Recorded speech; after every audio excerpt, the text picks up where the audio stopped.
welcome to Emerald Lake. It's me, Raven. I'm just trying to show a little hiccup, but it's okay.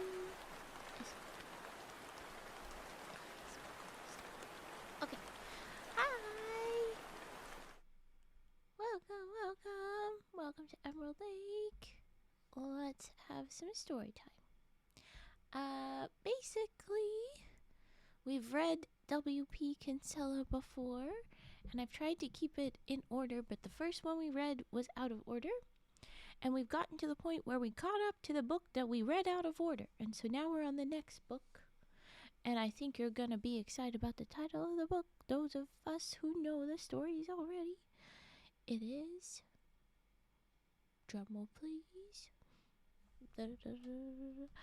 the Fencepost Chronicles. So yes, you better believe it. It's mostly about Frank, I guess. Hello, excited little pet. I already did the proper announcement, and I announced based on redeem. That is what I do. First, to be able to say first comment is a different thing, and if you really want that, the real place for that culture is YouTube. So how about you go over there, Frigid? How about you do the first comments on all of those? Oh, right, because I normally get 0 comments. It's okay. But yeah, this is not a new background. I just don't use it too much. I actually had it in the back of the origami streams, but it's so small that you don't see it very well. Yeah, not new, just not as used. We have the frogs tucked away because sometimes the stories will be stressful, and that's why I've got the little trigger warning at the bottom. Mostly it's all silly, but the good of this, this author, this writing, is that it does get intense or deep sometimes. Oh my god! Thank you, Lahawk. You're almost out of here now. Oh my goodness. What? Of course, my emotes are not loading very quickly. Give me my frickin' frogs. There they are. Money frog, money frog, money frog. Also, money cages. Money cage emotes are good. Any money emote, any emoji, whatever. We just like to celebrate a bit. So thank you. You don't have any dancing emotes? Well, this one isn't dancing. It's just the monies. There are emojis you can use. But get this. The raining money frog is in the 7TV emote. It just won't pop up on my stream chat. It will be in the rest of the chat. So 7TV, I go back to that if it is loading. There he be. There's money frog, money frog, money frog. Beep. You're at 10,000 channel points? Good lord, that's a lot. Lahonk is your executioner. Oh, what? Raven is first on. Why would I be first? Get out of here. This is rude, and I'm forgetting the other word I'm thinking of. Anyways, I hope everybody's doing good this week. Hope we're doing well. I got some things done and then lost traction and dealt with a lot of snow, and now I'm cozy. I'm going nowhere if I can help it. And I'm just staying cozy as best I can. I almost made hot chocolate before stream. I'm probably gonna make it after stream before bed. Yeah. I hope everybody else is also being cozy and looking after themselves.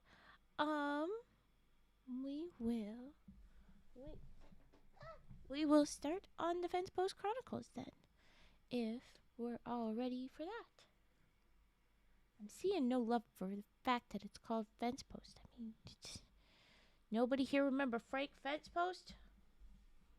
This is very important character. This is immediately relevant character. The first story that we're gonna read from the book. Only you, apparently, Vet. How rude. No one else gives him the love he deserves. Well, maybe he doesn't really deserve. He's a mess. But anyway. The first story is gonna be wild. The first sentence says it all. It's gonna be wild. It feels familiar. And I'm like, did I get a spoiler? Did I read this at some point already? But either way, this looks amazing. I'm very excited. So Wendy, there's no Wendy. Get out of here. When we jump into this, reminder, I'm reading it as it's written, and it is written stylized. Oh, I had the word and I've forgotten it now.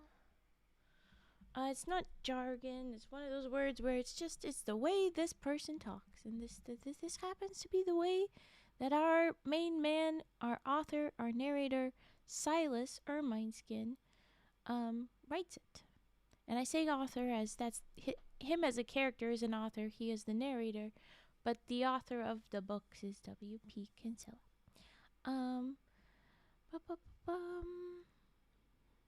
Okay.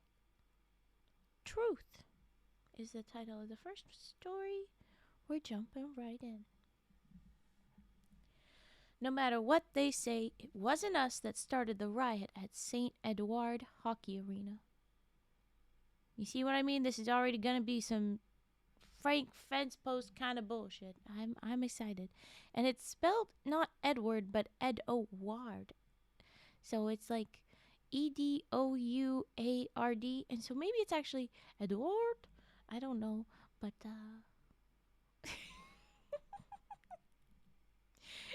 you've essentially already made it now, Lahong. Just go for it. Just go. Before I properly get into the story. Just quick. My God.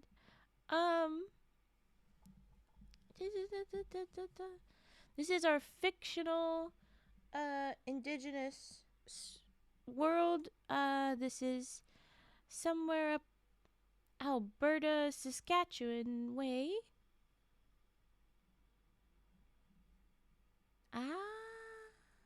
Okay. I see now. And everybody's fictional, but it's based on kind of real reality a little bit. So warning you, this is a fictional reserve that we're basing our stuff out of, but we're gonna be as respectful as we should be if it was mostly real. It's not really real, but yeah, okay. Just because I was like, oh, we got time, we're waiting for the honk, and then okay, all right. That is, I think, Fetster giving a little bit of a bonk with the kitty with a little stick, just a little stick. But okay. No matter what they say, it wasn't us that started the riot at the St. Edward Hockey Arena, and that's how I'm gonna read, however that's spelled. But okay. The story made quite a few newspapers and even got on the Edmonton television, the camera showing how chairs been ripped out of the stands and thrown onto the ice. There was also a worried-looking RCMP saying something about public safety and how they had to take some of the 25 arrested people all the way to St. Paul to store them in jail. Then the station manager read an editorial about violence and amateur hockey. None of them come right out and say us Indians was to blame for the riot. They just present what they think are the facts and leave people to make their own minds up. How many do you think decide the white men was at fault? 0. The 0 was not listed. That was me. Anyway, okay. There was a rumor that the town of St. Edward was going to sue the town of Hoboma for the damages to the arena, but nothing ever come of that. Another story have that the trouble came about because my friend, Frank Fencepost, owned a dog named Guy Lafleur. Not true either. Frank do own a dog named Guy Lafleur, a yellow and white mostly collie with a question mark for a tail. Sounds adorable. And Guy Lafleur, the dog, was sitting on a seat right behind our team players' box. That dog, he barked whenever our team, the Hoboma Wagon Burners, I didn't pick their name. That's what he says. get the puck. And every time he barked, Frank would shout the same thing. Shut up, Guy Lafleur, you son of a bitch. A lot of heads would turn every time he said it because, as you may have guessed, Saint Edouard was a French-Canadian town. AKA, they would probably be very in support of Guy Lafleur. But it was something else that started the riot. We never would have been there anyway if Frank hadn't learned to read and write. Good for you, Frank. After everybody's picking on Silas being the writer dude and, oh, something written, just give it to Silas. He'll deal with it. I'm not going to do with it. Good for you, Frank. Sunday, I'm going to write a story about the time Frank go to an adult literacy class. Now, just to show off, he read everything in the Wetaskiwin Times every week, even the ads. One day he seen a notice about a small town hockey tournament that offer $1,000 first prize. I think we should enter a team, Silas, he say to me. What do we know about hockey, I say back. Neither me nor Frank skate. I played a little shinny when I was a kid, but I don't much like ice and snow up my nose, or, for that matter, hockey sticks. Let's go see Jasper Deer, say Frank. There's a $200 entry fee to be raised. Jasper is employed by Sports Canada. All the strings on Sports Canada are pulled from Ottawa. Jasper, he have an office with a gray desk big as a whale in the Consolidated School building. About 15 years ago, Jasper was a good hockey player. I'm sorry. That's a bit shady of you to say, Silas. About 15 years ago, Jasper was a good hockey player. But there was no comma or anything, so it was meant to be read real straight, like we weren't supposed to pick up on that insult. Okay. Okay.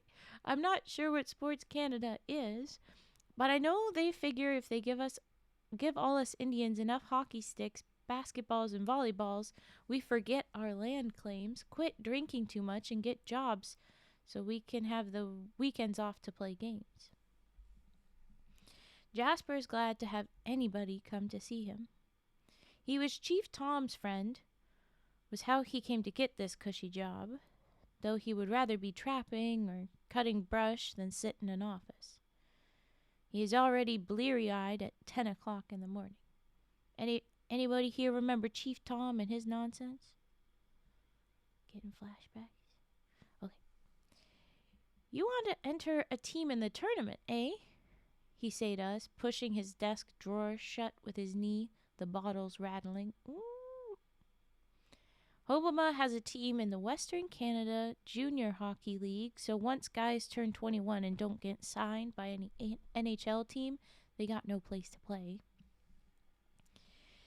It'll be easy to get some good players together, Frank say, and playing hockey keep us young people sober, honest, and religious. Oh, Frank's spewing some nonsense again. That's so Frank. By the time we leave, Jasper is anxious to put his head down and have a little sleep on his desk, but he agreed to pay for uniforms, loan us equipment, and rent us a school bus to travel in. I write down all those promises and get him to sign them. Good thinking, Silas. Don't let him take that back. Trouble is, even though $1,000 sound like a lot of money to me and Frank, the guys we approach to play for us point out it don't even come to $100 each for a decent-sized team. So the players we end up with is the guys who sit in the Alice Hotel bar bragging how they turned down NHL contracts 10 years ago. So, we're never actually very good, probably. Plus, a few of our friends who can stand up on skates and a goalie who just got new glasses last week. Oh, this sounds like a great team. Oh, no. The uniforms are white as bathroom tile with a bright red burning wagon on the front with Hobama in red letters on the back. Did they say that he was going to give you uniform? Yep, he paid for uniforms. Okay. Some people complain the team name is bad for our Indian image, but they just ain't got no sense of humor. I probably wouldn't have chose that either, Silas, but No and Frank, yeah, okay. Frank is team manager. I am his assistant. Mad Etta. Why do we always gotta introduce her this way? Every time. Our 400-pound medicine lady is doctor and trainer, and Guy Lafleur is our mascot. Are you implying that Guy, this adorable little puppy, is burning down wagons, seeing as you're like, if the little dog did a show to be in theme, he'd have to go burning things down. I know. Every time they do. Okay, do you want me to flip back into after the end of at the end of the story, Fett? Cause like, oh, is a silly thing. I've got this online, this book, cause we have to be able to read them all in order. Um, but they had scanned the inside jacket specifically, and there's a little thing that I'll read to you later. Okay. Um, St. Edward is way up in northeast Alberta, a place most of us never been before. Gorman carry the kettle, drive the bus for us. We have a pretty rowdy trip once we get Etta all attended to. Oh my god. She squeezed sideways down the aisle and sit on the whole back seat. No reinforced chair, but I think that one counts. I'm surprised the bus didn't tip up with its front wheels about 3 feet off the ground, say Gorman. Can we stop being mean? Don't worry, you'll balance things out, we tell Gorman. Oh, he is about 280 pounds himself, wear a red cap with a yellow unicorn horn growing out of the crown.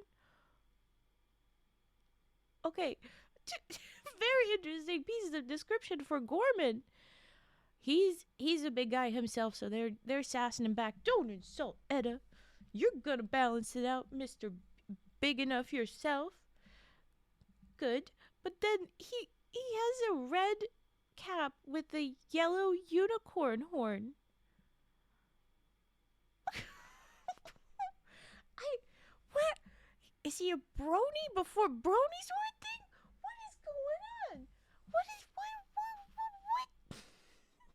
What the hell are you, Gorman? Okay. We stopped for lunch in a town called Elk Point.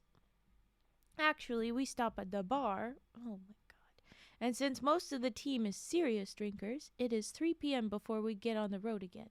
We're laying it on a little thick about this stuff right now, and I'm not loving it. I have to drive because Gorman is a little worse for wear. Oh my god. Okay. This is the 70s.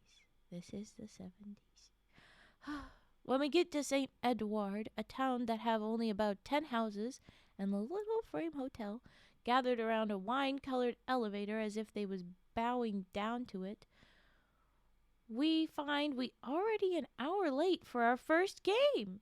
They was just about to forfeit us. I think it's reasonable. 1 hour. You probably should have been forfeited already, buddy. Okay. The game played in a hoop-roofed building, what is a combination curling rink and hockey arena. It sit like a huge haystack out in a field half a mile from town. Being February, it is already dark. It's February. Okay. It's just fun when that overlaps when a story is like, we're reading it at the same time. Okay. All I can see in any direction is snowdrifts, a little stubble, and lines of scratchy-looking trees wherever there's a road allowance. The countryside is not too different from Hobama. Soon as our team start to warm up, everybody, except maybe Frank, can see we is outclassed. Only Frank is the delusional enough one. We playing the St. Edward Bashers. Their players all look as if they drove down on their combines, and they each look like they could lift a combine out of a ditch if it was to get stuck. Well, damn. Most of our players are hung over, and though most of them used to be hockey players, it's easy to tell they ain't been on skates for years. The St. Edward Bashers is young, fast, and tough. Yes, Big city. Okay. Someone mentioned that they ain't lost a tournament game in 2 years. Well, frick. There must be 4,000 people in the arena, and they all go boo when our team show itself. I wonder where they all come from, says Frank. There can't be more than 50 people in the town. Sure must be some big families on these here farms. Fair point. They sing the national anthem in French. And after they done with that, they sing the French national anthem. Excuse me? What? Wow, okay. Then about a half a dozen priests and what must be a bishop, he got a white robe and embroidered quilt over his shoulder, come to center ice where they bless a box of pucks. The priests shake holy water in each goal crease. The players all cross themselves. Hi, Gage. You're fine. You're not late. You're not late. No, not a but also. No, you're not late. It's okay. You can catch the beginning of this story when I upload it on YouTube. It's fine. It's gonna be good. Okay. The idea is Frank's recruited people to play hockey in a further away town, and it's gonna be a mess. We know that there's gonna be a riot because they kind of spoiled it at the start. Also, there's a little puppy as the mascot. That's fun. Okay. The players all cross themselves as being very religious for whatever reason. This frickin' hockey game. We should have brought a thunder dancer with us, says Frank. Make note of that, Silas. We do it next time. I don't bother to write it down. I'm already guessing there won't be a next time. I mean, it's a fair point that this would be cool, but also, yeah, there's no way you're coming back. Right after the puck is dropped, St. Edward take a hold of it, carry it right in on our goal. They shoot. Our goalie don't have any idea where the puck is. By pure luck, it hit him on the chest and fall to the ice. I thought he just got his new glasses, though. Okay. The goalie. Oh, I'm gonna do a spoonerism on this almost definitely. I'm telling you now, it's spelt F-E-R-D. Ferd. Not Fred, Ferd. And then tail feathers. And I could just see me doing the mix-up of that very soon. If I'm reading quick. Okay. But the goalie, Ferd, tail feathers, lose his balance, fall forward on the puck. About that time, a half-ton St. Edward defenseman land with a knee on Ferd's head. Fuck. Get out of there. That's not nice. Smashed his mask, his face, and his glasses about an inch deep in the ice. Where's the fucking ref? Guy Lafleur stand up on his seat and bark like a fire alarm. That's the puppy. And of course, as Frank has been previously announced to do, shut up, Guy Lafleur, you son of a bitch, says Frank. Then looking out at the rink where Ferd lay still as if he'd been dead for a week or so, he say, that fat sucker probably broke his knee on Ferd's head. Honey, that buddy, I don't know if he fat. He just big. But the St. Edward defenseman already skating around like he scored a goal. His stick raised up in the air, his skates making slashing sounds. Why are you cheering for hurting somebody? This is your official, first proper, they deserve whatever is coming to them. I'm just calling it. This little French town, you deserve it. You deserve it, I think. The riot that is undoubtedly going to probably be Frank's fault. Anyway, okay. Who's buying the next round? He asked the referee as we haul him over the boards. Oh, wait, say, it is Furred tail feathers get carried from the ice. And that's what he says. So, yeah, I don't think he's gonna be goalie much longer. At all. At all. They take their hockey pretty seriously up here, eh? Says Frank to a long-faced man sit next to Guy Lafleur. That man wear a Montreal Canadiens toque and sweater, and he have only 4 teeth in front, 2 top, 2 bottom, all stained yellow and none quite matching. I noticed now that almost everybody in the arena, from old people like the guy next to Guy Lafleur to tiny babies in arms, like wear Montreal Canadiens sweaters. Somewhere there must be a store selling nothing but Montreal uniforms. You think this is serious, the old man say. You ought to see a wedding in St. Edouard. The aisle of the Catholic church is covered in artificial ice, at least in the summer.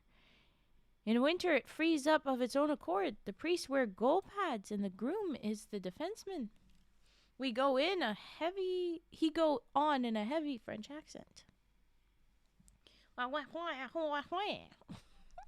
That's me being stupid because that is what they say for heavy French accent, and I'm not going to do it anymore. I didn't see no church, says Frank. Only big building I seen was the elevator. You seen the church, say the old man. Elevator got torn down years ago. You guys should stick around. There's supposed to be a wedding tomorrow. The bride and bridesmaids stick handle down the aisle. Careful not to be offside at the blue line. They get 3 shots on goal to score on the priest. What the fuck does that mean? If they don't, the wedding get put off for a week. Oh. Okay, so the bride and bridesmaids can try and get more time to not get married, or they're trying to get married sooner. I can't fully tell what they mean. Solo Mom Gamer TV, thank you very much for the follow. Let's get the dances. I'm gonna use this little guy. Little frog jamming. Thank you for the follow. Let's do a dance party in the chat like we usually do for any of our new friends. And I'm gonna keep going with nonsense. Hello, good evening. Welcome in. Okay. Oh, those are very cute. Cage, look at what you got for your little emoji. Looks so cute. The hair floppy. I'm very curious how you got that one done. Oh my gosh. Okay. You seen the church. Da-da-da-da-da. Apparently they fight to get the wedding delayed. Not delayed, whatever. Oh. To get the wedding to actually go forward. Oh, okay, I see. So the bride and bridesmaids, I guess, try to make sure the wedding actually happened, and the priest tries to skip. But you're already there, dude. Are you trying to skip work when you've already shown up? I don't know. Anyway, okay. Another old man in a felt hat and cigarette yellow mustache. Speak up. Okay. We had one priest was such a good goaltender. There were no weddings in St. Edouard for over 2 years. That's a problem. Some of the waiting couples had 2-3 kids already, so the bishop come down from Edmonton and perform a group ceremony. Yeah, I would think that the priest is kind of going against what he's supposed to be doing. Aren't they supposed to what? Okay, anyway, back to hockey. Knocking Ferd out of the game was a real unlucky thing for them to do. I'm sure they would have scored 10 goals each period if they'd just been patient. Oh, well, I see where this is going. Her size finally is relevant. In the dressing room, we strip off Ferd's pads, look for somebody to take his place. Oh, come on. It's gotta be her. Don't tell me it's not her. It looks like they're gonna fight back and forth about it before we get to know. Frank tell first one and then another player to put on the equipment. Put them on yourself, they say to Frank, only not in such polite language. You're gonna have to go in goal, Frank say to me. Not me, I say. I got some regard for my life. Put your goddamn dog in the goal, say the caretaker of the dressing room. We can hear the fans getting reckless. They are chanting something sound like "Alley, alley, les bashers."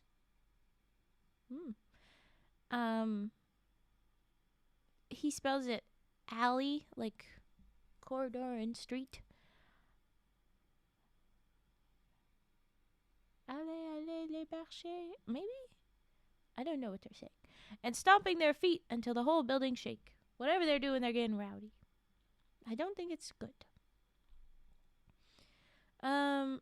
You guys should go home now, the old caretaker say. They're just looking for a bad team to beat up on. The way you guys skate, it'll be like tossing raw meat to hungry dogs. I think he's right, I say. Let's sneak out. We can fend off the fans with hockey sticks if we have to. I don't think those fans are going to be any less capable. Just telling you now, but okay. We are just about to do that when Frank get his idea. It's why I'm manager and you're not, Frank say modestly to me that night when we driving back toward Hobama. Yep, I knew this is where they were going. We hold up the game for another 15 minutes while we try to find skates big enough to fit Mad Etta. So her feet are huge too? Are her feet just too big? Fuck off. Anyway, Etta had been sitting in the corner of the dressing room having a beer. Her and Frank do some fast bargaining. End up Frank have to promise her $900 of the $1,000 prize money before she'll agree to play. Oh, she's not getting that money. Frank, he plunk a mask on Etta's face right then and there. Not bad, say Etta, stare into a mirror. The mask is mean-looking with a red diamond drawed around each eye and red shark teeth where the mouth should be. That is pretty scary. When we ask the Bashers to loan us a pair of big skates, they tell us to get lost. Oh, so their name is Bashers. Oh, then they were just saying, let's go, Bashers. That's all they were saying. They were just getting fun. Okay, we've got to default the game then, we tell them. When they won't give them skates? Guess you'll have to refund all those fans their money. That make them nicer to know. Because they're not going to play and all the fans want somebody to beat up. That's probably why they didn't forfeit them. They still wanted to beat somebody up. What? Oh, you internet dork. I had zoomed in and now it's suddenly zoomed back out. Don't do this to me, you mean thingy. We'll have to default. And then they say, oh, no. Yeah, we didn't bring them all the way up here not to get in a few good licks, I guess somebody says back. Besides, the fans are in a mean mood. They want to see some blood. We're going to get even for what happened to Custer, say their biggest defenseman, who is about the size of a Jeep and almost as smart. He give us his extra skates for Etta, then say, we'll score 4 or 5 goals. Then we'll trash you guys for a full hour. Get ready to bleed a lot. I'm wondering, when they say Custer, are they referring to who I think they're referring to? You're Canadian. What the fuck you mean for Custer? Back the fuck off. Why do you care? Oh my god. He deserved it too. Okay. We set Etta on a bench with her back to the wall.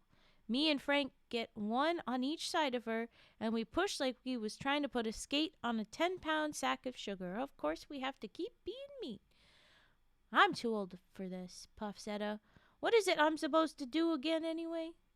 Just think how you're spending $900, says Frank. Tie her laces in a big knot, and everything else will take care of itself. 3 of us have to walk beside, behind, and in front in order to steer Etta from the bench to the goal. The fans are all going, ooh and ah. I get to walk behind. If she falls back, I'm a goner, I say. So keep her on her feet, huffs Frank. I figure you value your life more than most. That's why I put you back there. That's one big mother of a goaltender, say one of the Bashers. More than you know, says Etta, but in Cree. Alley, les Bashers. Allez, les Bashers, go the audience. Once we get Etta to the net, she grab onto the iron rail and stomp the ice. Send chips flying in all directions. Kick and kick until she get right down to the floorboards.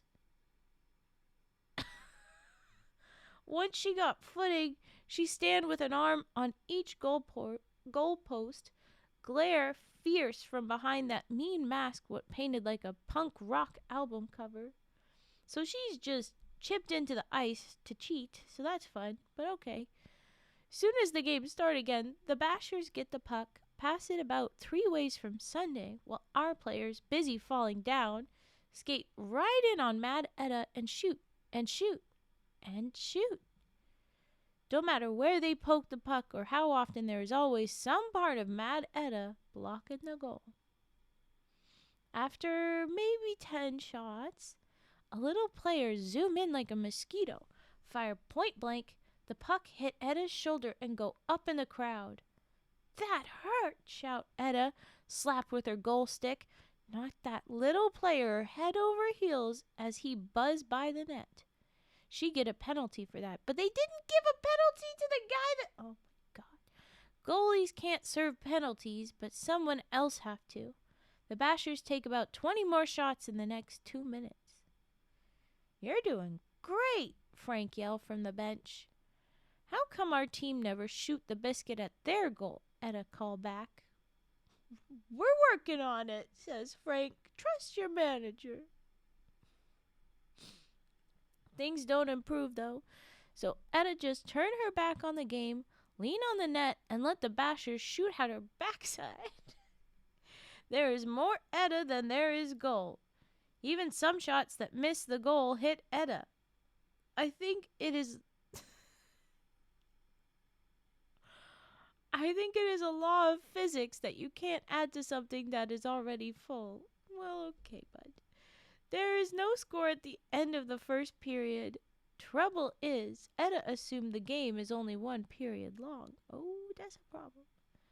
I gotta stay out there. How long? She yelled at Frank. I already earned more than $900. That little black biscuit hurt like hell, she go on. And how come none of you guys know how to play this game but me? The players is all glassy-eyed, gasp for air, nurse their bruises, cuts, and hangovers. As we guide Etta out for the second period, Guy Lafleur goes to barking like a fire siren again. He always hated Mad Etta ever since one day he nipped at her heels while she huffing up the hill from Hobama General Store, and Etta punted him about 40 yards deep into the mud and bulrushes of the slough at the foot of the hill. Well, damn. When she hear the dog, Etta spin around, knock a couple of us to the ice, make Frank afraid for his life, and go bow wow wow at Guy Lafleur.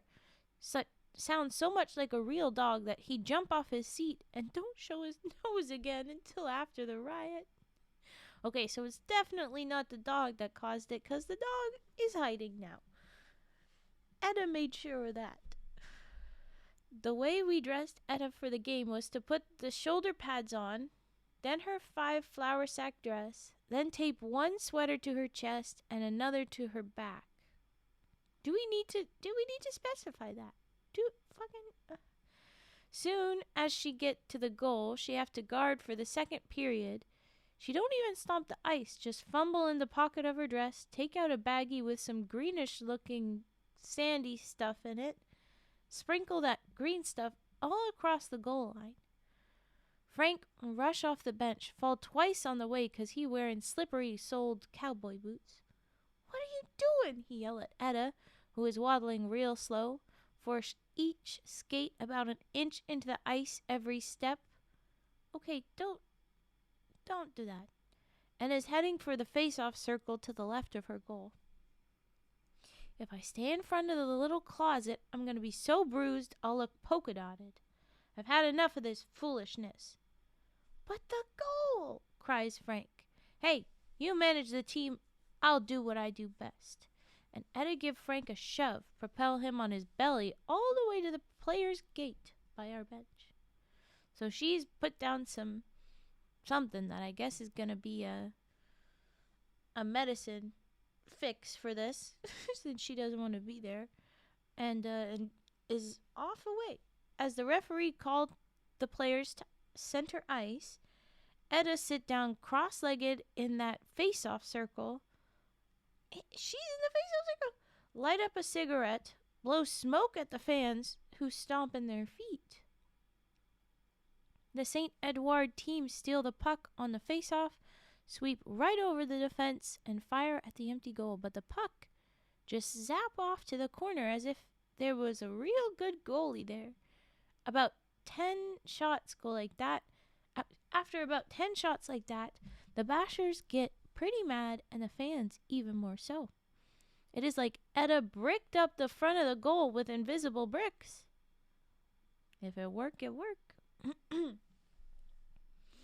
The St. Edward Bashers gather around the referee and scream at him in both of Canada's official languages and all of Canada's swear words.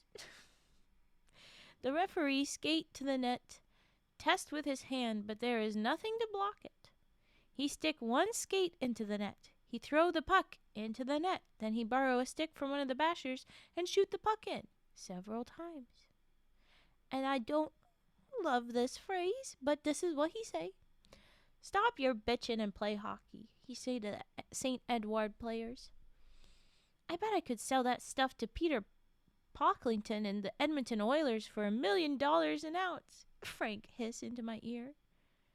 You're her assistant, Silas. What do you think the chances are of getting a hold of that bag of that stuff? It would only work when Etta stare at it the right way, I say. Hey, Edmonton Oilers could afford to buy Etta, too. She's more valuable than Wayne Gretzky, and we'd be her agents. Forget it, I say. You can't buy medicine. Gotta get Frank put in his place. He's being ridiculous. Les Bashers, the Bashers, keep shooting at our goal all through the second period and into the third with no better luck. How the hell are you pulling this off? It's a fact of hockey that no matter how bad a team you got, you're going to score a goal sooner or later. At about 15 minutes into the third period, Rufus Firstrider, who skate mainly on his ankles, carry the puck over the St. Edward blue line, try to pass to Gorman Carry the Kettle, who'd been wheezing down the right wing. The goalies see the pass coming up, and he move across the goal mouth to cover it. And there's a Mack truck of a defenseman ready to cream Gorman if the puck even gets close to him. But Rufus missed the pass entirely, fall down, and accidentally hit the puck toward the net and score. That is all the goals there is. Hobama Wagon Burners 1, St. Edward Bashers 0. It was them and their fans what started the riot. Okay, so they get mad that you got a goal. That's what starts it? Oh, no. Okay. It was them that started it. We all head for the dressing room except for Frank, who jump into the stands looking for Guy Lafleur and suffer a certain amount of damage as a result. After the RCMP... Oh, my gosh. Shut up. After the RCMP cooled everyone off and escorted us to our bus, Frank show up with a black eye and blood on his shirt, while Guy Lafleur have a notch out of one ear, but a big mouthful of Basher hockey sweater to make up for it. Why did they get your ear? You're a dog. Oh, but okay, you probably started that, didn't you, Guy Lafleur? Yeah, okay. They got carpenters screwing the seats back in place and men busy resurfacing the ice. Okay, so they're fixing whatever Etta has messed up for sure. The Bashers decide to start the tournament over the next day, playing against teams they can beat. They agreed to pay us, holy shit, are you serious? $2,500 to go home and never enter their tournament again. And that's the truth. The end. Well, damn. They got paid. Okay. I like that. Yeah, they're definitely not suing if they paid them to leave. Wow. You really pulled that off, buddy. Good for you, Frank. You know what? I don't know how you did it, but you got the money, and you had enough money to pay Edda and still everybody else. That's ridiculous. Oh my god. Oh. These silly guys. It's so ridiculous. Okay, the next story is called The Truck. But there's our first break. Well, hello again. People aren't being very chatty. What do we think? I'm going to get a bit of water.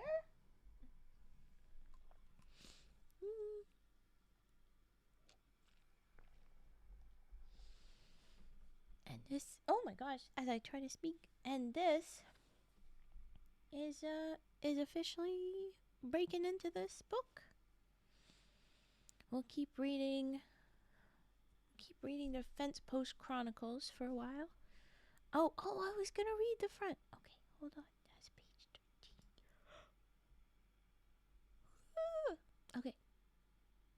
This is the little inside the cover description. Just since we referred to it a little bit. Oh boy. The delightful characters who appear throughout this volume are the same ones readers have come to know in earlier Kinsella stories, from Frank Fencepost, inveterate ladies' man and schemer, to Mad Ada, the 400-pound medicine lady. Why is this all we say? To Silas Ermineskin, the narrator of the stories, who complains that he makes less from writing than he would from government aid.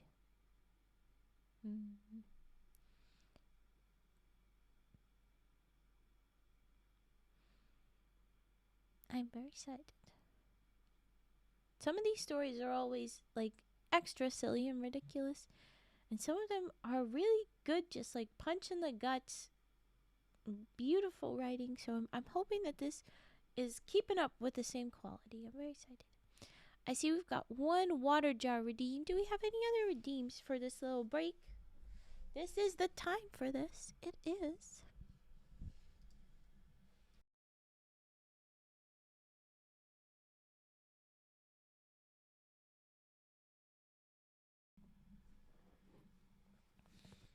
I have the water jar. Nothing else? Herbert. Of course, Herbert. When isn't Herbert called upon? For stream.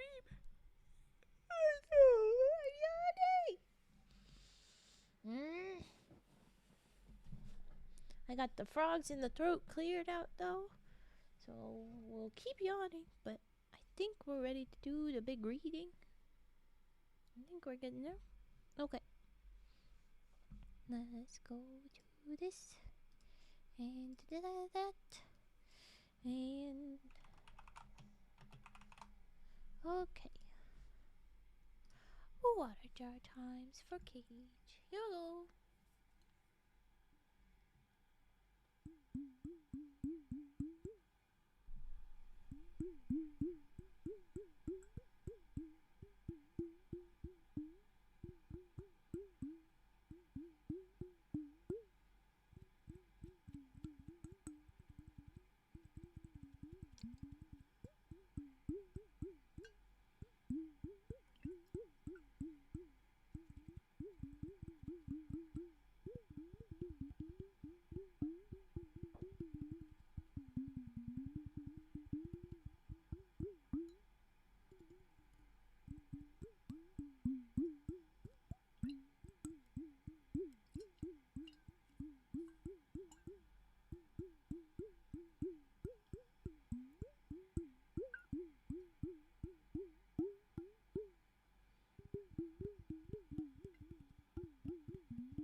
there was the water jar. Hello, Sir Nobog. You enjoy the water jar tappies?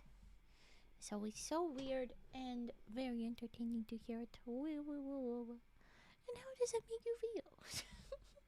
Hi, y'all. I mean, water jar makes me feel like a little alien. Okay, Herbert time. Singing wooden frog time. Here we go. Herbert.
Herbert. Now, back to yourself, little guy. Okay. Any other redeems? Or are we just getting cozy? If not, we're gonna jump into the truck. Just the next short. Oh yeah. Ah, my God. Maybe I should have had that cocoa, or maybe the tea. Maybe the cocoa would have made me sleepy. But I don't know. Okay. Next up is the truck. If there's nothing else in the next little bit, while I get more water, then we're gonna do that. We're running out of time. We'll have another break though. They're typically not that long of stories. Okay, then I will prep. This is the truck. Oh, why did you do the thingy? I hate when you do the thingy. There you go. Okay. What the hell is this gonna be?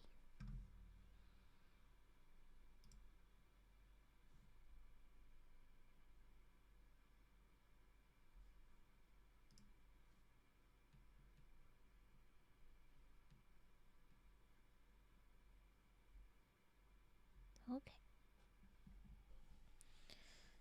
No more. You guys didn't make the redeems. I didn't say no more. You just stopped doing them, so I thought I would move on. There will be more at the next break. They're not that long of stories. Okay. How old does a truck have to be before it's antique? Fred asked me. We are sitting in the Alice Hotel bar with our girlfriends. Sadie One Wound is mine. Connie Big Charles is his. Ain't sure, I say. Antiques is usually cracked, dusty, and scarce. You figure Lewis's truck would be an antique? It's cracked and dirty, says Connie, and I ain't never seen a truck that's that old that's still running. What year is it? Sadie asks me. Nobody's sure. I think it started out as a 1947 Ford, but I'm sure every part on it been replaced at least once, and not always with 1947 Ford parts. It had at least 5 engines that I know of. We had to change the registration numbers a couple of times to keep the finance companies from carrying it off. I remember once Lewis's truck got stopped at a roadblock in Edmonton, and a constable over all the papers I hand out the window to him.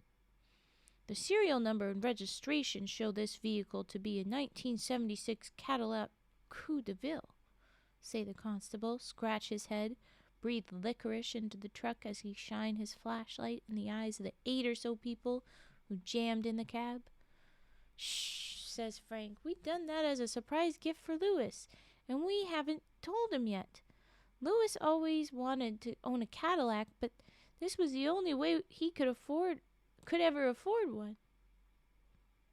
You must have to pay a lot larger insurance premium, say the constable, stare again at our pink insurance card. Well, sure, says Frank. Cadillacs is a lot more expensive to insure. When we explain that Louis, who owns the truck, is blind, that constable's eyes get big. Don't worry, he hardly drives at all anymore since he turned 80, we tell the constable. They're right, says Louis, who we even forgot was with us. Fuck. My sister Dolores, sitting on his knee in her chicken dancer costume, pretty well cover him up. Used to be I could tell the make of a car by the smell of it, Louis go on, but last week I smelled a Fargo and it turned out to be a Jeep. But it had a Fargo bumper, says Frank. Still no excuse, says Louis. I'm just getting old. Even the constable have to smile at that, and since the truck appeared to have insurance, and I got a driver's license, he let us go. How come you're all of a sudden interested in antiques? Connie asked Frank. Well, I hear on the radio that Smilin' Al's Toyota Truck Center and Amalgamated Recreational Vehicle Show place, just off of 104th Street on the Calgary Trail in Edmonton, the oil capital of Canada, going to give away a brand new Toyota truck. Going to give 100% trade-in to the owner of an antique vehicle of some kind. But I don't get the rest of the details. But I didn't get the rest of the details. There has to be some kind of catch, I say.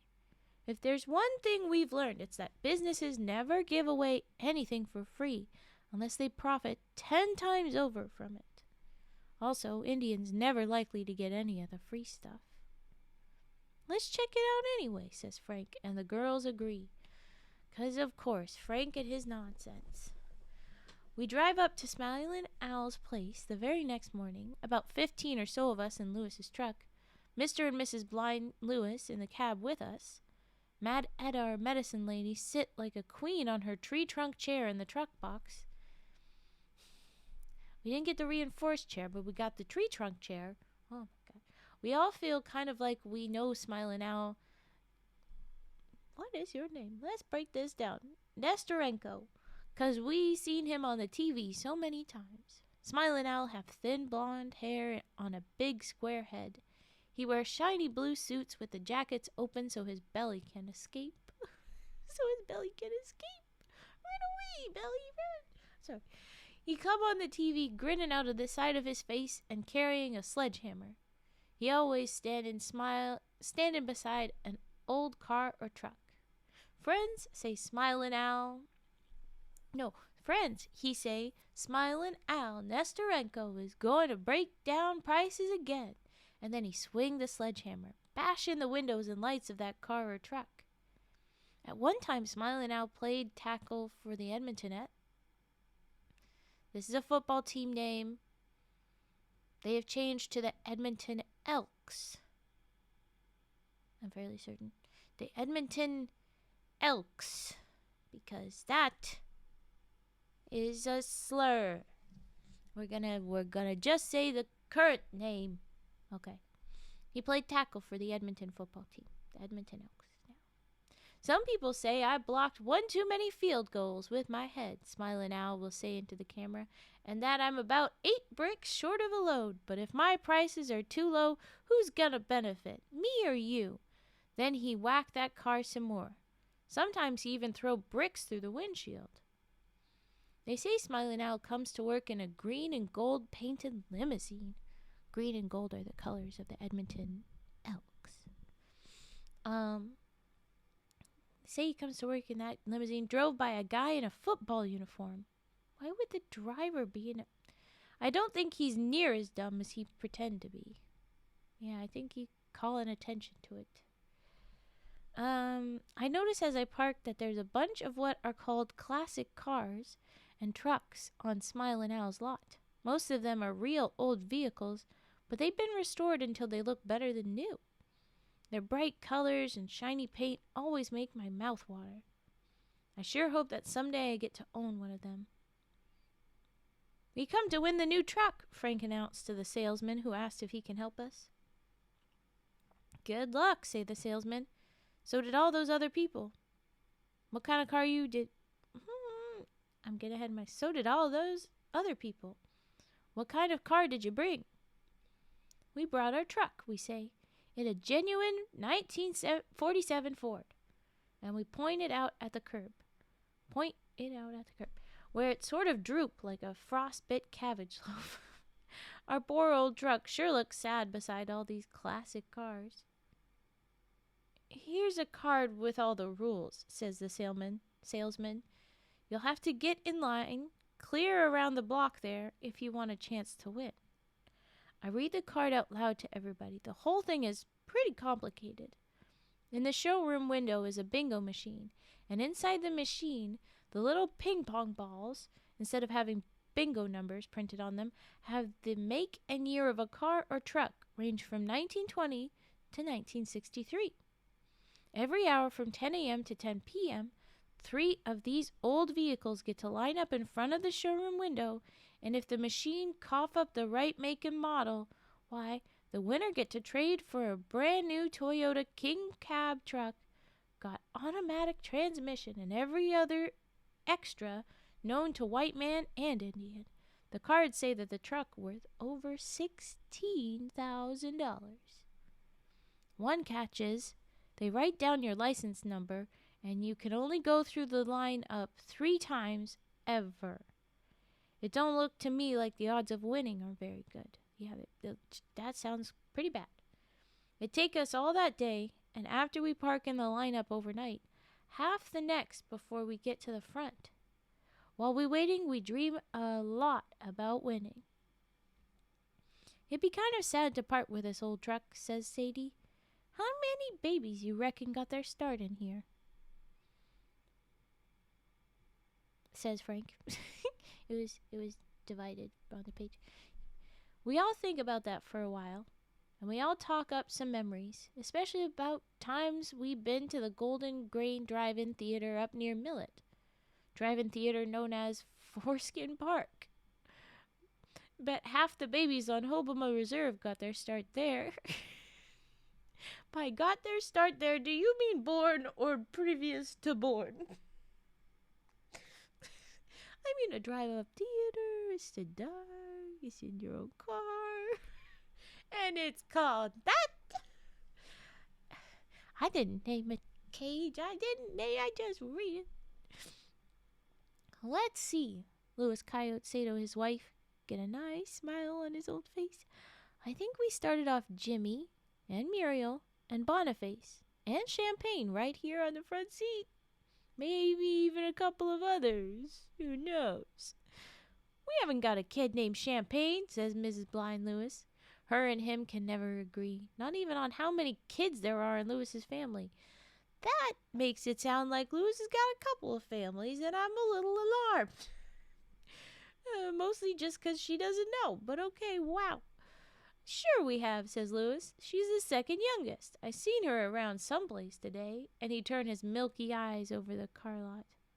That's Charlene, says Mrs. Blind Lewis real cross. Oh, God, you don't even know your kids' names. You are old, though, I guess. Close enough, says Lewis. She should be called Champagne. She's light and bouncy, tastes sweet, and make an old man feel good. What the fuck does that mean, dude? Oh, you knew my name all along, didn't you, Daddy? Say the little girl, Charlene, scramble over 2 or 3 people, sit on Lewis's knee, and hug his neck. What the hell? She's little? How old is he? God damn it. What's happening? How young is wife? Oh, fine. When we get to the front of the line, we feel kind of out of place, all of us jammed in our old rickety truck while beside us is 2 restored and rebuilt cars. a 1950 Ford, and a 1956 Lincoln. Both shine like stars on water. Even their owners shine, wear silky jackets like expensive ski clothes. Why would you be trading these cars that are in such good condition for a new one? Honestly, the reserve folks got it right. I'm just saying. Like, everybody piled into the old truck. Have it right. Hi, Dark Catsy. Welcome, welcome. You wait. Okay. Frank and me go into the showroom to see how the numbers get picked. There is a real pretty girl there. Second runner-up for Miss Edmonton Elk. Somebody say it's the thing again. Okay. She wear a bathing suit and a banner say Miss Amalgamated. What the fuck? Miss Amalgamated Recreational Vehicle. That's better. Can you imagine? That's the immediate image in my head is just women amalgamated into one form. Miss Amalgamated. I'm seeing some aberration. What the fuck?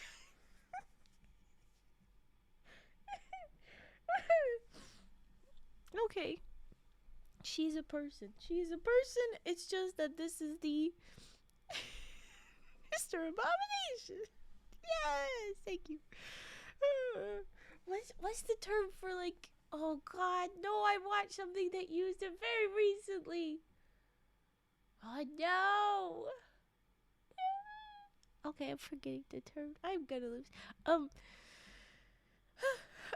This is just the name of one. This is one part of the name of this truck place, and I guess she was second runner-up for a beauty pageant that was named similarly to the football team or something. I don't know. Anyway, she take the ping pong balls out of the back of the machine. Just like a chicken laying an egg, says Frank. She hand them to the sales manager, who hand them to Smilin' Al, who announce the year and make. When Frank tried to push behind the machine, oh no, Miss Amalgamated Recreational Vehicle say, "Where do you think you're going?" Frank grin in that way he had that usually charm white ladies pretty good. But Miss ARV give him a push, stomp his moccasin with the back end of her high heel shoe. Ooh, she said, "Get the fuck out." Ooh, don't worry, I still love you, Frank say as he limp away. You got a girlfriend. Get out of here, Frank. Get out of here. We don't win. Not then or the next time we go through the lineup. We all go home disappointed. After we think about it, we decide to plan a little before we come back. We need an edge of some kind, say Frank. We ain't in much of a hurry to try again because we heard somebody say it liable to be months before a winning number come up. Even then, Smilin' Al ain't gonna lose much. Most of these restored cars are worth up to $10,000 or more. Yeah, but that's exactly why you're the kind of person that should be submitting, as opposed to these people with their fancy rich cars. Anyway, I can see where Smilin' Al might not want us to win. Yeah, exactly.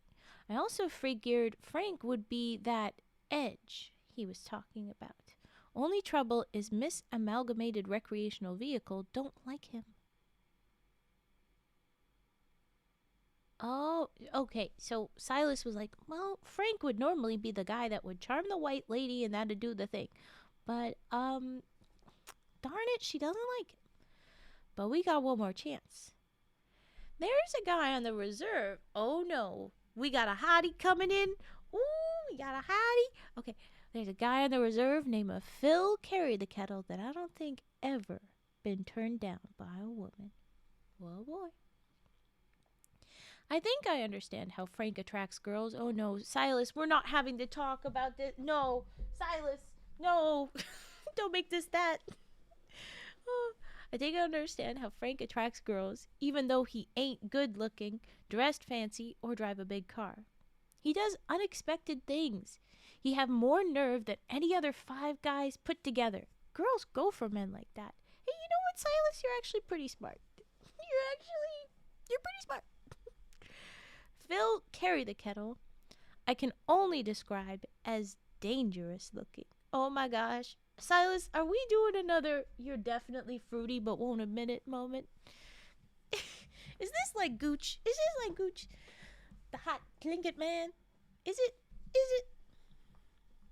Okay. He is tall and dressed like a cowboy. Tight denim clothes, leather boots, vest, belt, and hat. He always looked as if he might go wild at any time. And it is that sense of danger attracts girls. Some guys is surprised when women chase after them, but Phil ain't. I asked him one time how he managed it, and this is what he said. I don't love the comparison, but I'm glad you said something as something. So we're going to clarify that and give him the benefit of the doubt. You are as whatever trait as animal. We are not woman is animal. We are woman are as blank as animal. Okay? But even then I don't love this. I don't love this. This is not good. This first half. But the second half, we get where we're meaning to go. Okay. Women are as easy to handle as dogs. But then, this is the point. Just look them in the eye and let them know you like them. There you go. Find out what they want from you. Every one of them wants something. Maybe it's just to be treated nice, to have a door opened, or have you light her cigarette. Or she might want to hear, I love you, or that you're interested in staying around permanent. Or some girls just want a stud. It don't take long to figure out. Then you give them what they want. Okay, I don't like him this part. He got worse again.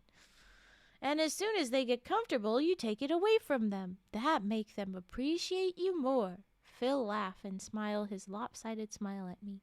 You are dangerous, Phil. You are a manipulator. And I would guess an emotional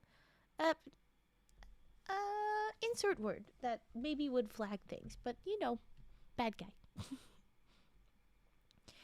I should teach in a college, huh? No, we do not need another podcast. Oh, no. Go away. Phil, you were doing well. And then you did bad. And then you did, no, you did bad. And then you just, I don't want to, no. Why?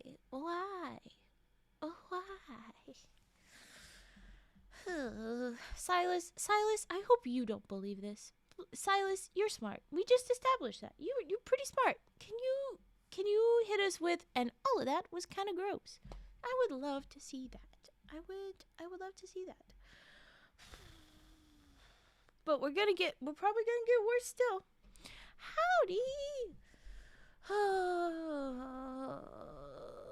I'm reading An Icky Man. Apparently he's hot, but apparently he's also icky. He's wanting to be a podcast bro. But, in fictional 1970 reservation. Okay. Let's see. How bad are you going to be, Phil? Anyway, Phil. I said teach in a college, huh? That's how you handle women, Silas. I don't mind giving away my secret. You can even write it down if you want. How about you tell me what's amusing after I finish this so that I can have something good at the end of this awful. Real men are born knowing how. If you have to ask, doesn't matter what you hear, it won't do you any good. What the fuck? You just gave the advice. What? I'll give you some advice, but it turns out if you didn't already know it, you're already a loser. No. Fuck you. Most men are too chicken to carry out on the last step. The part where it's manipulation? Wow. They're the ones end up married with a trailer house full of kids and a finance company breathing on them. Phil is awful, but Silas is good. Oh my gosh. Oh my gosh. Okay, what's amusing, Cage? I already have a Silas has some good in his heart, and that is amusing. So that's something. What is amusing, Cage? While I vomit over Phil. Blech. You called him an icky man, but said he was apparently handsome, but still an icky man. There's a Japanese term for a handsome man called ikemen. That is interesting. Look at me accidentally. Look at what I do. I made a pun unintentionally. I really appreciate that, Cage. That's a really fun fact. Thank you. You have healed. It's good. Okay, but this is the good from Silas. I'm not sure Phil is all that happy. He has lots and lots of women, but ... Anyway, so Silas is clearly seeing that Phil is not doing good. Yeah, okay, women like you, but you're not well, are you? So thank you, Silas. God bless you, sir. Okay. Anyway, we figure if any guy we know can get close to Miss Amalgamated Recreational Vehicle, it'd be Phil Carry the Kettle. In order to get Phil to even come up to Smilin' Owl's Toyota Truck Center, we have to promise him a hand-tooled saddle he's seen in the window of Western Outfitters store in Camrose. How expensive is that gonna be, buddy? Hey, we tell him, soon as we win the new truck, we'll sell the spare tire, the radio, and the tape deck, and give you the money to buy the saddle. Oh, okay, that worked. Now we get some math. Okay, good. Oh, no, never mind. I don't work for promises, Phil says, so we have to pay him in advance. So that's a problem, but okay. This is one of Frank's adventures that might put him in the red instead of the black. Oh, wait, what is the other way around? I think it's... Anyway, okay. He is the kind of guy who might not keep his end of the bargain, and we couldn't do a thing about it, even if Frank been known to leave the room when Phil Carry the Kettle get riled up. Oh, even Frank been known to leave the room when Phil Carry the Kettle get riled up, because he do be dangerous looking, and we seem to believe he is dangerous. Okay, if Chaos Agent Frank is leaving, then it's probably scary. It's probably best if I don't tell about how we get the saddle. Of course this scheme has a sub-scheme of get the saddle. Of course it do. Of course. Frank have to have a number of stitches taken at the hospital in Red Deer after he do the acquiring. Oh no! That guy Silas sounds dirty. Silas is not dirty! Silas is actually really nice. Silas is very smart and good. Jack accused? J'accuse. Are you calling Cage handsome? Oh, look at you, frigid, getting flirty. Okay. So Frank has gotten a couple... I must have my... Oh, you mean Phil. Oh, yeah. That Phil is bad. Frank is Chaos Agent, but Phil is dangerous manipulator guy. There you go. Yeah. Let me clarify. That's who this is. Frank is our lovable idiot. Scheming, conman. No, I was accusing him of a crime. What crime? No. Okay. But okay, so we've gotten the saddle, but also Frank has gotten stitches in Red Deer after he do the acquiring, which was probably very illegal. And we all look nervous for the next week or two every time we see an RCMP car. Yeah, that is very... You did a legal thing. Of course you did. Phil drive up to Edmonton in his red sports car, ride alone, while all the rest of us cram in Lewis's truck. But just like we figure, he hit it right off with Miss ARV. He take her home the very first night. And every night for the next 2 weeks. Goddamn. This is definitely the kind of man that do the love bomb. It's essentially what he described. But okay.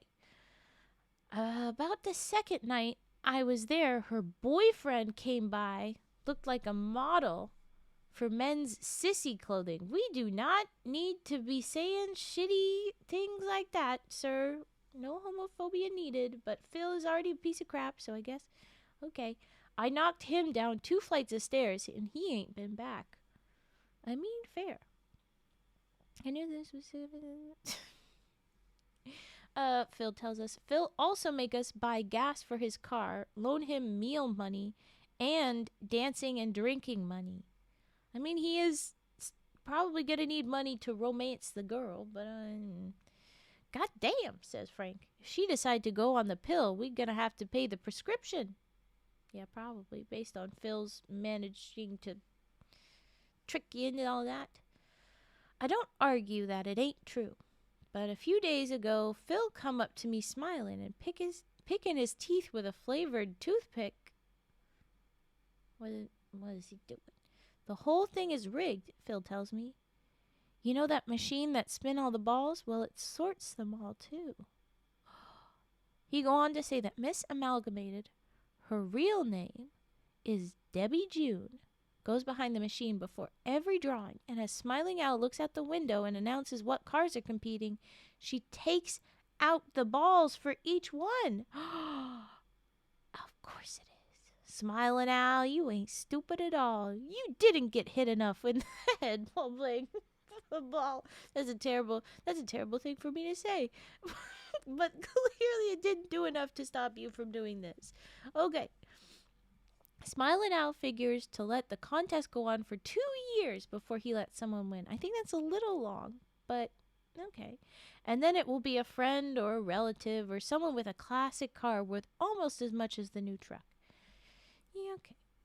He also told Debbie June the contest has increased his business 50% already, and he's getting more popular every day. It's very cunning of you. It's very smart. It's very, very smart. But it's also... it's exactly what Frank would be impressed by. But also, he's mad because he can't win. Which kind is Debbie June? I asked Phil. What? What does she want from you? Oh, and Phil's smile as the light dawns shows his big white teeth. She want it all. She liked to be treated nice, told I love you, and that I'm her permanent man. She need a stud service too, real bad. And he laughs some more. Okay, fuck off. You think you can get her to help us? Do birds have feathers? Listen, I'm gonna disappear for a couple of days. The day I get back, she'll set herself on fire if I was to ask. Yeah, shitty guy. Phil sure know what he's talking about. He make himself scarce, and as soon as he do, Debbie June looking pale and acting nervous as a mink. About every 10 minutes, she asks one of us if we know what's become of Phil and when he coming back. That is not too high maintenance. That is a basic thing. To be treated nicely, to be told that you're loved, for monogamy if that is your way. And I mean, so she wants a sexual relationship. So do you, you filthy guy. Get it? Filthy. Okay. It's not high maintenance. That is a reasonable thing. And so him being extra icky by being like, I'm just gonna leave and make sure that makes you obsessed with me. That is fucked up. Okay. He's probably gone rodeoing, we say. Maybe to Arizona. And as we watch Debbie June get an expression on her face like she just sunk a fish hook in her finger.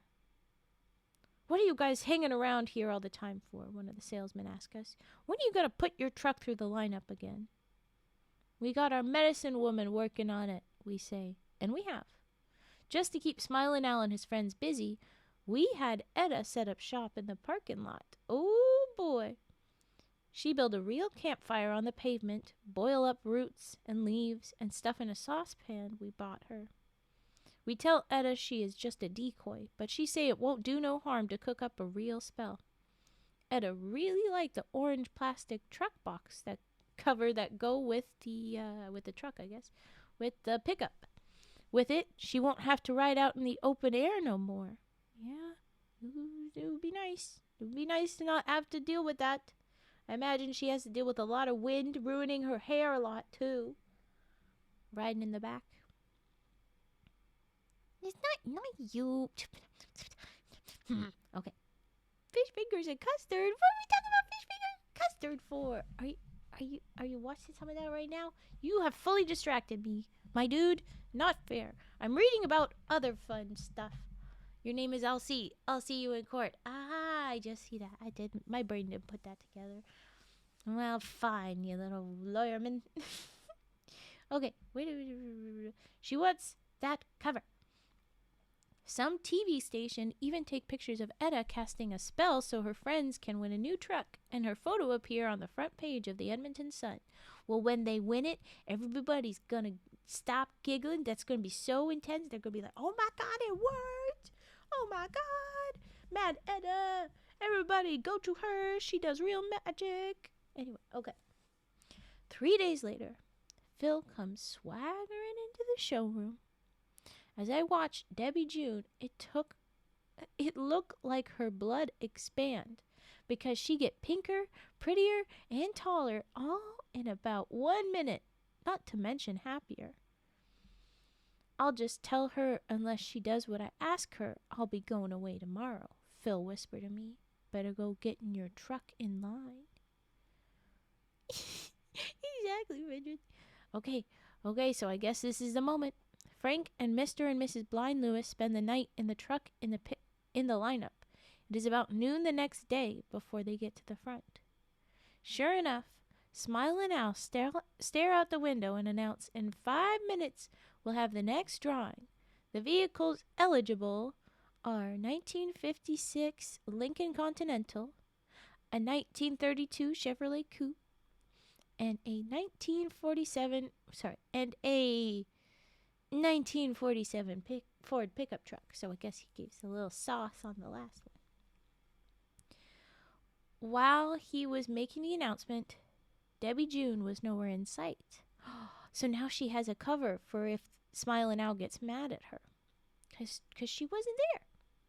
Then Al grabbed a handle on the machine. Oh, okay, so no, never mind. He's doing it.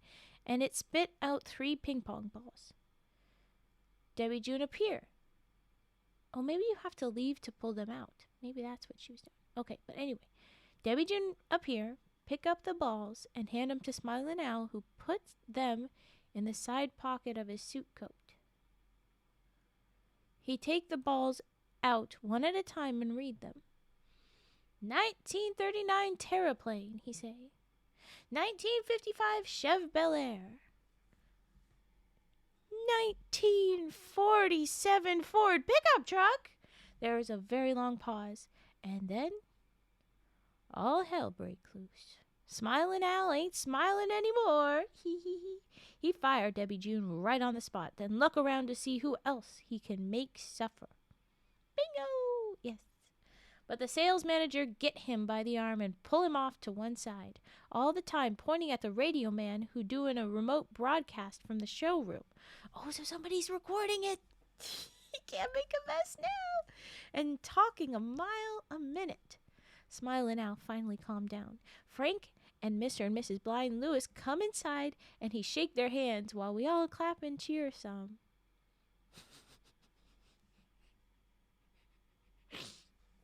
This ain't a classic car. This is a classic piece of junk. That should have said piece of shit. But anyway, Smilin' Al growl when he examined Lewis's pickup truck. It still won the contest, we say. I admit we won't be able to resell it, says the sales manager. We'll just haul it directly to the junkyard. I'm going to put it on TV and smash it all to rat shit, says Smilin' Al. Still, it's good publicity, says the sales manager. Here, get a picture of the old man and his driver, he say to a salesman who carrying a flash camera. When you stop to think about it, we couldn't have had a better winner than a blind 83-year-old Indian. We killed off 3 minorities all at once, so to speak.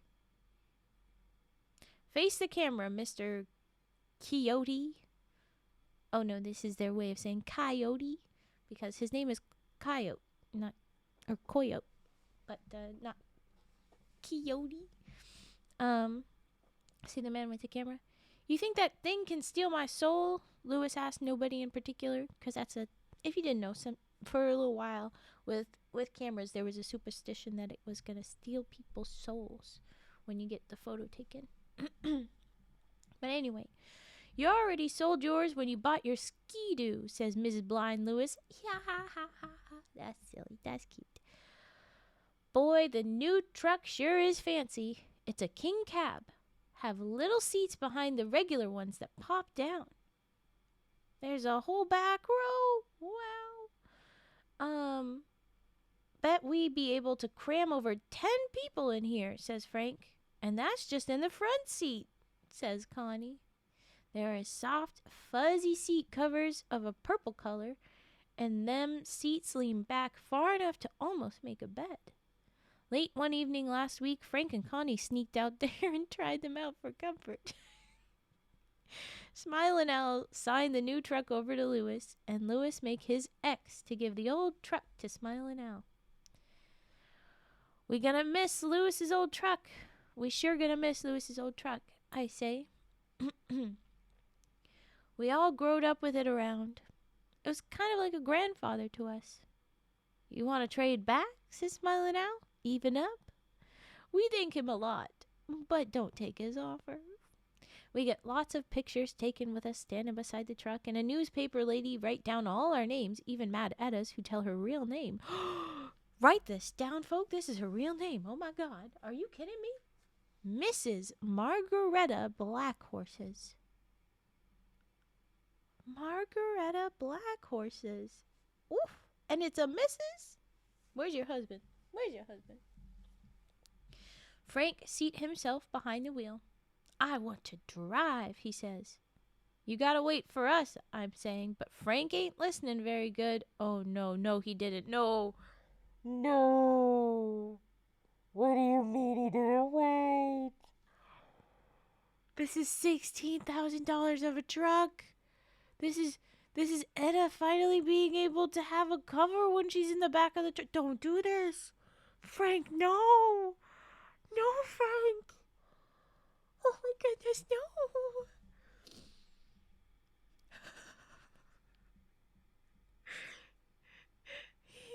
He's revving up the engine, and I can tell he want to do a wheelie. I think what happened is Frank's foot slip off the brake at the same time he revving the engine.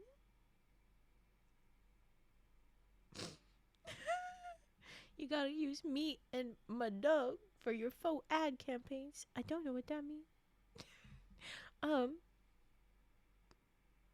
Me and my doll for your faux ad campaign. Oh, okay. But, oh no. Don't do the wheelie. Well, we think what happened is his foot slipped off the brake at the same time he revving the engine. 'Cause I get just a flash of the surprised look on his face. So it was not intentional.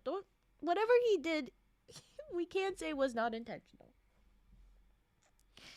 As the truck take off like a rocket, shoot across the parking lot, the service road, and right onto Highway 2, the main road between Edmonton and Calgary. There is a big screech of brakes, a clash of metal, and a dull bang like a far-off explosion.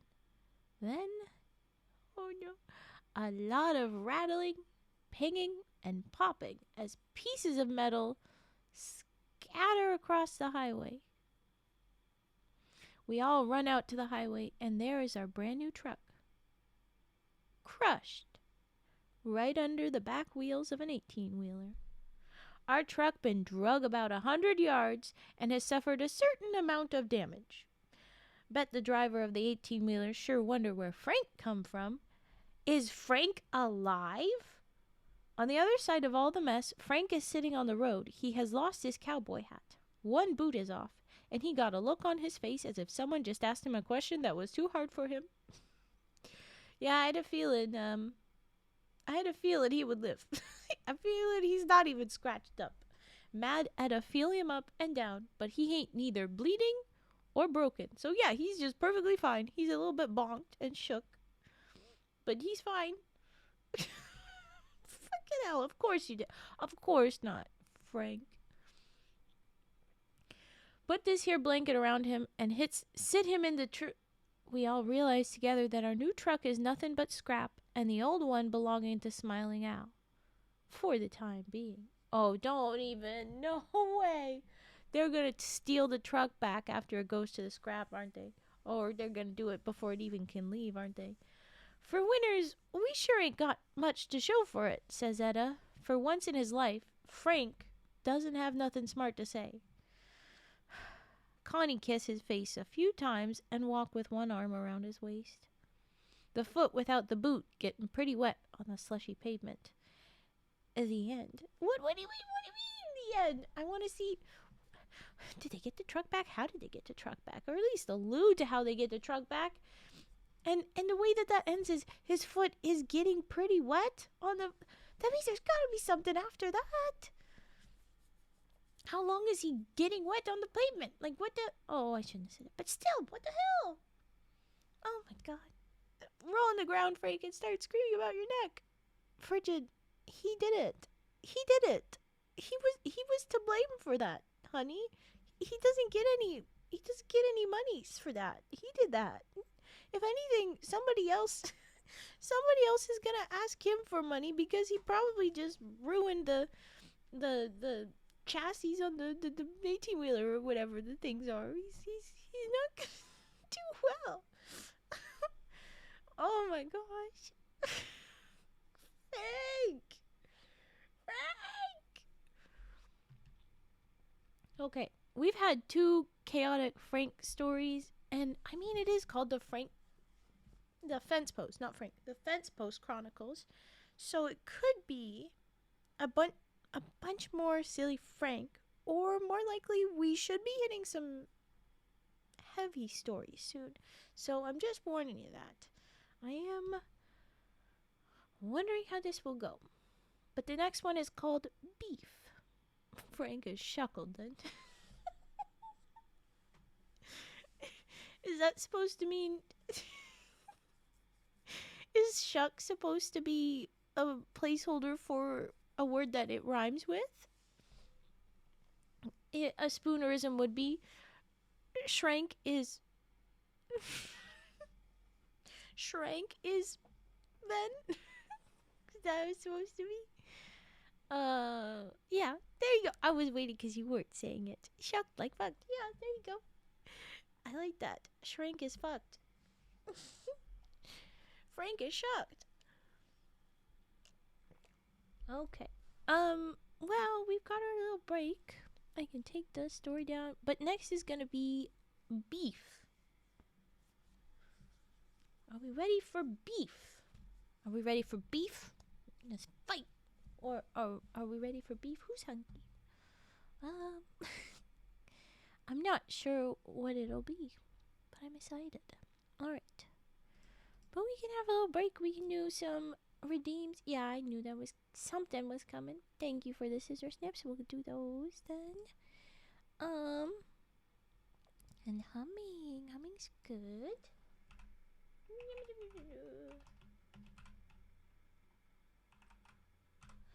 Okay. Oh yeah. Oh my gosh. Big yawns all the time. Okay. Let's start with those. I hit the button. Don't not do the button. I hit the button. Okay. Scissor snips up first. Let's go.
Scissors, scissors.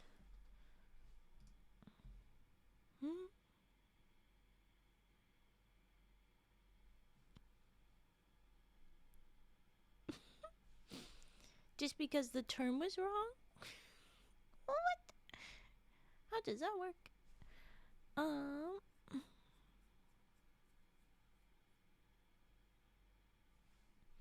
Okay. Now is our humming. I'll get that up. Or it's gonna fight me. Stop doing that. There we go. Okay.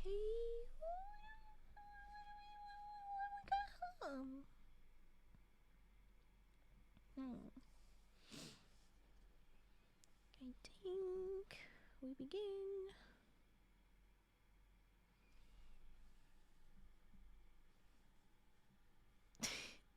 Okay. Well, I think that is a very chuckle lawsuit of you.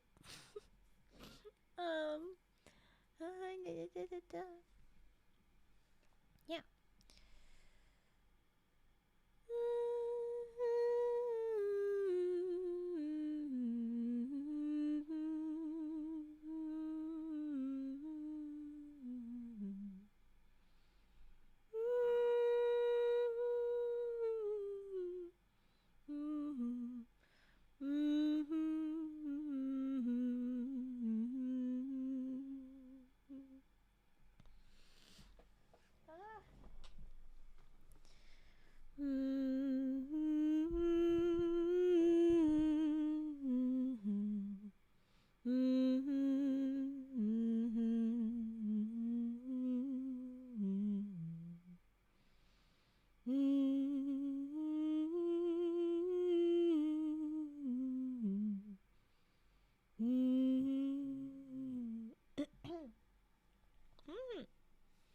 Frouse, this is kind of the worst time to attack.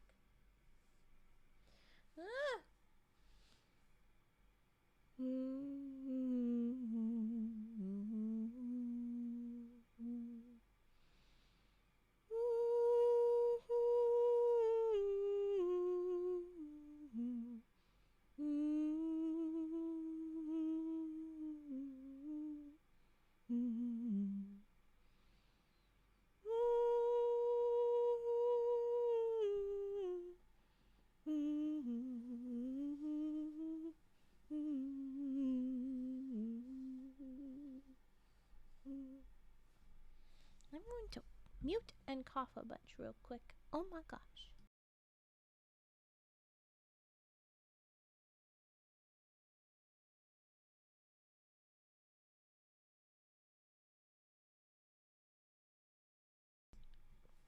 Okay. Let's move on to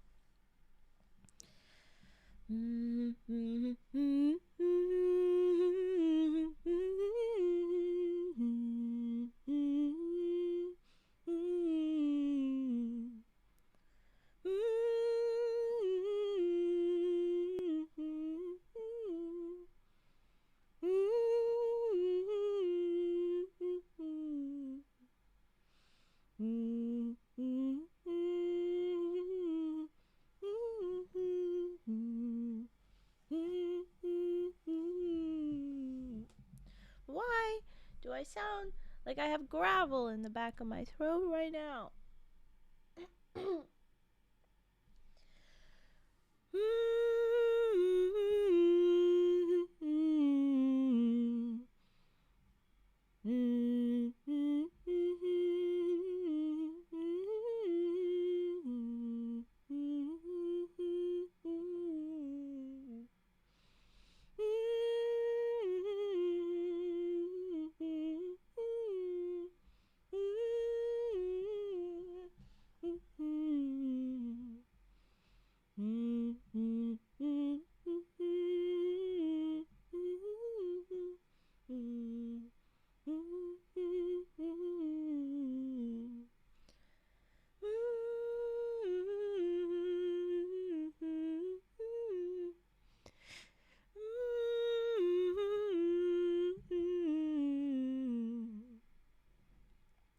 Good luck with that one, Frigid.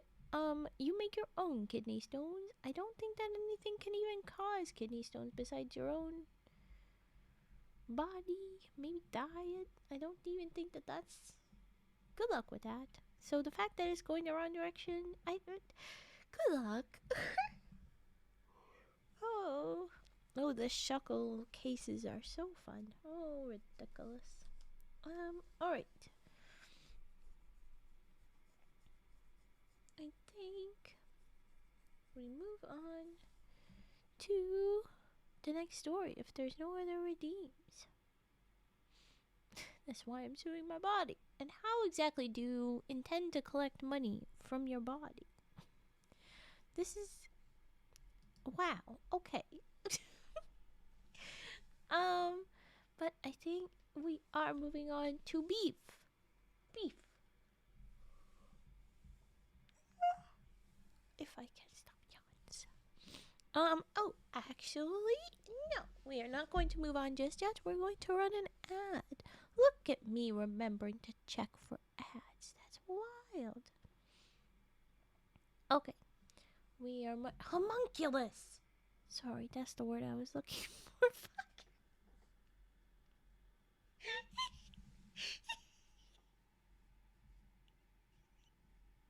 Why did that jump out of my face so aggressively?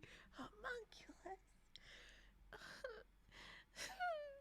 That's the word I was thinking of when reading Miss Amalgamated. I was thinking of a homunculus.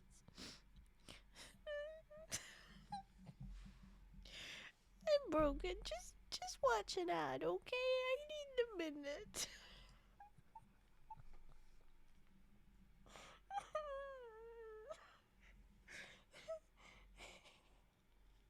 Oh my gosh. What is wrong with me? Alright. Well,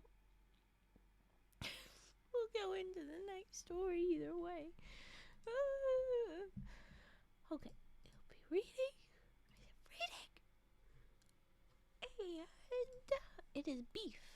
The story is called Beef. Very simple. Very simple. Just a little bit of technical difficulties. I was stuck on what was the word when I was thinking of the Miss Amalgamated da-da-da. And so I was like, what was it? And then, oh, yep, homunculus, but only just now. And so when it hit me, and because I was really hoping to remember it, it just jumped out of my face. It just had to be known. I was looking for the word homunculus. Damn it. Okay, but we are reading beef. That's an interesting now reading beef. I'm not... Anyway, okay. Here we are. Here we go. Okay. Ooh. This should be interesting. Alright. English only read. Homunculus is English. Alright. Beef. Sometimes being cheated ain't as bad as it made out to be. Now boarding. It does not say now boarding. What do you do? Okay. Sometimes being cheated ain't as bad as it made out to be. Back over 100 years ago, when the government take the prairies away from the Indians and give us back these little reservations, our chief, 3 Eagles, make his mark to an agreement that, to help us Indians become farmers, the government going to give every family 2 to 4 cows, depend on its size. But 3 Eagles wouldn't accept the gift. I seen picture of 3 Eagles wearing a breastplate, decked out in buckskin, feathers, and beaded wampum. He have the proud face of a hunter and warrior, and he wasn't about to be a farmer. I am not a tree, is what 3 Eagles said. My people do not root themselves to the land. We are traveling people. Indians soar like the birds. Just as the white man is a pale ghost of the Indian, so cattle are weak ghosts of buffalo. Ooh. Farms are prisons. You do not put an eagle in a square cage. It lucky 3 eagles died young, it says. I guess it lucky for them, I think. Oh my gosh, Flino! Wait. Let's hope you go bed. Yes. Okay. Tiny rage puffs. Mr. Rizzy Dramos. Peas and carrots. Peas and carrots. Flino, what the you're not asleep. Was that a good little mini bitty rage puffing? I trick you. It's what I feel, but I did do a mini teeny bit of a rage puff there. We just started a story, and I know you need eep, but I can't do proper redeems right this second, because that breaks my rules. But I give you little rage puff, and I'm reading beef, and I'm certain we will have mini rages as we go along, because they're talking about treaties, and probably, the not honoring them. So I will have the insidey rage. But I very much hope you fall asleep very, very quickly. Please, please, please. Please go to Night Night Town. Oh my goodness. Okay. Peas and carrots. Go to bed, Felino. Okay. No, frigid. I will bonk you. Pity peas. Not the pity peas.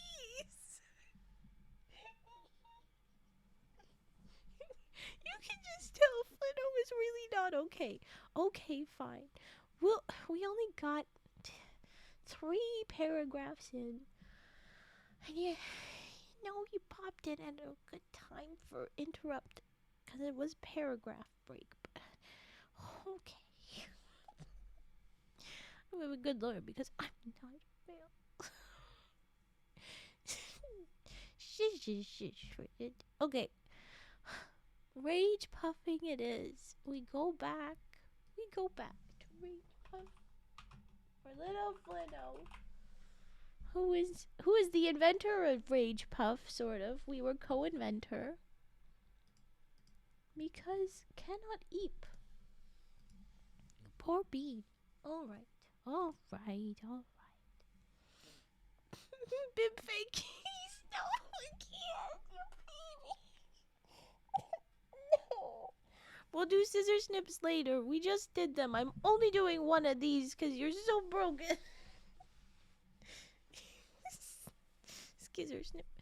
No, we just did. But okay, I will do Rage Puffy quickly before we go to story again. Here we go. Shut up. Shh.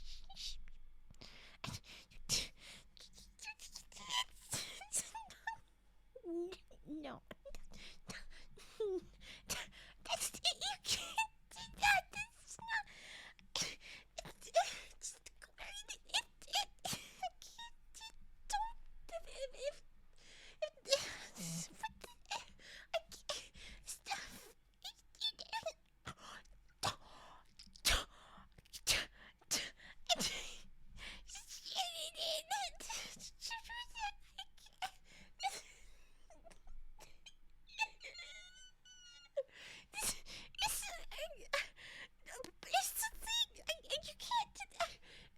I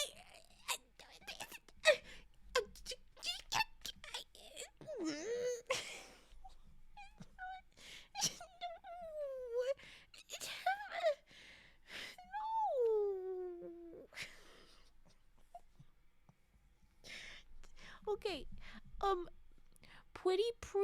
no. Peace and carrots is the, and then pity, peace. Is that nothing? Even the baby talk was incorrectly spelled. Nothing is correct. That's what got me. But it will not work again. It is illegal. And that's what that rage puff was about. So enough of that. Welcome in, Raiders, Myco Psycho. I'm kind of glad we went back. Flinno, you kind of had perfect timing, because then our now Raiders get to join us at the start of the next story. We're going to reread the first... I was going to reread the first 3 paragraphs because it was so short. Existential Snake Raid. Welcome in. Thank you for raiding. Myco Psycho, please go look after yourself. Get out of here. Go eat. Go unplug whatever you need. But thank you very much for bringing yourselves in here. Thank you. I'm a happy accident. For the love of God, man. Please, Flinno. Please, go the hell to sleep. Put the phone away. I need you to not type anymore, because it's going to break me, and also because you need to shut up to go to bed. You need to shut up to go to bed. This is immensely entertaining, but I cannot condone your torture. Please go bed. Please go bed. Okay. We're going to start the next story over because we kind of started, but it's fine. It's fine. It's called Beef, and I get the feeling detachment commencing. I'm glad. Here just in time to bonk Frigid on a lie. Hey, good time. Okay. Because it is not house lawyer. I guess technically that's Mask as a mod. Just saying. But no, we've got a whole collection of little lawyers in here. Okay, I go tiny teepee down now. Bib Fankies. Oh, your little uppies. I need to do a reaction emote to uppies where it's like they pick you up and they hug versus they pick you up and yeet. I want both of those. Okay, I will refund your skizzers. Oh no, wait, that's Frigid. Okay, then it's fine. We'll do that later, Frigid, you little shit. But okay, I'm gonna restart story and Flinno's gonna go the hell to sleep. Alright. Fake. Okay. Beef. We're gonna talk not about food or anything like that. Fish. We're gonna talk about treaties. So this is likely gonna get heavy, folks. There's a reason we've got the little trigger warning in the bottom. These stories were goofy chaos, but now we're gonna probably get into the heart of the things. Okay. Sometimes being cheated ain't as bad as it made out to be. Back over 100 years ago, when the government take the prairies away from the Indians and give us back these little reservations, our chief Three Eagles made his mark to an agreement that, to help us Indians become farmers, the government going to give every family 2 to 4 cows, depend on its size. But Three Eagles wouldn't accept the gift. I seen a picture of Three Eagles wearing a breastplate decked out in buckskin feathers and a beaded wampum. He have the proud face of a hunter and warrior, and he wasn't about to be a farmer. I am not a tree, is what Three Eagles said. My people do not root themselves to the land. We are traveling people. Indians soar like the birds. Just as the white man is a pale ghost of the Indians, so cattle are weak ghosts of the buffalo. Farms are prisons. You do not put an eagle in a square cage. Ooh. Ooh. Where is that little guy? Okay. Red text is illegible.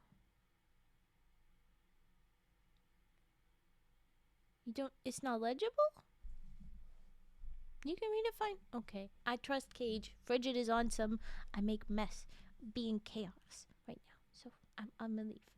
Okay. So Three Eagles is saying, oh hell no. And then we have it lucky 3 eagles died young. I'm guessing lucky for the treaty strength, but I don't know about lucky for Indians, but okay. We didn't know any of this history until I read in a magazine about how some Blackfoot Indians down south of Calgary just last year hit up the government for the cattle they was supposed to have got in 1877. They got the priest to do the research that proved their chief Crowfoot refused the cattle, but the Indians was still entitled. Biggest surprise, though, was that it being an election year, the government coughed up not cattle, but money. The magazine explained it this way. Both sides agreed early on that it would be foolish for the government to drive that big a herd onto the reserve. Sorting, distributing, branding, and fencing would have been virtually impossible.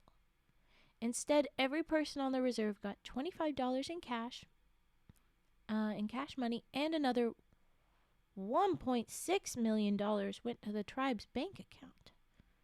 Hell yeah. Oh, I know how this is going to be. Silas, I guess.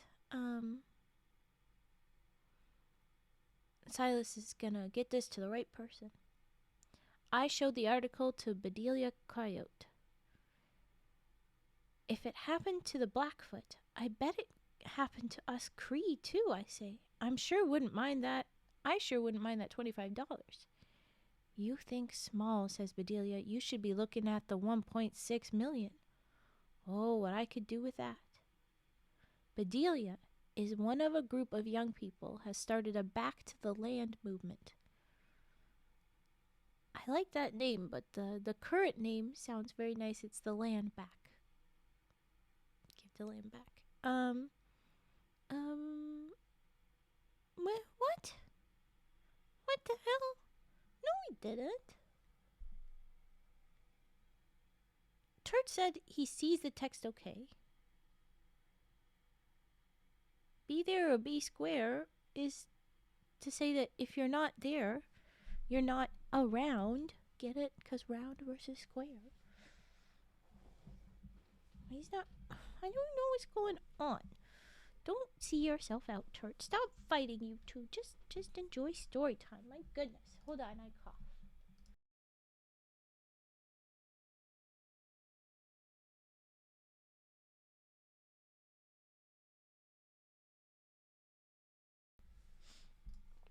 Okay. So Bedelia's thinking that this could be very helpful because she's part of a movement that is trying to probably the general get back rights to indigenous people and make sure that they're upholding the treaties and helping them out. Okay.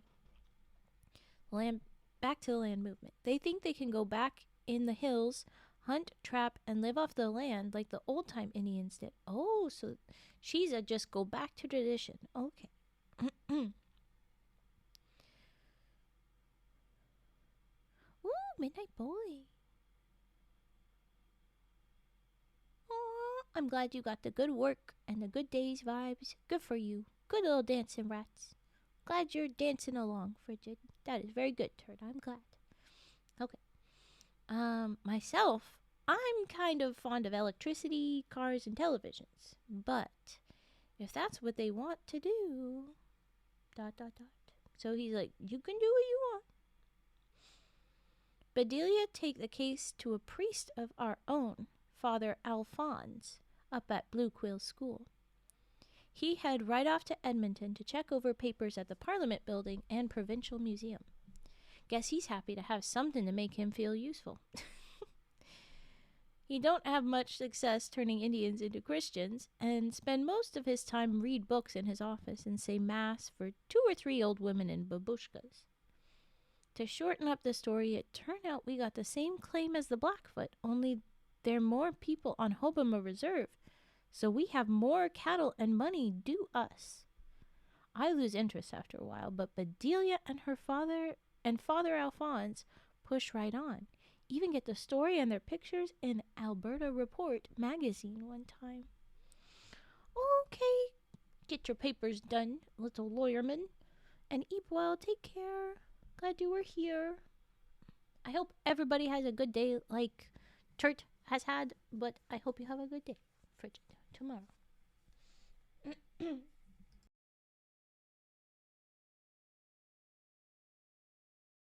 And where was?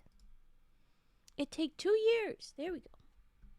But the government offer up something called Treaty 11, which offer the Ermine Skin Reserve 4,000 cows and 40 bulls. What about the money? Say Bedelia. That's just another part of the process, say Father Alphonse. We formally refuse the cattle and ask for money instead. We have to put it all in writing, and it will take another year or 2 to resolve. We'll ask for the value of the cattle plus compound interest for the last 100 years. I'd rather have the cattle, says my friend Frank Fencepost. Oh no, you're gonna ruin it. Oh my gosh, this is why it's called beef. Oh my god, you're gonna make it be actually cattle. Oh my god, Frank, no, you dum-dum. Oh my gosh, this is a bad idea, Frank. Why are your schemes so awful? It's fun, but damn it, buddy. I am glad that it is fictional in moments like this because I would really want just the betterment for the little reserve. I would just really rather that they have a better time instead of some harebrained scheme. But okay, he says he wants that. If the tribe got $1 million, you figure Chief Tom and his friends gonna let us get our hands on any of it? Okay, that is a fair point. Hi, Dry's Candy. I'm gonna keep coughing. Oh my god. Okay. Frank and his girlfriend Connie Big Charles has joined this here back to the land movement, though I'm not sure why. I think I know why Frank. Oh, I'm sorry if that was out.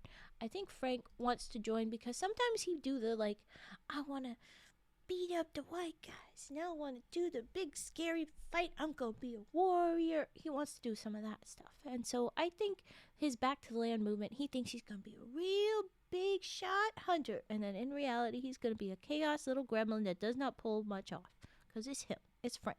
He's going to get some weirdly good luck and also a ton of bad luck. Because that is him. But all right. I guess he's joined that. Oh, yeah. Here's a good example of how this is not going to work well for Frank to be in that movement. Only tool Frank really capable with is a bottle opener. As for Connie, she liked tight sweaters, white lipstick, and her powwow blaster radio. That all silver, big as a suitcase, and can shake leaves off trees when the volume is up. So she's got a big old radio. I think I checked my name in. Just got a silent stomachate. No! Oh, Turt. Oh, it's going pretty good, Trace Candy. Turt had a good day, but now we're nervous that we have ruined it with jinxing it. Ugh. Damn it. Okay. Connie ain't never farmed in her life. She don't even grow houseplants. So they're like, I don't know what you're doing, but this is what they responded to with the cattle thing.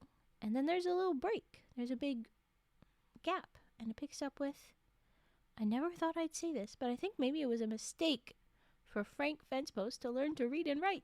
Oh, no, I remember agreeing to that earlier. Ever since he done that, it opened up to him about 100 more ways to get in trouble. Oh, no, what did he do? Don't tell me he went for it. Oh, no. Oh, no. No, don't tell me you spoke for them. Don't do that. Frank has learned to read upside down. So just by standing across Father Alphonse's desk, he can read the name and address of the bureaucrat in Ottawa that the Ermine Skin Nation Back to the Land movement deals with. Yeah, he's going to speak for him and he's going to ruin it. And you're going to get... No, it's not Connie that's upset. It's Bedelia. You're going to get Bedelia really pissed off. Frank, he grinned like a Japanese general while he write to the government say he happy to accept their offer of cattle. And could they ship 400 a month until we get all of them? And he signed the letter, Father Alphonse Fencepost, Instrument of God. What the fuck do you... That's not Alphonse's last name, probably. Oh my god. Oh, but he signs it FR. Like, you know, that's the shorthand of it. And this is his response to that. FR could stand for Frank, couldn't it? Say Frank. I suggest he send it to the Department of Graft, Patronage, and Corruption, but Frank copy out the real return address from the envelope. Don't mess with your spiritual advisor, he tell me. Silas, you need to interrupt him when he does this kind of crap. Oh my God, you cannot let this stand. But of course he did, because it's a silly story and you're gonna get to write about it, huh? The government write direct to Frank, agree to send us the stock, 400 at a time. And it coming in the name of the Ermine Skin Nation Back to the Land movement, Mrs. Bedelia Coyote, Executive Director. So there's no way Chief Tom can get his greedy hands on the cattle or the money they going to make for us. No problems, say Frank. We just put the cattle to graze on the hills. The bulls make the cows pregnant. Our herd grows. We sell off the calves and yearlings, invest the money in real estate. What about back to the land? Hey, land is land. I'm going to build my ranch house in Wetaskiwin. It have a 3-story, 12-suite apartment block attached to it. But first we have to do a lot of work. We build a corral between Ben Stonebreaker's store and our row of cabins on the hill. We will put the first 400 cattle there, herd them in little groups to the pasture land. When we get the first 400 settled, we order 400 more. The Bank of Montreal in Wetaskiwin, after we showed them the letter, actually loan us some money to buy fence posts and log poles to make a corral. Hey, Frank's finally living up to his name, putting in some fence posts. Cool. Out of that money, Frank, he buy himself a silk western shirt. Oh my God, fucking hell. Kid. He buys himself a silk western shirt, cowboy boots, a 10-gallon white hat, and a string tie. So like a bolo. So he's trying to be a western rancher type guy. And did he buy anything for the frickin' fence post with this? Just call me J. Tex Fence Post. Oh my God. He says, and walk around with his chest pushed out, supervise the rest of us as we dig post holes and nail the poles into place with 6-inch blue spikes. Okay, so he did get some stuff. Okay, that's good. Father Alphonse sure is surprised when he get a letter from the Department of Indian Affairs say they can't honor his refusal of the cattle because they is already on their way to us, and we should try to get our records in order. Father Alphonse and Bedelia do a little investigating and discover what Frank has done. How could you do something so stupid? Roared Bedelia. Me and Rufus, first rider, is working on the corral.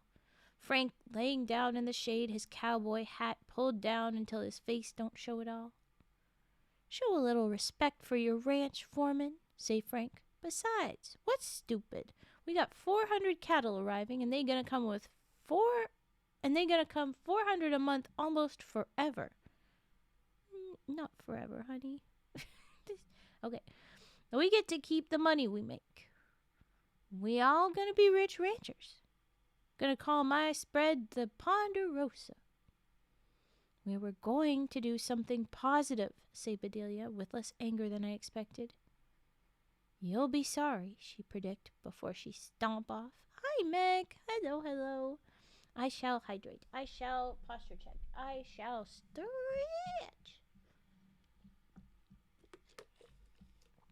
Okay, thank you very much. We do the and then that one. Okay, and now stretching. Okay. Whoa, chair. Stop rolling everywhere.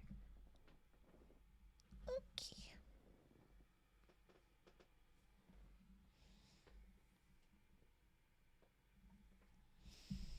Oh, good stretches.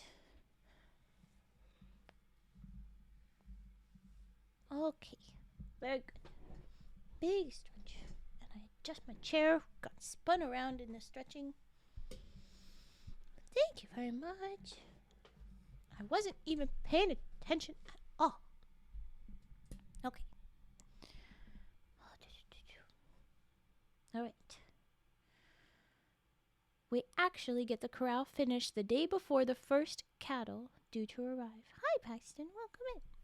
I read somewhere about this here guy named Murphy, who has a law about whatever can go wrong will go wrong. Murphy's Law. I bet Murphy was an ermine skin Indian. Unfortunately, this is just universal, honey. Boy, we sure is excited when that first cattle transport turned off the highway and onto the main street of Hobama. Little kids and old people are all along the street waving pennants left over from when the Edmonton Oilers won the Stanley Cup for hockey. People toot their car horns and wave. The truck back up to the corral, let down its end gate, and the first Herefords with wine-colored bodies and square white faces step down onto the reserve. Ethan First Rider, Ducky Cardinal, ooh, you're new, Gerard Many Hands High, and a couple of other guys who work the rodeo circuit are there on their ponies to guide the cattle into the corral. Thank goodness they had somebody that knows what they're doing. The second truck waiting to unload when the first one is empty. Then another one. And another. And another. Each truck hold about 35 to 40 cattle, and after a while it seemed to me there is close to 400 cows in the corral. But when I look toward the highway, there are cattle transports lined up all the way down the hill and about 4 deep all along Main Street. It seems some clerk in the government in Ottawa, oh no, add an extra 0 to our order and there is 4,000 cattle arriving instead of 400. No. So there was supposed to be 400 because they are due eventually 4,000. But they got all of them all at once because somebody did something wrong. It ain't our... I was thinking that it was going to be like, we built a corral. Yay. Silas, you built a 40-cow corral. That is nowhere near big enough to even hold enough of these cows, let alone let them live there. You have nowhere near big enough. But know that they really apparently did enough for 400. Okay. It ain't our problem, the truck drivers say. Our orders are to deliver these cattle to Hobama. This here is Hobama. If you ain't got a corral, we'll just drop them in the street. And they do. By the end of the day, there is more white-faced cattle on the Hobama Reserve than there is Indians. The corral gets so full it starts to bulge at the seams. Then come a couple of trucks saying they carrying the bulls. Can't turn these dudes loose, a truck driver say. They're mean mothers if I ever seen some. Oh, no. We have to chase a few hundred cattle out onto the street so the bulls can go into the corral. They must weigh 5,000 pounds each, say Frank, watching the wide, squat Hereford bulls wobble into the corral on their square piano legs. Each one got a bronze ring in his flat pink nose. Look at the equipment on them suckers. Oh, don't. Says Frank. I bet that's what I was in a former life. In the present one, says Connie, and Frank grinned big. Yeah, I don't give a fuck. The trucks keep unloading. I guess word must work back to the end of the line that we ain't got no more corral space. Some of the trucks way out by the highway, no, drop their loads and sneak away on the freaking highway? They're gonna lose all the... Oh my gosh, I understand, but oh my god, no. Soon all the trucks are doing that. Oh my gosh. Oh, glad to have you, demon. The main street of Hobama looked like a movie I seen once of a cattle drive somewhere in the Wild West of about 100 years ago. The cattle fill up the school grounds and is munching grass among tombstones in the graveyard behind the Catholic Church. One step up on the porch of Ben Stonebreaker's Hobama General Store, bite into a gunny sack of chicken feed, and scatter it all about. 4 or 5 more climb onto the porch, and one get about halfway into the store before Ben's granddaughter Caroline beat it across his nose with a yardstick and make it back up. My girlfriend's brother David, one wound, have himself a still in a poplar grove a few hundred yards back of town. RCMP can't sniff out his business, but it'd only take the cattle a few minutes to find it. They could work for the RCMP. Use them as tracking cattle, says Frank. And they'd be close to being as smart, he's saying. The cattle like the sugar in the throwed-out mash, and some of them get as close to mean as these docile kind of cattle can. Ben Stonebreaker has 5 cattle prods in his hardware department, and he sells them out in about 5 minutes. Mad Etta, our medicine lady, was herding 3 or 4 half-drunk cows out of her yard when Ephraim Crookedneck, who decided to put as many cows as he can into his garden, when only fenced with chicken wire, and called them his own, either accidentally or by mistake, jabbed Mad Etta with his new electric cattle prod. Honest to God, I thought she was one of them. I would like to be very mad at this story. I don't care that she's a big lady. Stop doing this. You seen her from behind. It was an honest mistake. Stop calling her these things, he say after the doctor taped up his cracked ribs and put his dislocated arm in a sling. Oh, hell yeah, Etta, you put him in his place for that? Hell yeah, Etta. The cattle push up against the pumps of Fred Cryer's Hoboma, Texaco garage, and before long, one of the pumps leaning at a 45-degree angle. They get itchy. They're going to rub up on things. They just want scritches. Old Peter Left Hand's chicken coop kind of sigh and fold up like a paper cutout. Ruffled hens running everywhere. Some squawking from inside the flattened building. Oh, that's bad. Traffic on Highway 2A is tied up because the cows are loose over there, and somebody in a pickup truck hit a cow right in front of the Hoboma pool halls. Some young guys built a fire in a rusty oil drum, and they barbecue the dead cow. Oh, jeez. Other guys is stripping down the pickup truck while the driver trying to call the RCMP. We is the law here, Rufus First Rider tell the truck owner. Constable Chrétien and Constable Bobowski, the lady RCMP, come by, but there is some situations even too big for the RCMP. She got the dump? No, oh my God, Flinto, you're supposed to go to bed. You could, what the? Go to bed, Flinto. This is what you interrupt with. This is what you show up for, but still, go to bed. What? Oh my God. Why did that fall? When did the bags of origamis fell? Why did you fall? What are you doing? Oh my gosh. Okay. I'm sorry the dumpy called to me. Go back to bed. Don't let the dumpy wake you. I can't believe I'm saying this. Okay. Yes, go back to sleep. You poor little broken brain. Let it rest. Let it repair. Okay. Why did I had a jingle in my hair then. My head there. Not my hair then. Oh my God. Constable Bobowski jump out of the patrol car, get shit on her boots, jump back in, then back out to wipe her feet on the grass. She ain't putting up with this shit. They stare through the windshield at the thousands of cattle milling around. Some of them cattle bump pretty hard into the patrol car. Finally, they ease away a few feet at a time. I'm told they put detour signs on the highway a mile above and a mile before Hoboma. It ain't near as much fun as we thought it would be to have 4,000 cattle. Turns out, nobody like our cattle very much. Cattle is dumb and determined.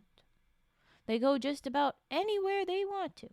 They eat grass and gardens and leaves, knock down buildings, and some get in Melvin Dodging Horse's wheat field, tramp down his crop. 6 or 7 of them eat until they die. Oh, shit. Then they smell up the air in the whole reserve. White farmers and even some Indians claim they're going to sue Ermine Skin Nation back to land movement. The main street and the gravel road to the highway and even the walking paths is covered in cow shit. Seem like every place you can name is downwind of our herd. It is also pretty hard to keep 40 bulls in a corral when there is close to 4,000 cows outside the corral. Do something, everybody say to Bedelia Coyote and Mr. and Father Alphonse. But there is a point where people get overwhelmed by a situation, and Bedelia and Father Alphonse is in that position. They also didn't ask for it. Get frickin' Frank. You did this, Frank. Well, he didn't know it would be 4,000, to be fair, but Jesus. It's the government's fault. The government needs to fix this. But of course they won't, because they didn't fix it the first time. We had to yell at them to fix it the first time. And this is what they did. This is what they fucking did. Oh my God. People try to get Chief Tom in on the act, but he stay in his apartment in Wetaskiwin with his girlfriend Samantha Yellowknees. And after they put pressure on him, decide he have serious government business in California for the next month. Of course, Chief Tom. Chief Tom don't like the smell of cattle no better than the rest of us. I don't give a fuck.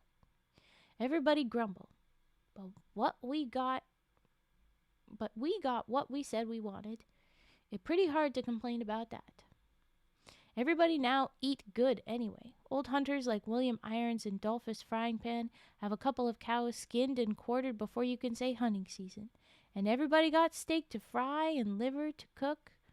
William and Dolphus have blood up to their elbows, and they ain't smiled so broad since they got too old to go big game hunting. Yeah.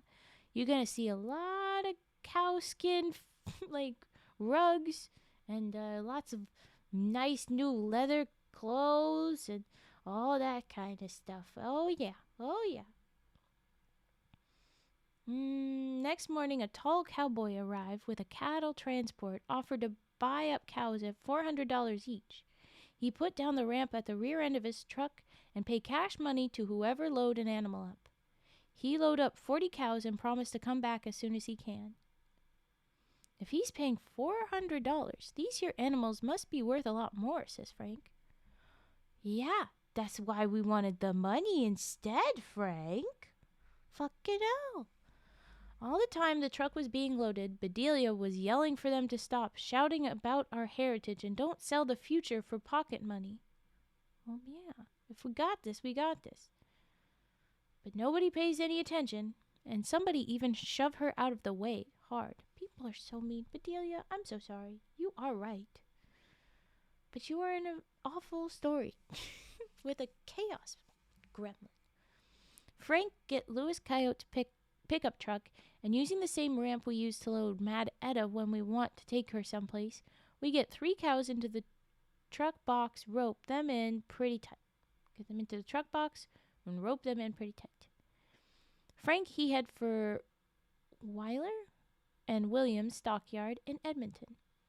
Most of us don't really have any idea how much a cow is worth, but after Frank make that first trip to Edmonton, he report they is paying 80 cents a pound, and these cows weigh around 1,000 to 1,200 pounds.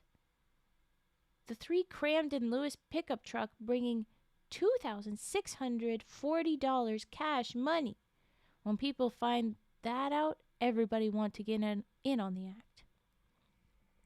When the cattle transport come back, David One Wound announced we going to nationalize it, and the driver just barely get away with his empty truck and 10 guys yipping on his heels. No. A couple of people load cows into their wagon boxes and start their teams out for the long trip to Edmonton.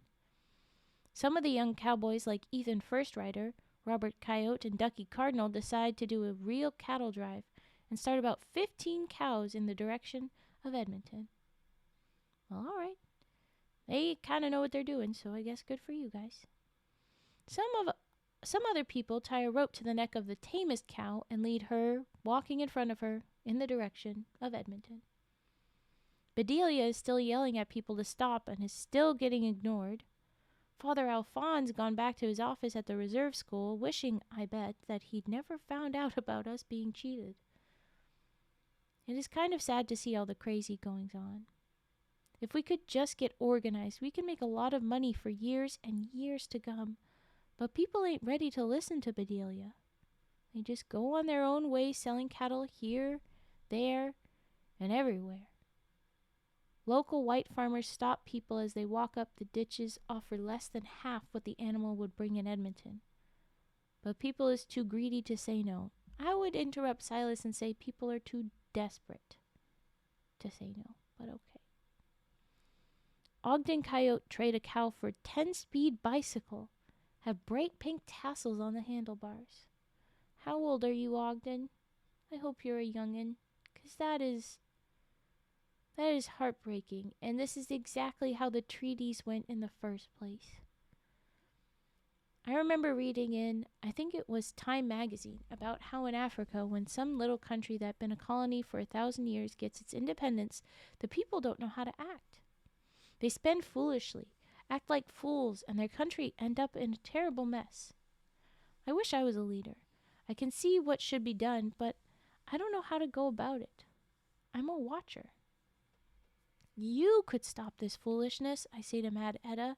People would listen to you. Why don't you do something? Hey, they are doing what they want. Water rise to its own level. You put food in front of hungry people, and they're going to eat good before they can think about planting seeds for next year. Same with money. I know what should be done, but the people ain't ready for it yet.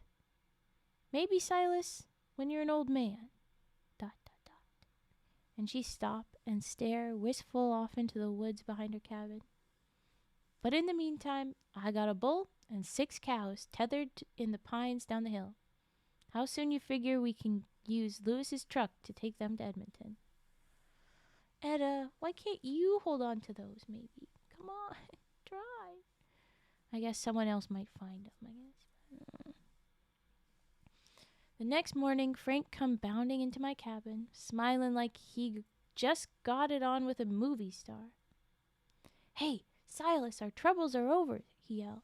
I had me a dream last night, and these here cattle going to make us rich.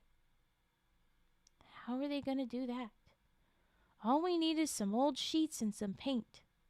For what? Hey, we're going to sell advertising space on our cattle. Oh my God, Frank, no. Frank is grinning so wide, I'm afraid he's going to dislocate his ears. That's crazy. No, it's not. And Frank jump up on a kitchen chair, then jump off quick, run to my bed, and pull a sheet off with one hard yank, leave the rest of the blankets and Sadie right where they were. He set 2 chairs about 4 feet apart and draped the sheet over the chair backs. Pretend that's a cow. We tie a sheet over her, then... And he pulled from his pocket a huge magic marker. Oh, you're ruining his sheets. About the size of a shock absorber. And then paint on the sheet, Hobama Texaco Garage. We do that on each side of the cow. Then we put them to grazing along the highway. They'll be just like billboards. No matter what I say to Frank, whether I laugh or make fun of his idea, he sticks to his guns. There's only one thing to do, I say. Let's go make some sales calls. I guess that's why he doesn't interrupt Frank's chaos, because he's like, he just keeps doing it. But you could try.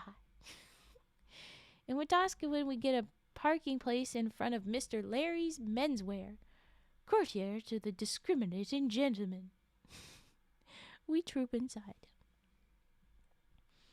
We're here to see Mr. Larry, I say to a tall man dressed so fancy he could lay right down in a coffin and feel at home. I am Lawrence Oberholzer, the proprietor. I'm Frank Fencepost, ace advertising salesman. He's an ace advertising salesman? How do you like me so far? And Frank stick out his hand, grab one of Mr. Larry's long pale hands that was by his side, and shake hearty. I would just as soon not answer that, he say, his voice able to freeze water or shrivel plants. I'm going to show you how to become the richest businessman in Wetaskiwin. I already am the richest man in Wetaskiwin, say Mr. Larry. Now please get to the point. You fancy man. How would you like to have 4,000 cattle with your name on them? Well, it's a lot less than 4,000 now. Frank. Silas isn't the one doing this one. Frank is. I'm like, is Silas doing this nonsense? No, he's not. Don't tell me you're cattle rustlers. Frank explained his idea. You can even advertise on more than one cow. Show him, Silas. This is my assistant, Silas, running up the riverbank. Why does he always make fake last names for him? Mr. Larry nodded at me. Picture your cows grazing in a row beside the highway, Mr. Larry. I take out 4 sheets I've been carrying, unfold them, drape them over racks of suits. When I finish, they read like this. This here store is a fancy place. Shirts and suits for every race. I'm not reading that. Slur or slur? Christian or Jew? Mr. Larry's is the store for you.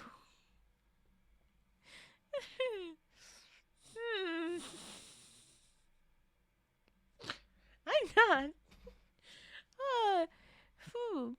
Frank, he looks so self-satisfied, he just know it is impossible for Mr. Larry to turn him down.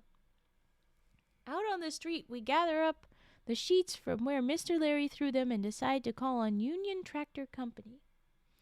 6 businesses later, we put the sheets in the truck and head for the Alice Hotel to have a beer. They'll be sorry, says Frank. I can't help it if I 50 years ahead of my time. No, honey. No, never. Never cow advertisers. Thank you.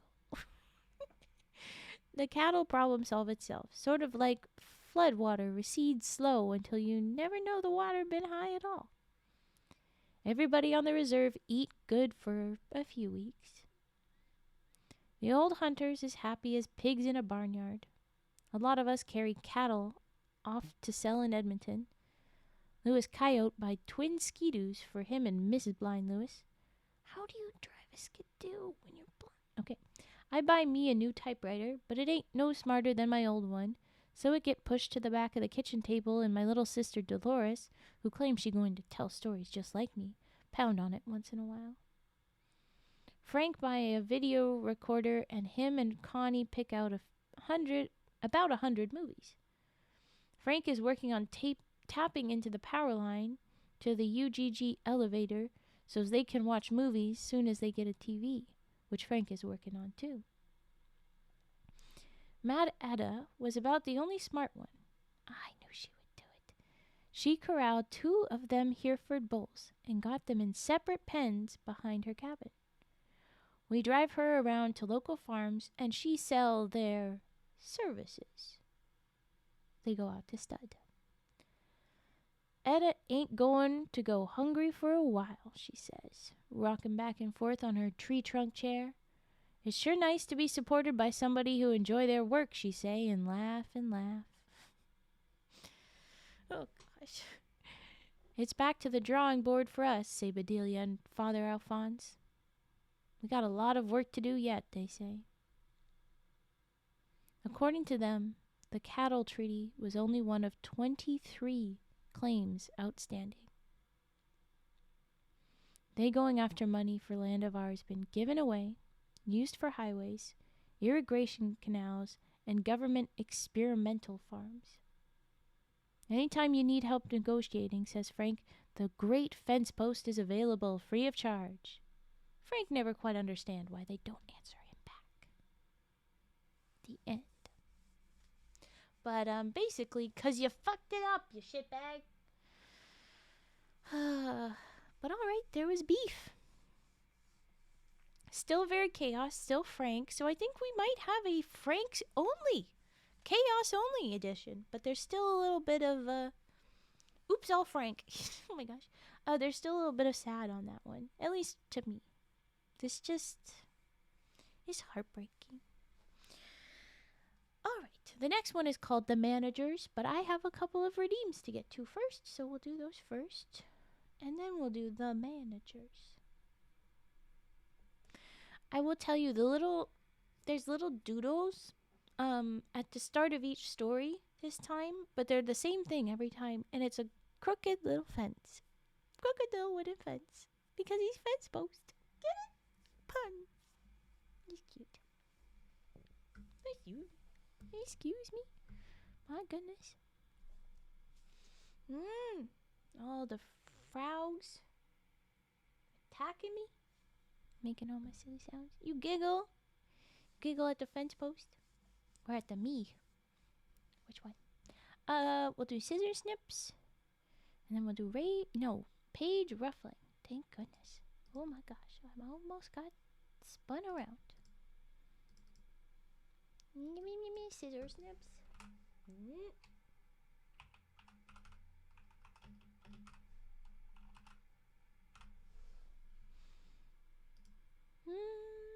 There they are.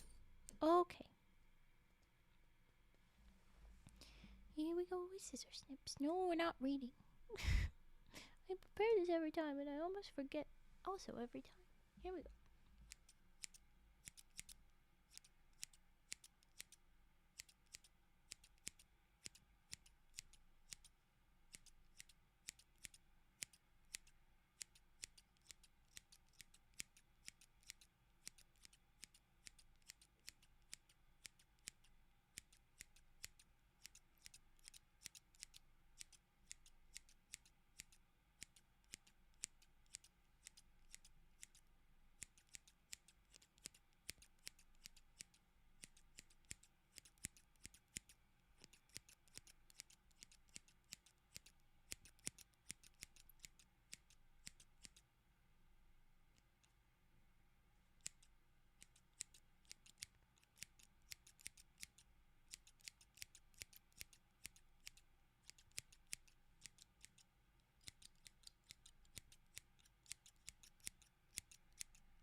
Alright, there is our scissor snips, and now we'll get the books for page ruffling.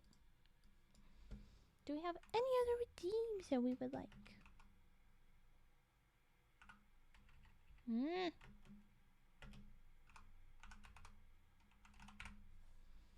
Anybody?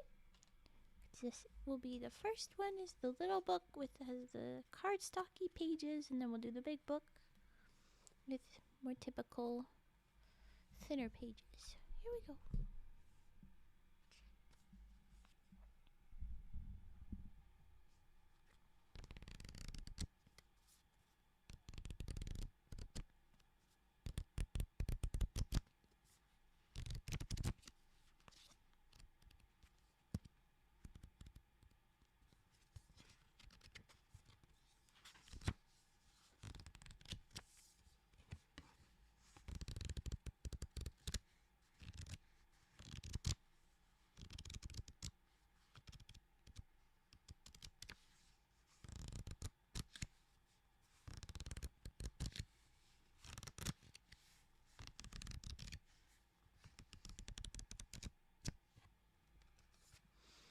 And the bigger book.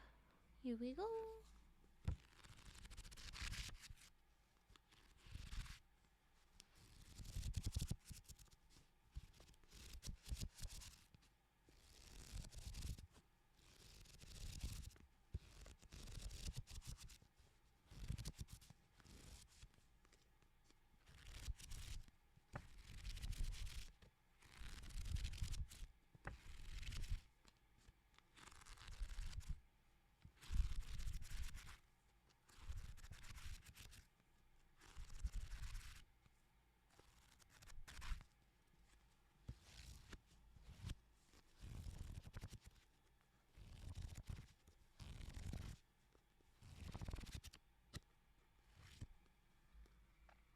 Well, that was the last of our redeems. What we are reading tonight is short stories by W.P. Kinsella from the book The Fencepost Chronicles. So it's all fictional stories about a fictional reservation in Alberta. So that's Canada, if you don't know. And it's our goofy little guys. We have Silas Irvineskin, who is the writer, storyteller there. He's the narrator in the story, but he's the community there. They've understood you're that writer guy, and he's published a few stories, but not much. And that's what he does. And then he's got his friend that is pure chaos, Frank Fencepost. And it seems that all these stories in this book are going to be using Frank. Not all of them that are based in this little world are about Frank, but or involve him at all. But it seems that he's gonna get involved in most of these. uh, and so whenever Frank's there, typically it's gonna be chaotic and probably silly. But I'm just waiting for us to get to one of the heavy hitters, because there's also usually some really touching stories. Maybe they're very sad. Maybe they're just like, whoa, yeah, that's tough, but that's real kind of stuff. And I'm waiting for that. But there's too much Frank chaos, which is very entertaining. But we haven't got there yet. Maybe it's this next one. But the next story is called The Managers. So we'll jump into that one. Since there's no other redeems, everybody's all quiet. And I'm happy to do that. Let's get the title up there.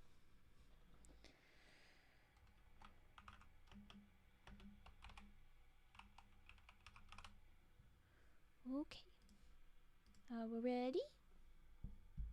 Are you ready, kids? Oh no. Okay.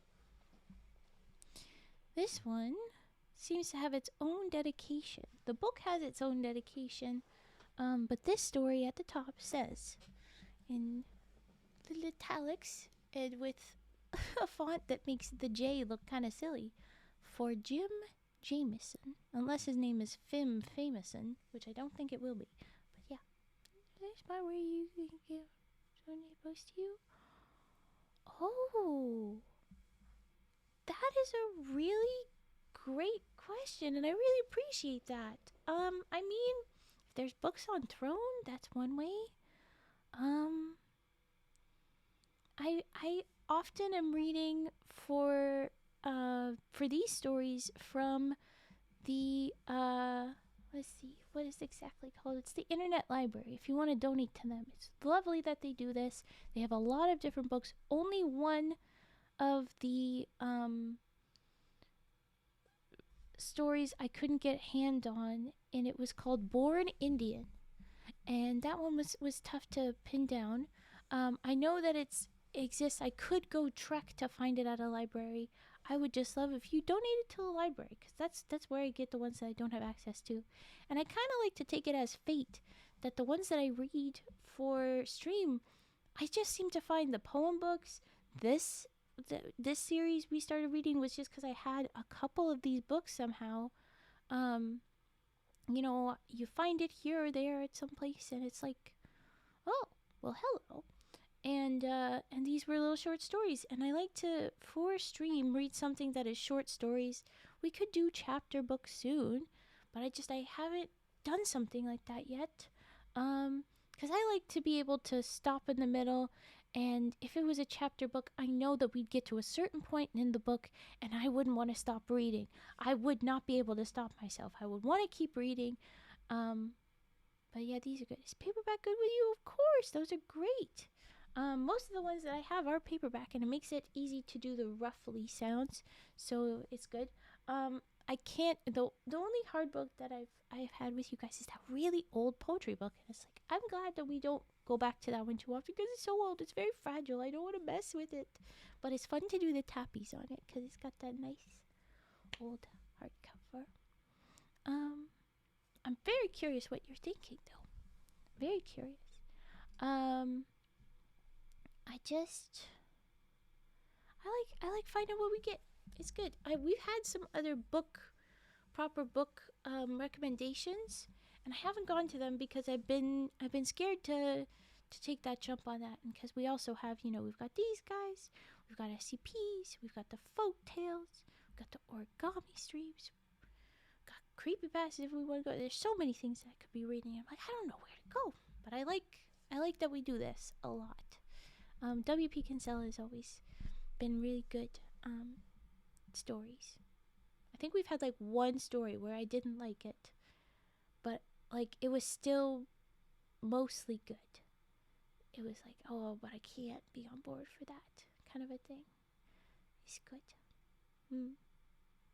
If you have recommendations, though, happy to take recommendations, and then I can find where I can find it. hopefully online, so that's nice and easy.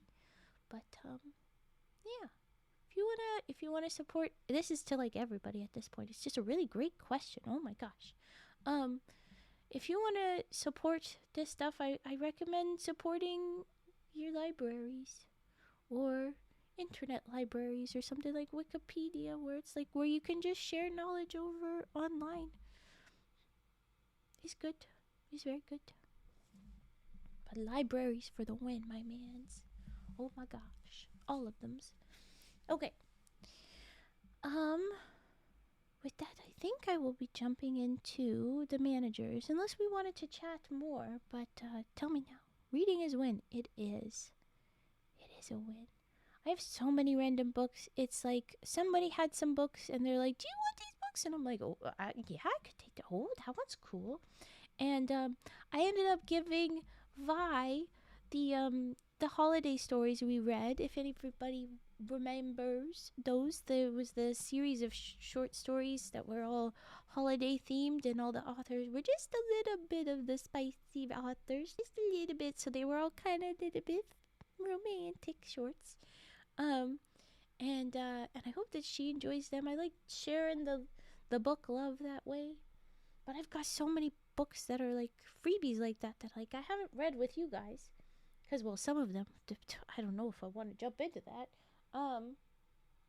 But it's like there's so many that I haven't gone around to, and I should. I hope I do. Slowly. Maybe I could start plucking some of these guys out. The problem is that I have no idea what it would be. It would probably be better that I just take time for myself to read. I don't. Oh my gosh. Okay. You're going to get me chattering on nonsense. Look at you. But thank you very much. Okay. Are we ready for the managers? I'm going to go ahead and actually start the story. Besides the little for Jim Jameson. Alright, actually, I'll hydrate first. And yep, I see Frank. So it really is the Fencepost Chronicles. Everything is Fencepost. Oops, all Franks. Okay. This time, the trouble. Oh my gosh. Okay, alrighty, Cage, no worries. I hope to not bother you. Alright. This time, the troubles start when a black limousine with blue tinted windows turn off the highway and pull up to the Hobama General Store. Okay, well, we're gonna break there because if y'all know the history, the car story gave a little bit of a hint. They make use of what they find here, and cars be pretty cool. But the trouble that insists that Frank is involved. 1,000%. Frank is involved. If the trouble started, yeah, that's Frank. And the limousine, oh, Frank's gonna have some fun now. Oh boy. Okay. The passenger window purred down, and a tough-looking dude with more scars on his face than a 9-year-old's knees. That's cute. Wow. Good. Silas is getting better and better. Call me over with a beefy finger. We're here to pay a call on the chief, he says. Yeah, well, this is just a reserve. You won't find no chief here. Well, where do I find him? Depend on what you looking for him for. What do you mean? Well, he might be someplace if you was wanting to pay him money, while he might be someplace else altogether if you want to collect money from him. I understand that, say the guy who wear a woolly lamb of a hat that make him look like a Russian secret agent. We have a business deal to discuss, guaranteed to make lots of money for your tribe. And then, on cue, Frank. If this deal's so good, say my friend Frank Fencepost, who's wanders over along with Ethan Firstrider, how come rich white guys like you want to share it with us poor Indians? A matter of capitalization, he say. You understand capitalization, Tonto? Oh, I'm gonna punch you. And the guy curl up one lip to show a lot of white teeth. It is a bad mistake to get on the wrong side of Frank Fencepost. Mad Etta is the only person it is worse to have for an enemy. I just learned to read and write, says Frank. I put a capitalization at the beginning of each sentence. Use one for names, places, proper nouns. Like if I say to you, hey, dirtbag, all 3 words would get capitalization. Frank! And Frank put one of his big hands on the window frame. Stare in without blinking at the scar-faced man. Hey, no offense, says the guy, make a weak smile. I can make it worth your while to find the chief. Oh, and you know Frank's angry because he's not going to take the I can make it worth your while bait. Chief lives up the hill where there's no roads, but we could walk you up easy. The guy leaned across and talked to the driver, who we ain't had a good look at yet.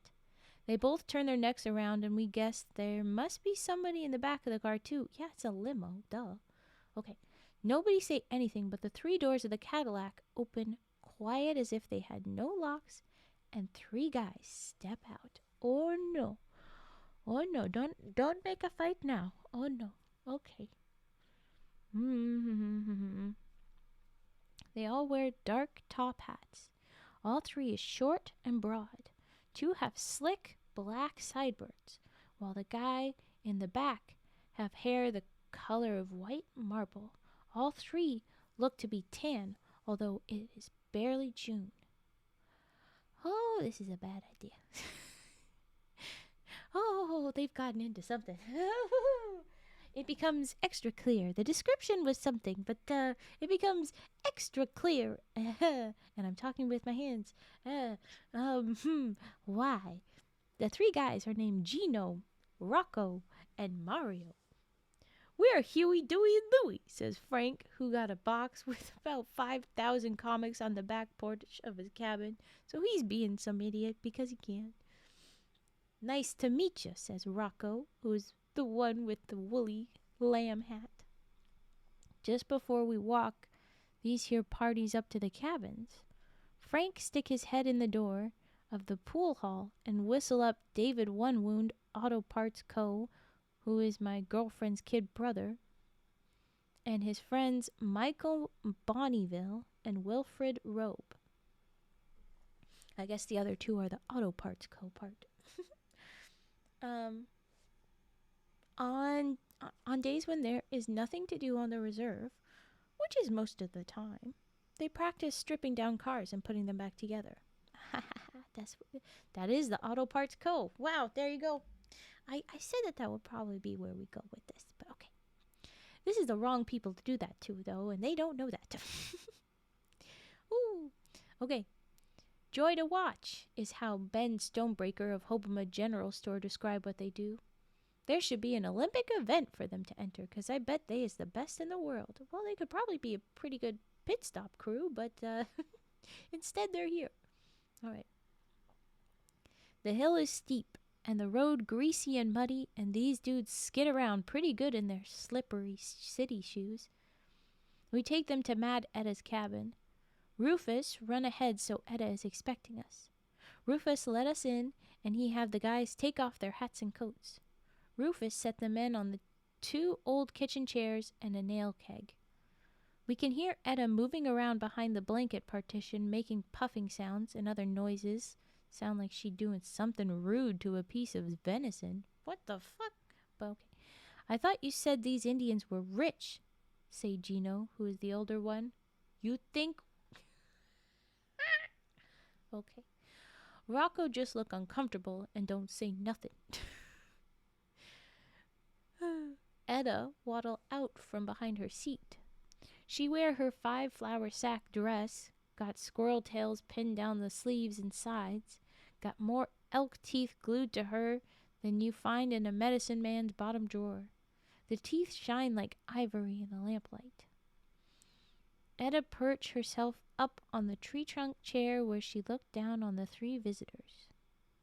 That will be $25 each, please, she say in a deep voice. What the hell for, say Rocco.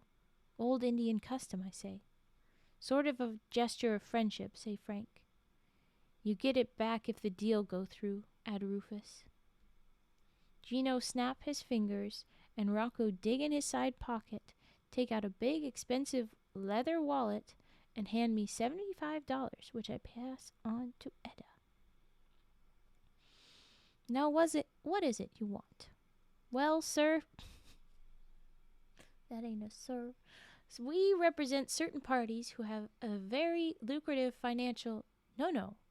What is the matter with you? The matter? What sickness do you suffer from? We ain't sick. We came to... Don't waste your medicine man's time. Aren't you the chief? Chief, I say in a surprised voice. We thought you wanted the medicine man. We said chief, Rocco say real loud. Where's the chief? Oh. He live in Wetaskiwin. We take you right there. We sure sorry for the misunderstanding. Rufus already handing them their coats and hats. Hi, Benny Yuri. How about our money, says Rocco. Did the deal go through, says Frank. Well, no, but no deal, no money. Let's move right along. And we all file outside, leaving Etta sitting in her chair, smiling up her sleeve, where the $75 is sleeping. When we get back down the hill, that big limousine suffered a certain amount of remodeling. It's sitting on its rims with the hood and trunk both up and all the doors open. The radio and stereo and air conditioning is gone, along with the spare wheel, the front bumper and grill, and any engine parts that unscrew quickly. What's happened here? Says Rocco. Your car's been stripped. You never seen a stripped-down car? Says Frank and grins big. You pissed him off, buddy. Rocco fumble in his inside pocket again, come out with a mean-looking gun, so big it's a wonder it don't tip him over. Please tell me you did something because it was in his gun or in his coat. Please tell me somebody made sure that is not a threat. Somebody checked. Right? Oh, my God. You gonna put the car out of its misery, say Frank? No, I'm gonna shove this up your nose and keep it there until the car is back together again. And he moved toward Frank. Frank ducked around a kerosene barrel on the porch of the store. Hey, it's a matter of capitalization, Rocco. You should understand that. Before Rocco can go on, Gino snaps his fingers again. It's a city car, for Christ's sakes. City capitalized, so I guess that means that the city owns it, probably? Anyway, he say, forget it. We want to see your chief, and we'll pay you $25 each to take us there, he say to us. Why didn't you say so in the first place, we say. Yeah, I think you missed the part. We'll make it worth your while, bit. And I run across the street, start up Louis Coyote's pickup truck. Rufus take his $25, decide to use it to buy groceries. Gino sit in front with us, while we put Rocco and Mario in the truck box. Everybody I know from our reserve is either real poor, plain poor, or just getting by. But that don't mean there ain't quite a bit of money around. Money that passed through the hands of us Indians, not me and my friends, but the big shot Indians like Chief Tom and his cronies. Passed through the hands is how Indian affairs people talk when they speak to the newspaper or TV about a business venture that gone bad. And we had plenty of those. So there's plenty of money going bad, but only up Tom's way and such like that. Does not get down to everybody. Hello, Scramalope. He's a cute little flower. Okay, militant Indians yelp like hungry dogs, but not much else. The ones who go along with the establishment are the ones able to get their hands deepest into the government pockets. They first make the government people feel guilty about how us Indians been treated. Then they propose a business deal, a landscaping company, a furniture making company, a fish packing plant, and the government put up half the money while the other half come from oil royalties held in trust for our tribe. That money come from the government, pass through Indian hands, and end up in white pockets. Indians like Chief Tom and his friends fancy themselves businessmen, but as Mad Etta say, it like dressing a coyote up in a suit and tie. Underneath his suit, he's still a coyote. Only talent they have is for making white people feel guilty. They don't know nothing about managing money. Not that they should, but they too proud to get smart businessmen to help them.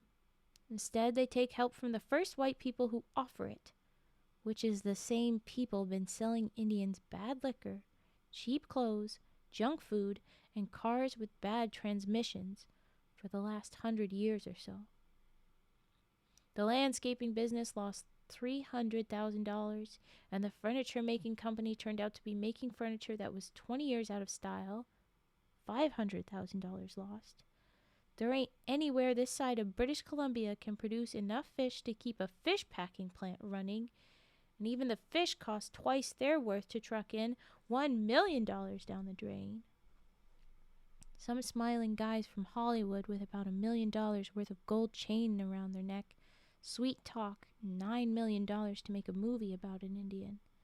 They got a famous white actor to play the Indian, and the movie showed for about 3 days at theaters in Edmonton and then disappear into wherever those kind of movies go. I heard they were going to show it on TV in Italy. I guess they like Indians in Italy.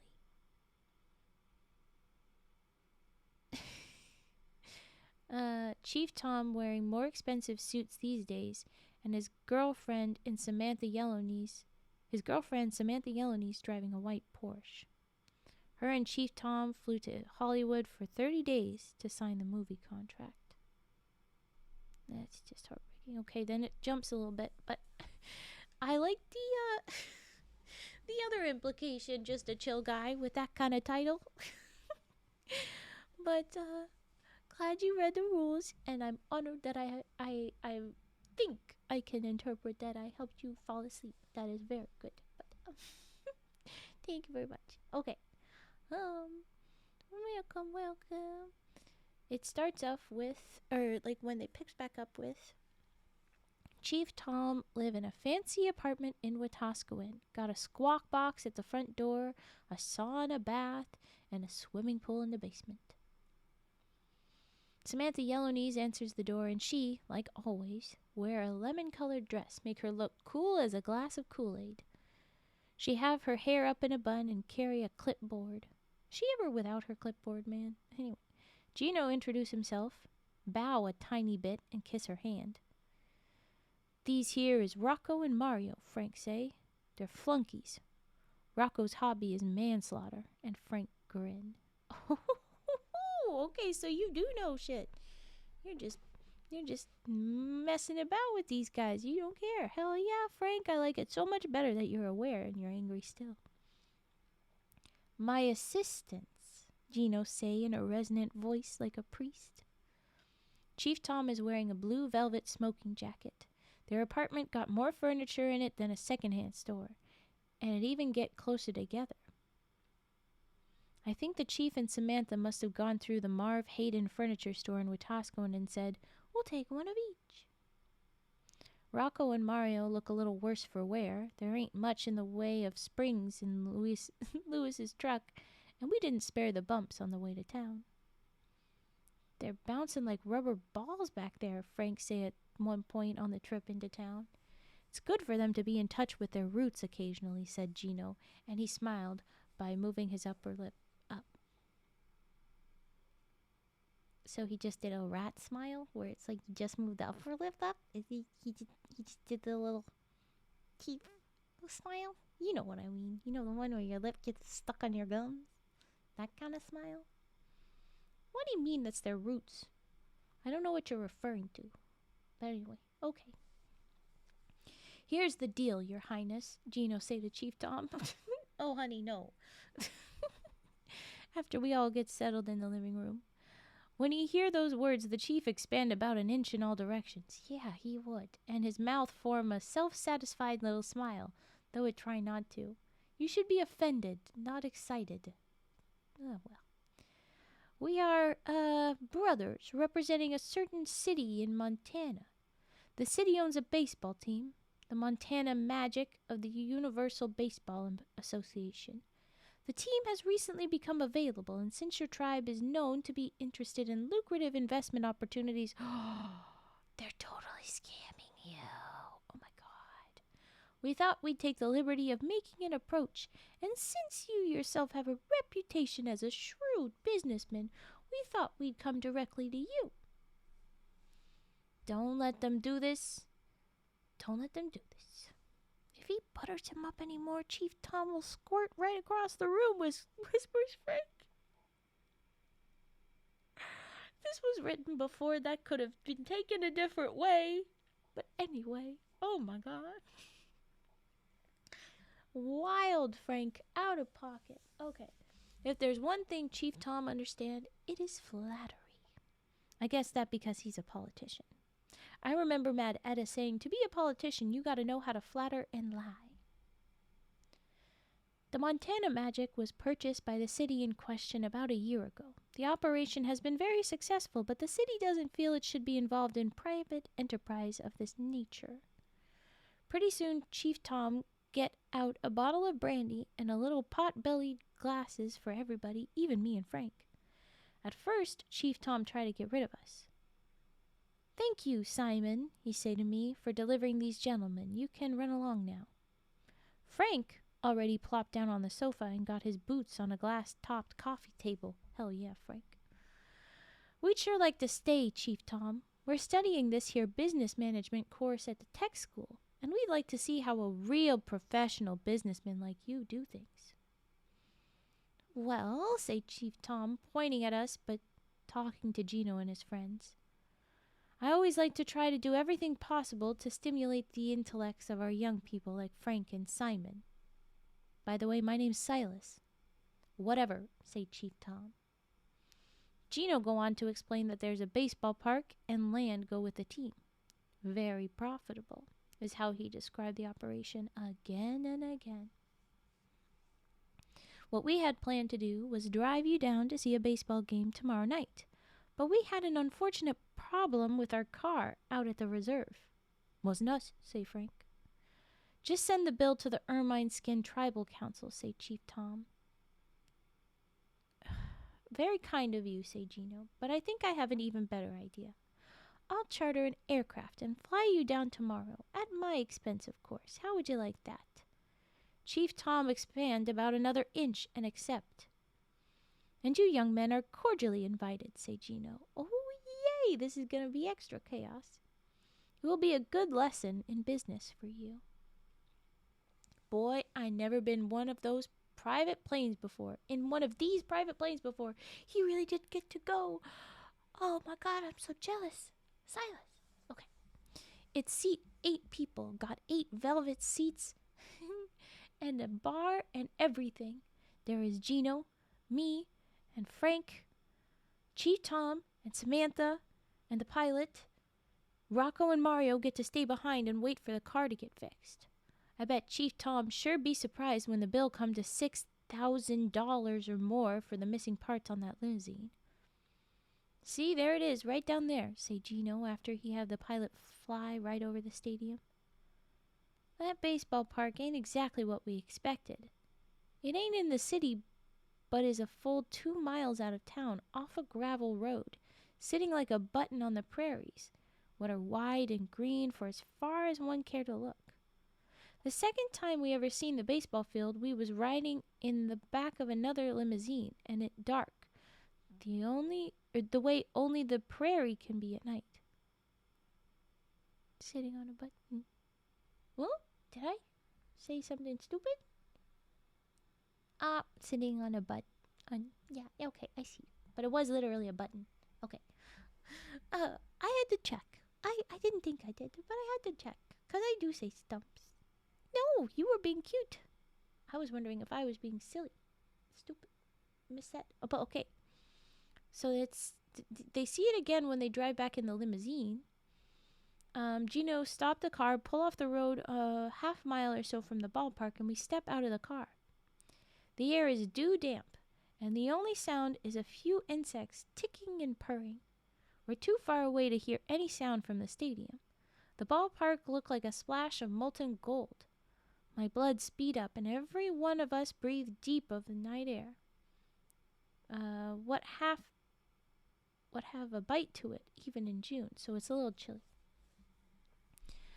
I bet that's what the end of the rainbow looked like, whispered Frank, who ain't one to be in awe of very many things. Behind a green board fence is a small grandstand. Only way it is different from the seating along the first and third base is that a bleacher is closed up so you can't toss garbage or see down to the ground. There is a tiny trailer behind the main grandstand that open up to be a concession. And there are 2 trailers outside the outfield fence, one used as a dressing room, the other as an office and home for the managers of the team. 8 tall silver light standards gleam down onto the field. And boy, when we get up close, we see that baseball stadium, what have a name, Magic Field, is about as full of people as it can get. Gino has been saying it holds 4,000 people. Of course, he say, you won't expect it to be full tonight. After all, this is only a Tuesday. The crowds don't really come until the weekend. But it is full, and there are 3 lines of people back, half a block from the concession, and kids with baskets sell hot dogs, beer, peanuts, and ice cream all through the stands. Samantha look at the ticket prices, ask again how many people the place hold, make a bunch of chicken scratchings on her clipboard. $15,000, she whispered to Chief Tom. How many games do they play a season? Asked Samantha. 50 games at home, 50 on the road, answered Gino. How do you get more people in here on the weekend? Asked the chief. Looks to be full up tonight. Oh, well, we cheat a little, says Gino. We sell standing room tickets and people stand along the foul lines, even sit against the outfield fence.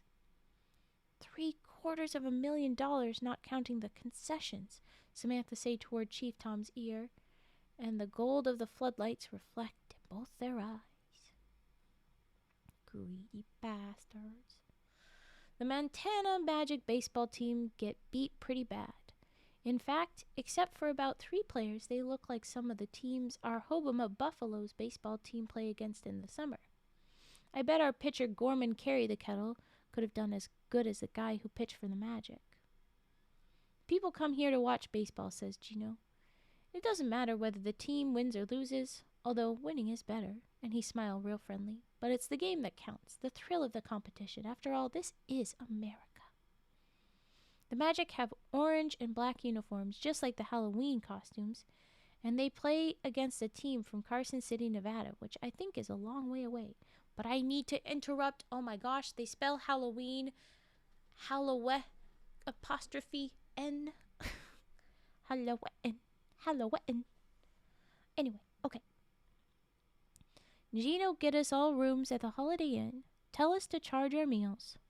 Frank, he get a date with one of the girls who sell hot dogs. Keep her overnight with him. The next morning, the 3 of us look around downtown while Gino take the chief and Samantha to look over the financial end of the operation. Frank, you have a girlfriend. Bonk, bonk, bonk. No. Okay, hey. Don't worry, Frank tell the girl who is named Cindy or Kathy or Candy. Lovely. And is still wearing her orange and black concession uniform.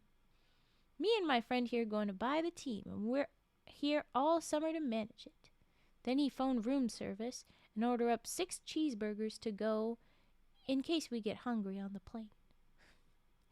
Gino see us right back to Chief Tom's apartment. He kissed Samantha's hand again and shake hands all around. We'll be waiting at the travel lodge for your decision, he say. That sound like an interesting business proposition, the chief say to Samantha as soon as Gino is gone.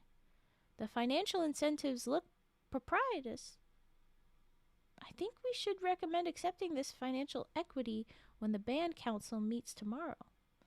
Samantha just go, and scribble madly on her clipboard. Chief Tom, I say, what I wonder is, if that team doing as good as they say, why do they come looking for investors? If it's so good, there should be a lineup of people waiting to invest. But the chief, he spouts some more double talk and don't even come close to answering my question. I can tell by look at the set of his mouth that the ermine-skinned Indians going to own themselves a baseball team. Sniffer should be fine. I don't think it's blocked. No one is polluting. as of currently. She'll be okay. Yes, it's safe. That's when I start to think on what Frank told that girl as a lover's lie. Soon as we're outside, I say to Frank, hey, if the band buy that baseball team, they are going to need somebody to manage it. You figure you could do it? Both of us, I say. One of the things I've always wanted to is to get my hands on some money to spend, even if it's other people's. Remember Willard Dodging Horse? He never had a pot to piss in or a window to throw it out of until he got to be manager of that fish packing plant. Inside of 3 months, he was driving a Buick, moved his family into a new house, and bought 3 Skidoos. Yeah, says Frank. And that packing plant been broke for close to 3 years, and Willard ain't even had to look for work. They say he put everybody in his family on the payroll. Even little Belinda, who was only 4 months old, was drawing $200 a week as a fish scaler. We could manage a baseball team, I say.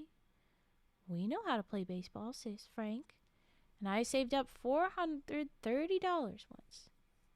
What the fuck does that... Oh my gosh. Before I talk you into going someplace we never been before and spending it all, says... Laugh, Frank. Oh, so he saved up a bunch, but then Frank got him to do the stupid bit. Lucky we was only 5 minutes late for the meeting next night. Otherwise, it would have been over before we got there. Chief Tom had been head honcho for so long he got all his friends on the council. If Chief Tom says shit, they all fill their drawers, says Bedelia Coyote. Bedelia liked to call herself a watchdog, try to keep the chief from wasting too much money. One time we ganged up with her and stopped him, but the chief can call more meetings than we have the gumption to go to. All in favor? The chief is saying as we come through the door. Wait just a minute, yelled Bedelia. I haven't finished discussing the motion. Did you have an accountant study their books? Did you get a lawyer to check on the contract? Did you get a real estate agent to appraise? And boy, Bedelia ramble on about 5 minutes, say all the things I thought about yesterday and a few more besides. Chief Tom give one of his political answers, which take 15 minutes or so and don't say one single thing. I trust this clears up any apprehension you might have about this investment opportunity, he finished up. You didn't answer my... Shh, I tell Bedelia. For once in his life, Chief Tom is right. Let him be. He's not. It's not okay. It's a terrible investment. They're screwed. But you think you can get some money out of it yourself personally. Bedelia's after the good of the rest of the community. You're after the good of yourself. Just a little bit. Silas. Okay. Me and Bedelia generally work on the same side, so she eye me up and down from under the blue polka dot bandana tied around her forehead. Trust us, say Frank, smiling. Frank could grin the bark off a tree. Well, okay, say Bedelia, and sit down. I'm certain that you have been betrayed, Bedelia, and I am sorry. Okay, Chief Tom stare at me and Frank, and if his face was electric, we'd be warm as toast. Soon as the vote passed, we slide up to Chief Tom. I know a lot about baseball, I say, and I studied for 3 years at the tech school in Wetaskiwin. Oh, I'm just realizing what's going on. This is a silly little moment. Oh, this is silly. This might actually be a, oh gosh, what's the word? This might be a crossover. That's what it is. W.P. Kinsella writes this world, and he also writes a fictional world about baseball. And I wonder, what if these guys that were selling the team just so happened to be involved in the other world, because that would be cute. But okay, I know a lot about baseball, I say, and I studied for 3 years at the tech school in Wetaskiwin, and I can read and write, says Frank. And we'd like to manage this here baseball team, I say. I was thinking catastrophe. Yeah, well, that too, but... Bedelia curse under her breath and kick over a folding chair. Yeah, she sees where this was going, and she sees how she was betrayed. Marvelous. I'm sorry, Bedelia. I could not help you. I would have if I could have. Well, young people, I appreciate the offer, but I hardly think you have the financial acumen. We'll work cheap, we tell the chief, and keep us off the streets. And if we away from home, we don't get any more reserve girls pregnant, say Frank. That one move might solve our birth control problems, say Chief Tom, one eye smiled just a little bit. That is the closest I ever knew him to make a joke. That is a whole I don't think he's really that wily, but maybe he is. Well, he be trying at least. I don't know if Frank actually have any babies, but it makes sense that Silas isn't telling us everything. Then you'll hire us? No. No. You young people don't understand the workings of the business world, say Chief Tom. While we do indeed need management personnel for this baseball team, which, incidentally, will henceforth be known as the Montana Indians, there is certain protocol to be followed. What you mean is the jobs go to your friends. There are certain favors to be repaid, say the chief. But we got Bedelia off your back tonight. You owe us something. Perhaps at a future time, what if we was to promise not to tell Samantha what you was doing last week when we seen you up in Edmonton? But I wasn't doing anything. I had a business meeting at the Four Seasons Hotel. You know that. And we know that. But what if we told Samantha we seen you with Mary Big Drum from the Indian Federation office? She's a pretty woman, single. Bet she'd like to get her hands on a handsome chief. And I bet Samantha's awful hard to live with when she's mad, I say.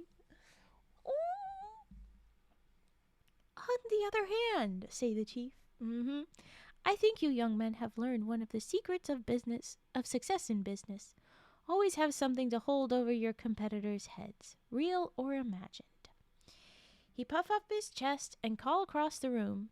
Samantha, dear, I've decided to hire Simon and Frank to manage our new enterprise. His name is Silas. His name is Silas. It is Silas. Oh, my God. Okay. The first inkling I get that things ain't as they should be is from Frank.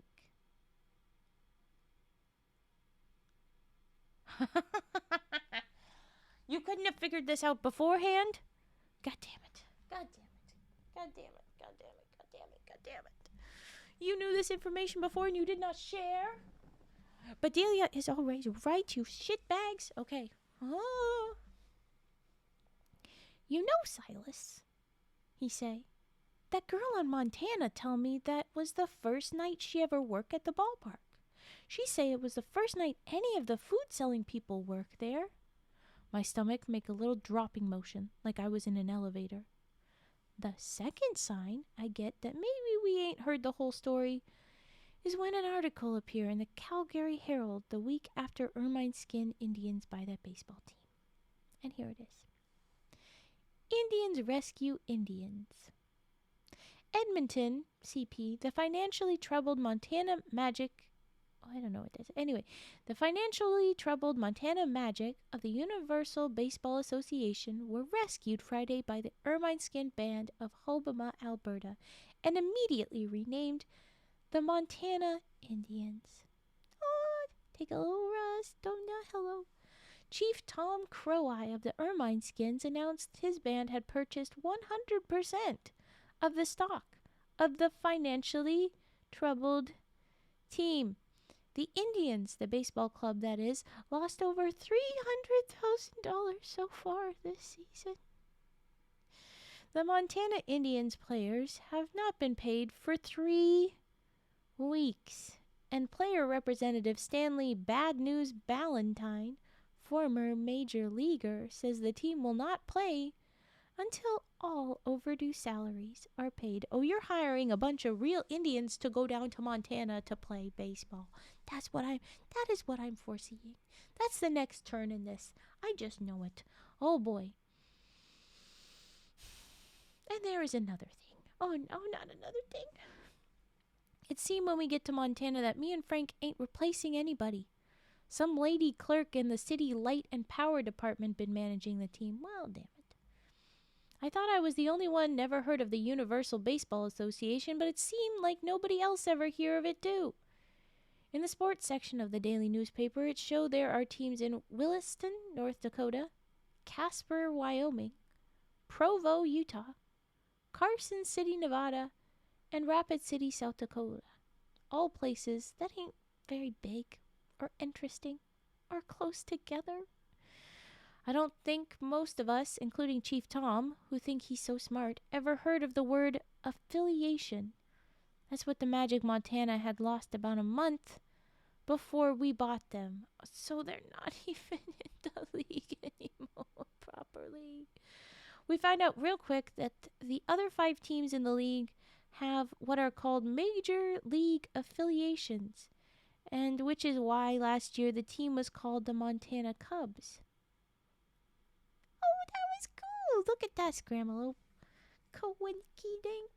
The long and short is that a Major League Baseball team sponsor the Universal Baseball Association clubs, supply young players, rent a baseball park, supply money for wages, traveling baseball uniforms, groundskeepers, and a few dozen other things that we never even thought of. Without an affiliation, we are an independent team and have to pay all our own expenses. It don't take us long to find out there is no way for an independent team to break even. The big league teams expect to lose money in places like Montana. The Universal Baseball Association clubs are called farm teams. I never seen a farm could slurp up money like this here business, says Frank after we've been there for a week or two. Every mail be full of bills, and there is never any money coming in. Lucky for us, the team was on the road for the first week we was there, because on the first night they were at home, after we bought up about a ton of food and hired in all the concession people from before. Only 9 people pay to get into the game. By asking a lot of questions the next day, I find out that since the city want to sell them real bad, Mr. Gino get them to promise a day off with pay to all city employees if they go to the baseball game and take their family and friends the night we was brought to the park. No shit. The second they were like, well, it's just a Tuesday, it's not very full, and then it was full, I was like, no. I put in a call to Chief Tom and suggest this here baseball team is like flushing money down the toilet, and we should maybe hire back Mr. Gino and his friends to sell it for us quick. Chief Tom yelled at me for being wasteful. The statement I have in front of me indicates the club to be a sound financial operation. What statement, you dumbass? Oh. If you don't keep it that way, you'll have to be replaced. To start with, we need another $100,000 over and above what you gave us already just to pay the bills, I say. This isn't Frank, this is Silas speaking, dude.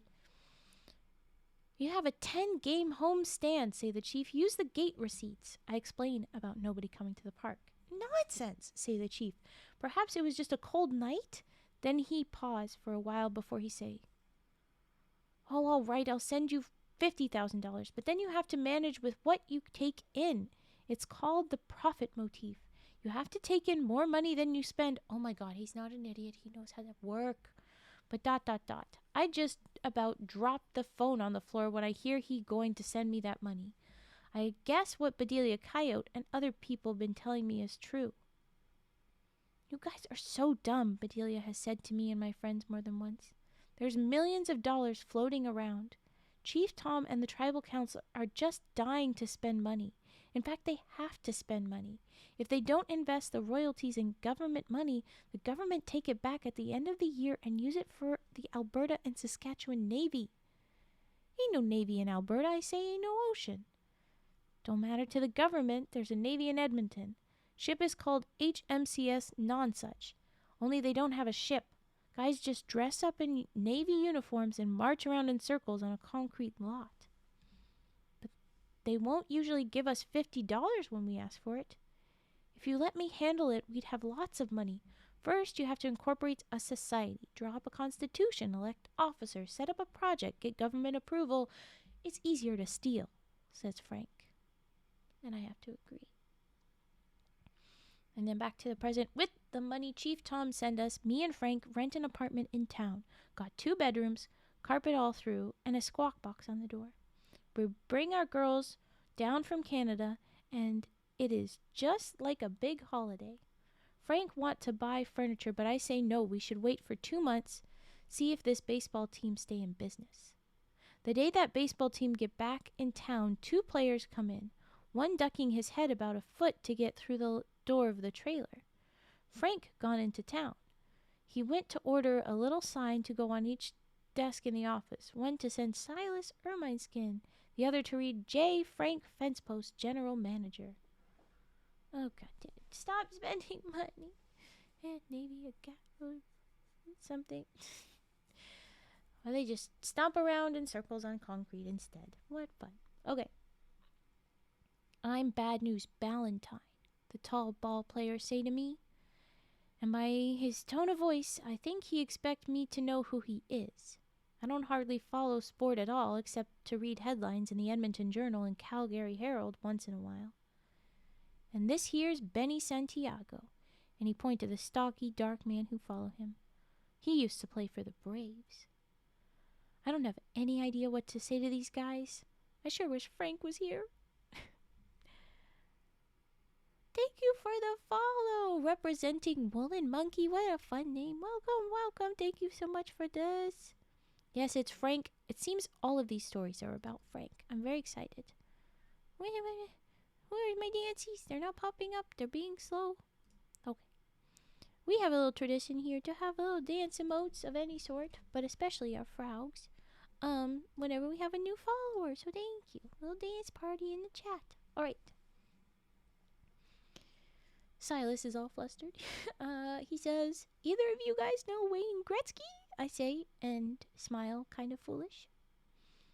What the hell did he say? The tall man. No. The tall man asked the short man. Mr. Bad News is out. I think they meant about. About. I can't dance is locked. You can use any dance. Any dance. You've got cheese rats? Well, welcome in from the apothecary. Welcome in. Okay. Yee, those are good. Any of them is good. Okay. What the hell did he say? Mr. Bad News is about 6.5 feet tall, thin as a pole, have high cheekbones, red hair, and looks as if maybe he got a baseball stuck inside one of his cheeks. Oh no, honey, that's probably true. I'm Silas, I say. I was going to say Mr. Ermineskin, but I just couldn't bring myself to. What can I do for you?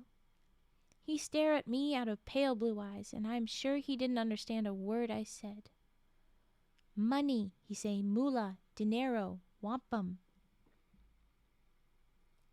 How much? And for what? I say real slow and clear as I'm able. Our paychecks are 2 weeks overdue, and none of us pick up a bat until we get paid, he say, and the dark man with him nod his head up and down. My boss says you was paid up until tomorrow. That's what the salesman who sold us the team, Mr. Gino. Our last checks bounced higher in an airfield pop-up. So, decidedly not paid, says Mr. Bad News. I take our brand new checkbook out of the desk drawer and try and look like a manager should. How much do we owe you, Mr. Bad News? Don't you know, he say, look at me kind of strange. Well, the lady who got the records still promising to deliver them. He shake his head and glare at me and then name a figure. That your salary for the whole year or maybe 2? It is more money than I ever made in my whole life, even counting 5-finger bargains and all the things Frank creatively borrows. I guess he can tell I don't believe him, 'cause he whip a sheaf of papers out of his back pocket, toss them down on the desk, turn and spit tobacco juice on the floor of the trailer. You just read that, Sonny. That's my contract with the Montana Magic, and you bought it when you bought the team. I pretend to read all the whereas and heretofore words, but I can't understand any of it. How many players did you say were on this here team? I ask. He slapped a hand to his forehead. Why wasn't I happy when I was in the bigs? He say. Then to me, 18. Don't you know nothing? Oh, look at all those dancers. Look at all that. Creatively borrowed, indeed. Do they all make as much money as you? Nah, me and Santiago here are the stars. The other guys are just scuffles and frauds and club players. That's good, I say. Open up the checkbook and write out their checks with my hand hardly shaking at all. Hardly shaking at all. As I add 3 zeros after the numbers on the check from Mr. Bad News. Our Indians play 6 games that week, lose them all. And the most people to come to a game is on Saturday when 65 show up. The bill for the lights come in, and it is also 2 months overdue, and it is for more than it take me to live on for a year. Mr. Bad News Ballantyne show up in my office after the last home game, say to me, "Where's the bus?" What bus? How the hell do you expect us to get to Williston and then to Rapid City? I sure hate to look dumb, but I never thought of how the team traveled. Why are they not talking to Frank either? Where the hell did Frank go?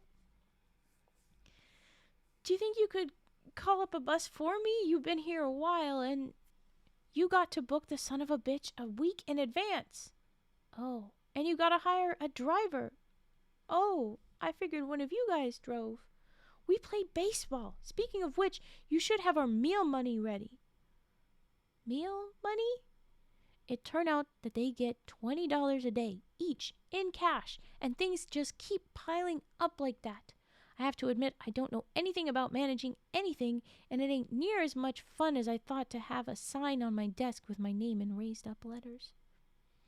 We finally rent a yellow school bus, have Brother Dave's Gospel Crusade written in blue letters on the side. Brother Dave went bankrupt, the rental man say to me. I have to drive the bus, 'cause we can't scare up a driver on short notice. Frank come along for the ride. We tell Connie and Sadie to sit in the office and say it's okay to sign our names to checks if there's bills to pay or if they need anything for themselves. Boy, baseball players is about as close to animals as they should be allowed to get and not kept in cages. About all they do as we creep across the prairies in that oily-smelling school bus is drink beer, fart, sing dirty songs, and have food fights whenever we stop for meals. They bring about 24 hamburgers on the bus once, and Bad News Ballantyne stand at the back with a bat while a pitcher name of Lumpy throw the burgers and he hit them. One time, a half a bun covered in ketchup hit the glass right by my face, slide slow down the windshield, go plop right on the fuel gauge. Frank punched some guy for getting mustard in his hair, and I didn't know I was supposed to make hotel reservations for the team. When I try to find us a place to stay, I learn that baseball players is about as welcome as Indians at big hotels. In Williston, Mr. Bad News finally directed me to the Gravel Pit Motel, where we settle everybody in for the night in rooms with linoleum floors and beds made with mattresses that sag like hammocks in the middle. Baseball players also have a hard time getting used to working for Indians. Where do you Indians get all your money? Asked that pitcher named Lumpy. We don't really know, I tell him, being honest. Oil men pay the government hold our money, check how we going to spend it before they give it to us. They can't check very good or you wouldn't own this team, say Bad News. Whole franchise is about as valuable as a bucket of cold piss. Think I could pass for an Indian? Asks Santiago. I'd like to get my hands on some of your money. I used to think that too, I say. They are in so over their heads. You were very right, Fetster. And also, isn't it so great to have somebody say, you guys got so much money. Well, I don't, actually. It's a bit of a mess, thank you, because of how things were a mess before. He's not paid. And I really don't know how to manage a team, but since they're not doing literally any of the things they need to be doing, what are they doing? It's Frank. Every time he's in on one of his schemes, he's just in a fancy outfit supervising. He's never actually doing anything. He's just watching. They never actually do anything. This should have been known. Anyway. Yeah, basically, they just sit with a name on the desk, spend a bit more money here and there. Like, that's it. We've been poor all our life, say Frank. When I was a kid, I was so poor if I didn't wake up in the morning with a heart on, I didn't have anything to play with. Oh, wow.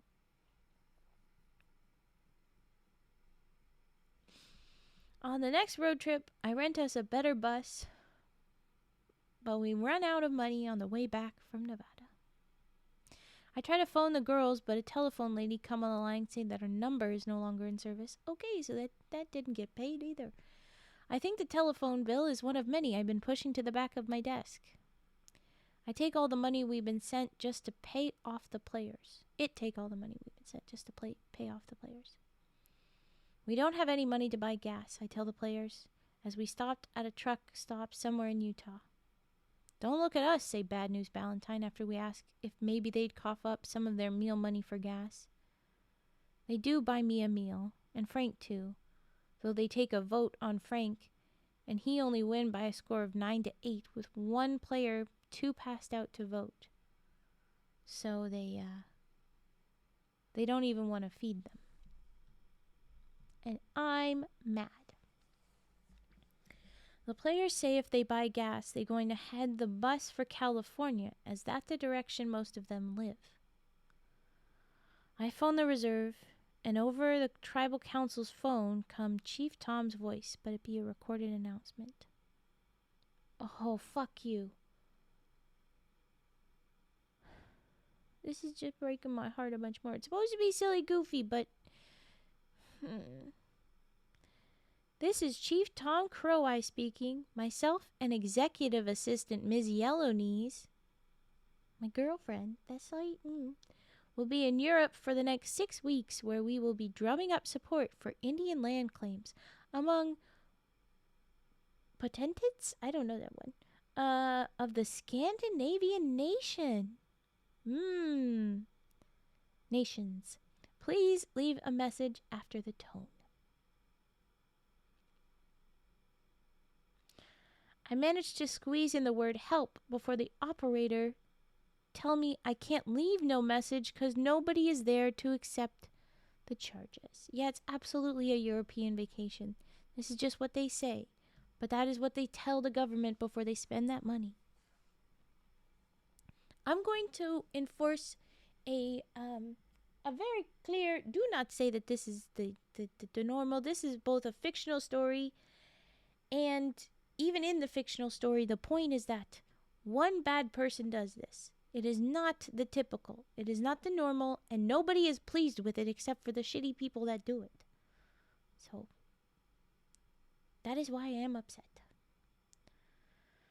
Frank then go for a walk into that Utah town, accompanied by his jackknife. He come back with a 4-foot piece of garden hose, and while we all drink coffee in the truck stop, Frank, he become what Bad News Valentine call our designated siphoner. It don't seem like much use to bring the players back to Montana, but I hate to be responsible for losing them on the road. Frank finally siphoned us all the way back to our ballpark. The first thing the girls say to us is they turned off the lights. That was one bill I really mean to pay, but if I didn't pay wages, there wouldn't have been any players. So what good would the lights have been? When the players show up for that night's game and find no lights, they corner me and Frank in our office. Listen, bait bucket. Okay, I'm gonna punch you, buddy. I'm gonna punch you. Is how Bad News Valentine start his conversation. It did the zoomy outy thing again. Don't do that to me. Very mean.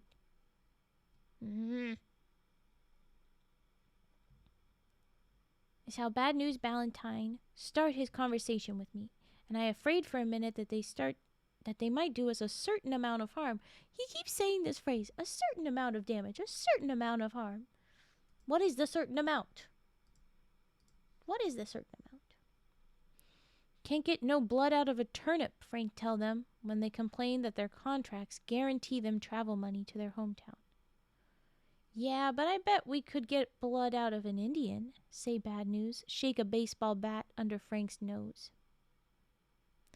That afternoon, we sent Sadie and Connie back to Alberta with Lewis's truck. So they're not gonna get out of this easy. Hi, May!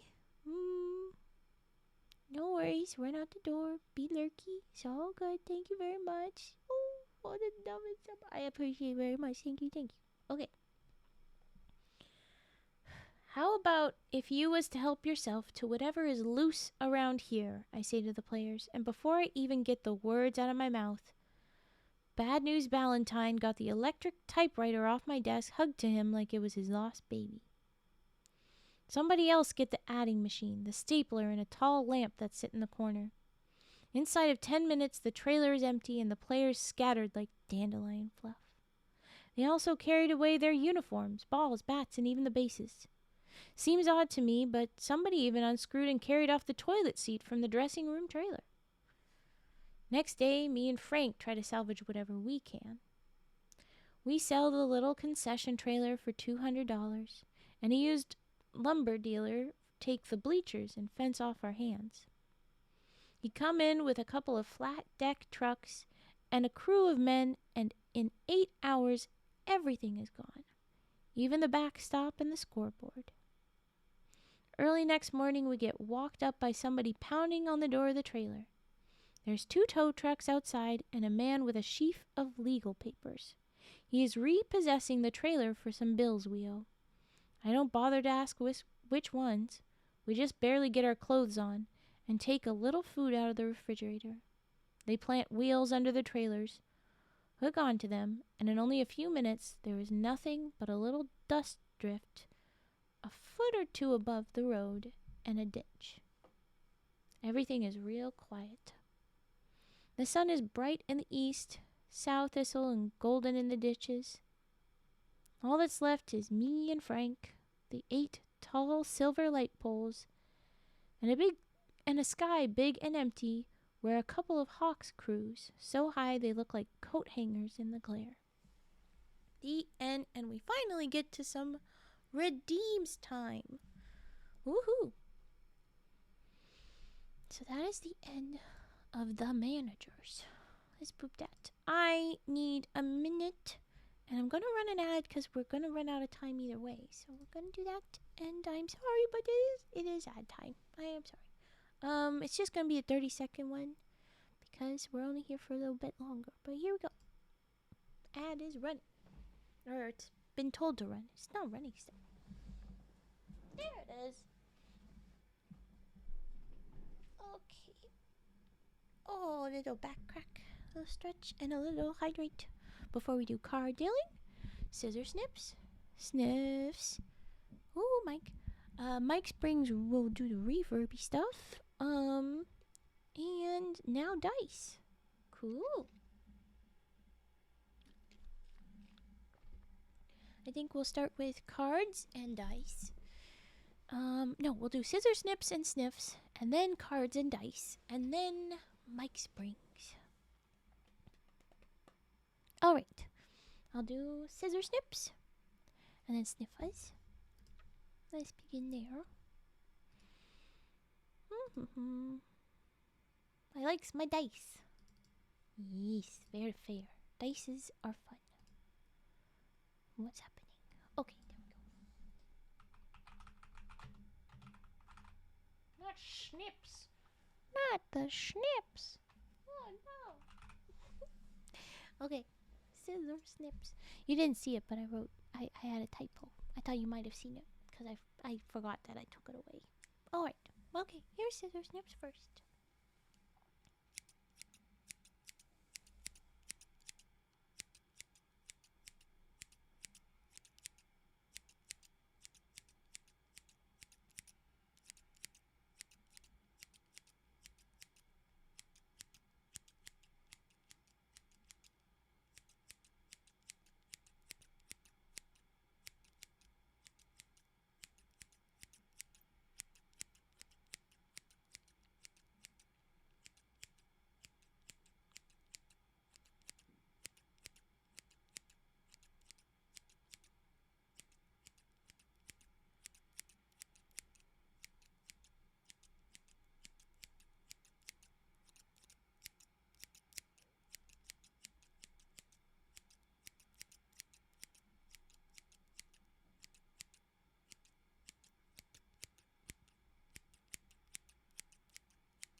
do sniffs. Let's do sniffers. Okay, not just There you go. Okay.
There was the sniffers.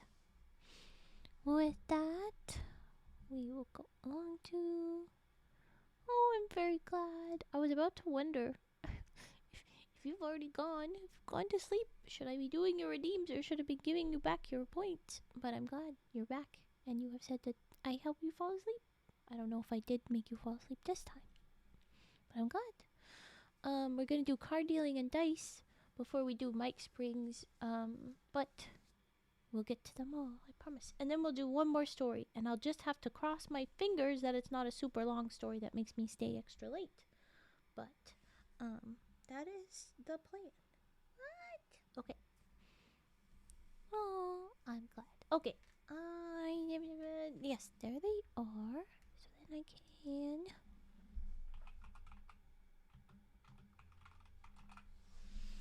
I need to move the mic, so I'm going to mute while I adjust. But here we go.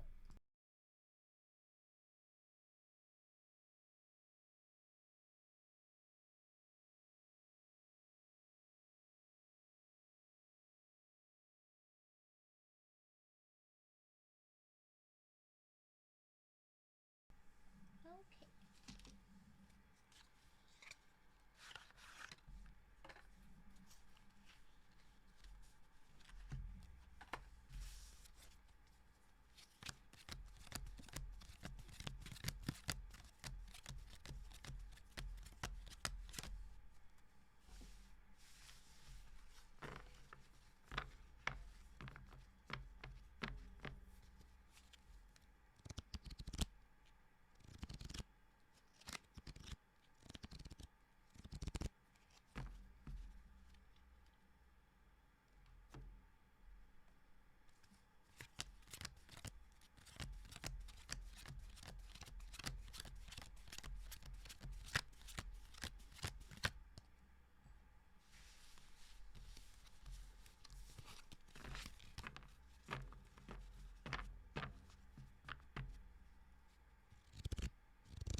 I rolled a nat 1 while pouring them out of the little bag. I got a nat 1. No. Okay.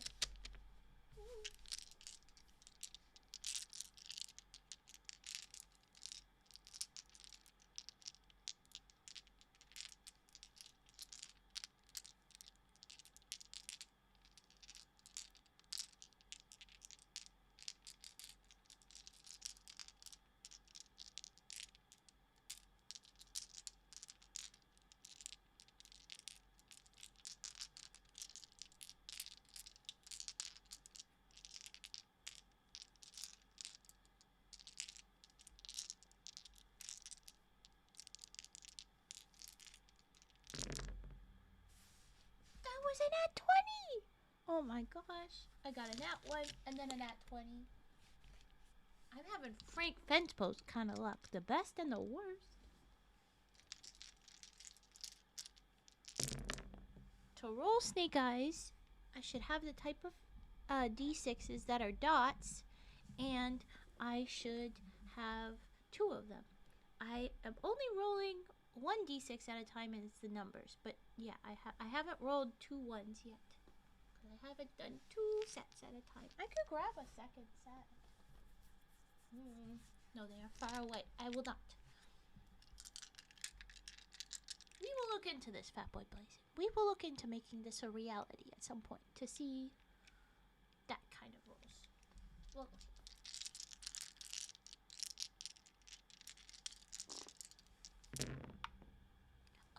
oh, yes. Yes, I have. But not for, like, gamble roll.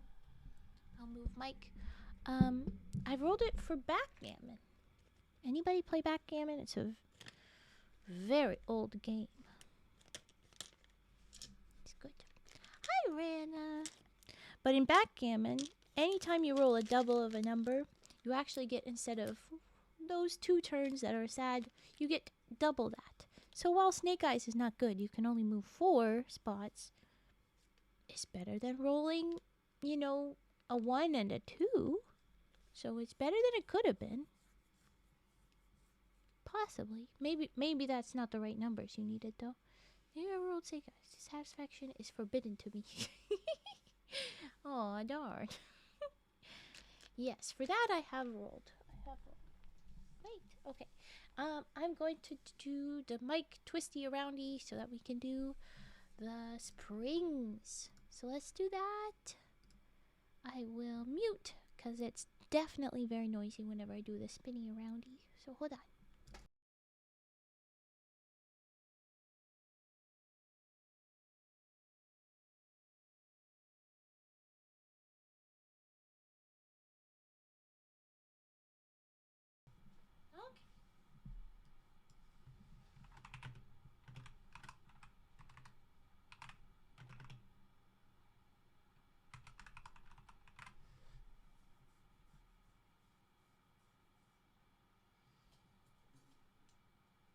Here we go.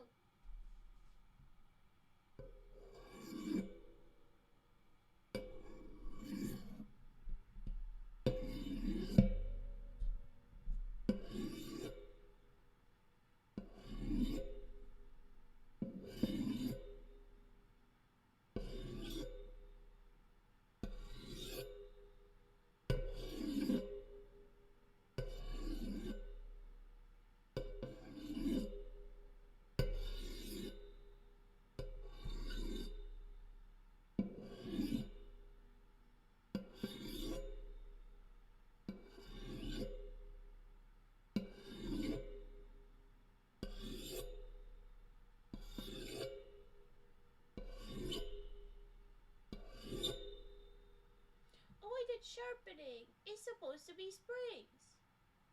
Well, you got a freebie. Oops. Let's do reverbs like you're supposed to do, Raven. God damn it.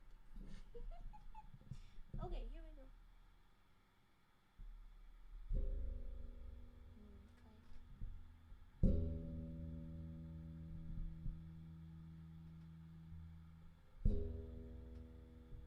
Ooh.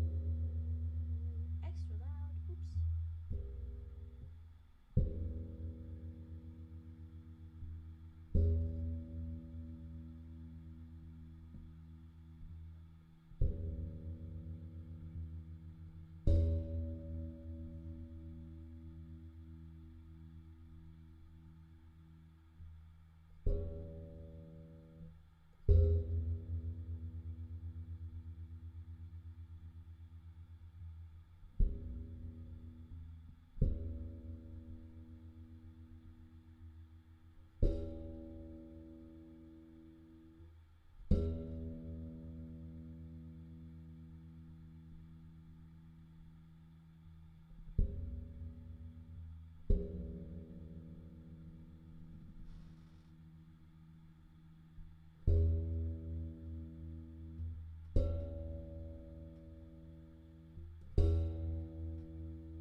so spooky. Okay, moving back. Hold on.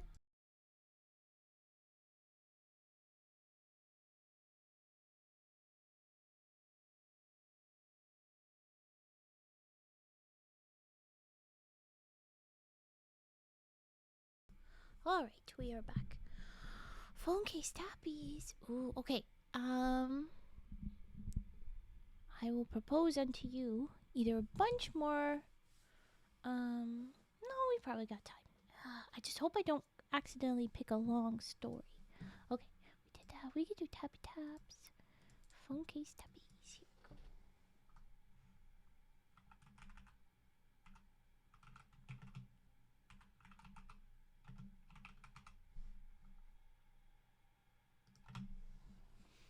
Here we go. Okie dokie, come here. Oh, no worries. I was just like, wait. And I'm like, no, I have more time than I thought. It just felt weird. It was like, oh, okay. Hey, here we go.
Now you die in bed. Don't die. No. But maybe you do go eep. That's not a bad idea. All right. That is our phone case tappies, and we are wrapped up for that. What is the next story title? Oh, we tucked in the shrimp. Oh, I do think that this is a long one, and it has a fun name, and I did see a little thing that this is gonna be a big one, I think. It's got lots. Oh gosh. It's looking kind of long, but it's also looking exciting. Oh gosh, should I? We can do 45 minutes of one story. This we did about that, right? Right? That's about how long that was. What I need to do? I need to go back to this. Off to work you go. Well, okay. I hope it's a great day. I hope it goes well. Okay, this would be shorter than the other one, and that is good enough for me. All right.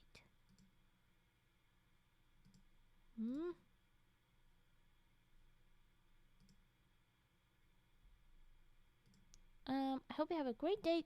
Turt had a good day, but now let's hope you have a good day. And I also hope that Turt's day did not get too bad, because he felt kind of sick and then stopped talking, and I'm a little nervous about that. Turt, I hope you're alive wherever you are. Okay, this title is unfortunately very long. Mildly annoying this. But good news is that we do not have Kiru to have to avoid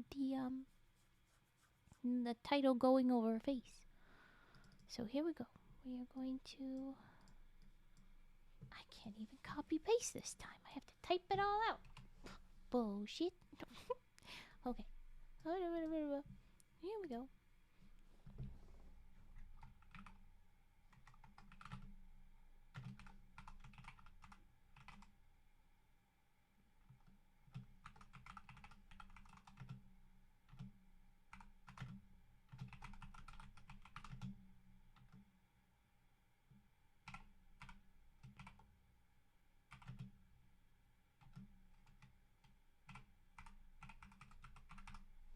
You can't even see how long the title is. That's how long that is. Okay. The practical education of Constable B.B. Bobowski. 4 lines of text, god damn it. That's too many. But okay, that is the title. It's a long one, but that's fine. The story is not as long as the last one. I think we're going to be perfectly on time. Are you ready? Oh wait, I got to scribble here.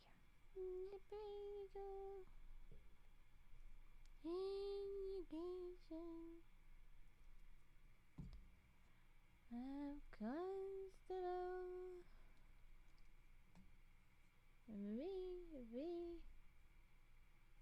Bobowski. The worst part is that they're long words, so you can't break them up in the middle. But okay, here we go. Me and my friend, Frank Fencepost, immediately he's involved. Damn it. No, all of these are Frank's, clearly. Me and my friend, Frank Fencepost, have this way of getting into trouble, no matter how hard we try to stay out of it. You don't try very hard. Be real. Well, he doesn't, certainly. I mean, we try to avoid making and selling homebrew and moonshine. We figure if people want to do that, it is their business. But when the RCMP come around, they don't care who they make trouble for, and they always coming around. Sometimes even with their police dog, Sergeant Cujo. That name ain't a joke, much as we'd like it to be. The dog's literally named Cujo. RCMP really call their tracking dog Sergeant Cujo. And my guess is, he really get paid like a sergeant. He would. He's one of these here German shepherds, mean as 3 hangovers, drool a lot, and show off his big teeth. Constable Chrétien, the dumbest RCMP in all Canada, travel with Sergeant Cujo. And the dog sit right up in the front seat of the cruiser, actually have a more intelligent look on his face than Constable Chrétien. The dog wear a little brown blanket made of the same stuff as RCMP uniforms and have a little sergeant stripes on his shoulders. It taken us 3 years, but we almost got Constable Chrétien trained so that he only enforce serious laws like big thefts and murders where the dead person didn't deserve to get killed. Constable Greer, the old RCMP who sit all day in his office and smoke his pipe, say, if left alone, things will find their own level, and the less we do to disturb the natural level, the better. On the one hand, that's not doing your job, and that's kind of shit.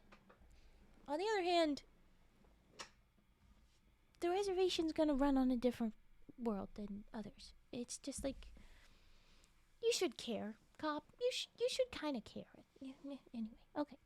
All RCMPs should be like Constable Greer, especially the new human assistant,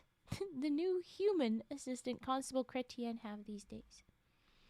The new constable is a woman, and her being around ain't a pleasure for either us or Constable Chrétien. She signed her citations B.B. Bobowski. Don't know if she have names or not. She is right out of RCMP school in Regina, and it said she graduate first in her class because she memorized every law Canada ever had, have, or likely to have, and she feel it her personal duty to enforce every one. You're first of your class, and they send you here? Yeah, I think that they're punishing you for being a woman. I'm just guessing here, but they wouldn't feel the need to send you out this way, probably, if they thought you were all that good. But okay. She also got a big mouth. She not only going to clean up all the crime within 50 miles on all sides of Wetaskiwin, she gonna make women aware of their place in society. I'm a little nervous what you mean by that, but okay. Some of the women she mess with is our girlfriends. Okay.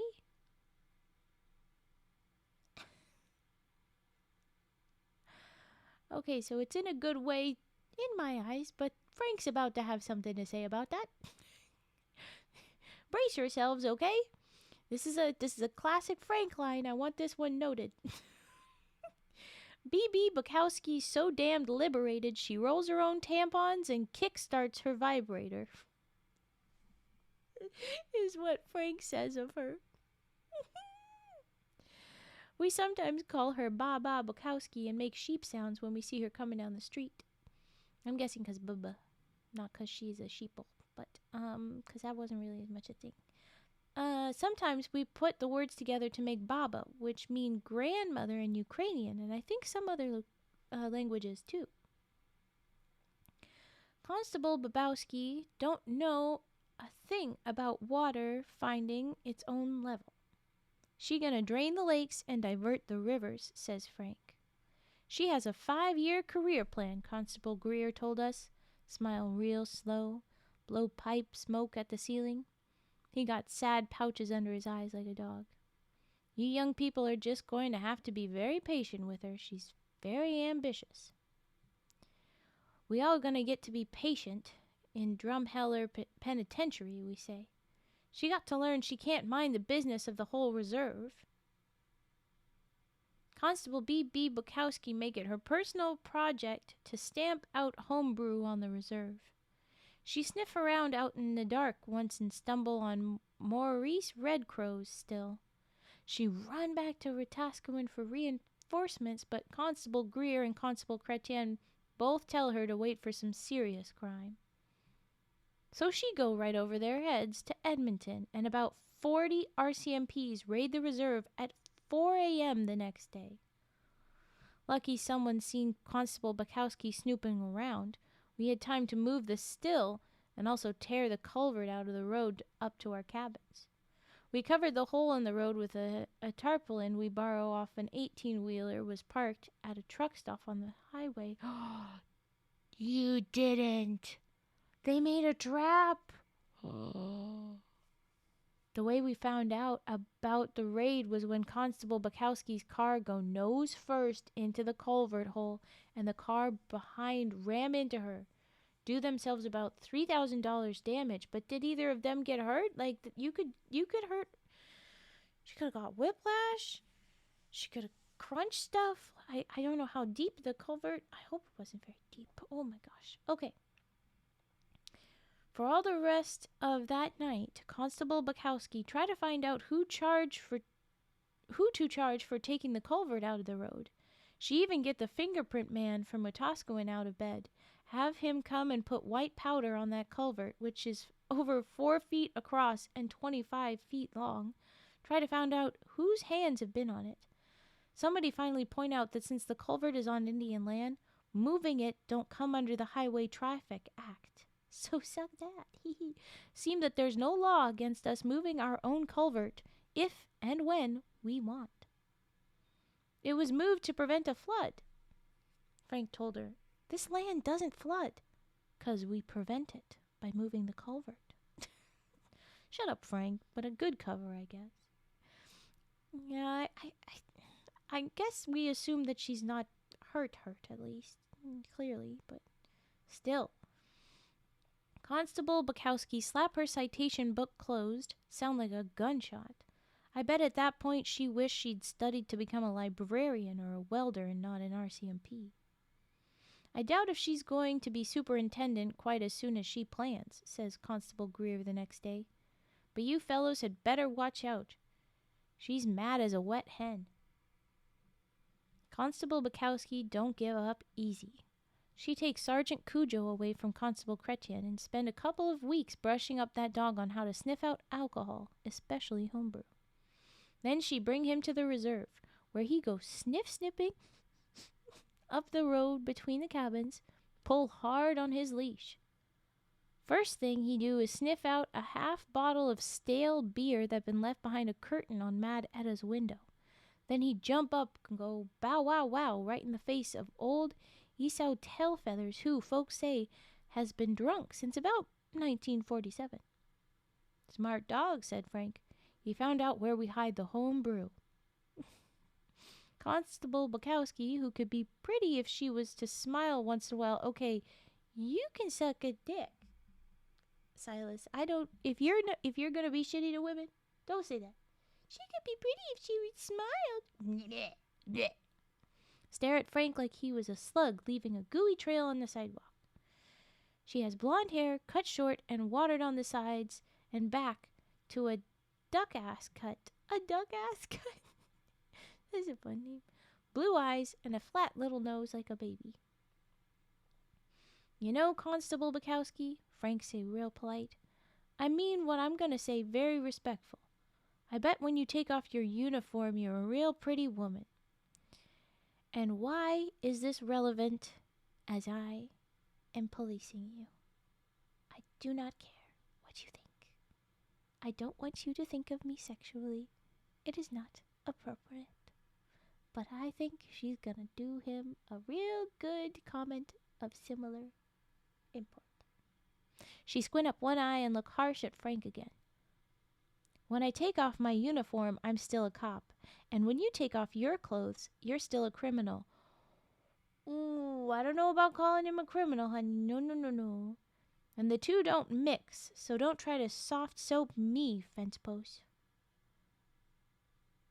A smile is pretty on anybody, Dumda.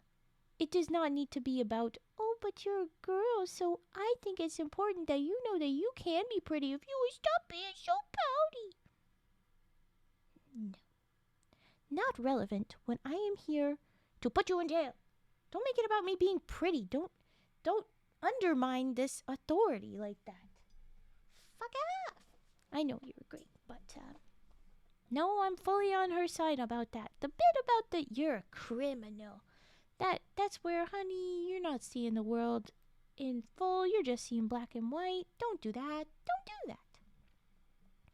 That's cruel, says Frank. I was just trying to be nice. I've heard all about you, say Constable Bukowski. Wouldn't you like to find out if it's true or not?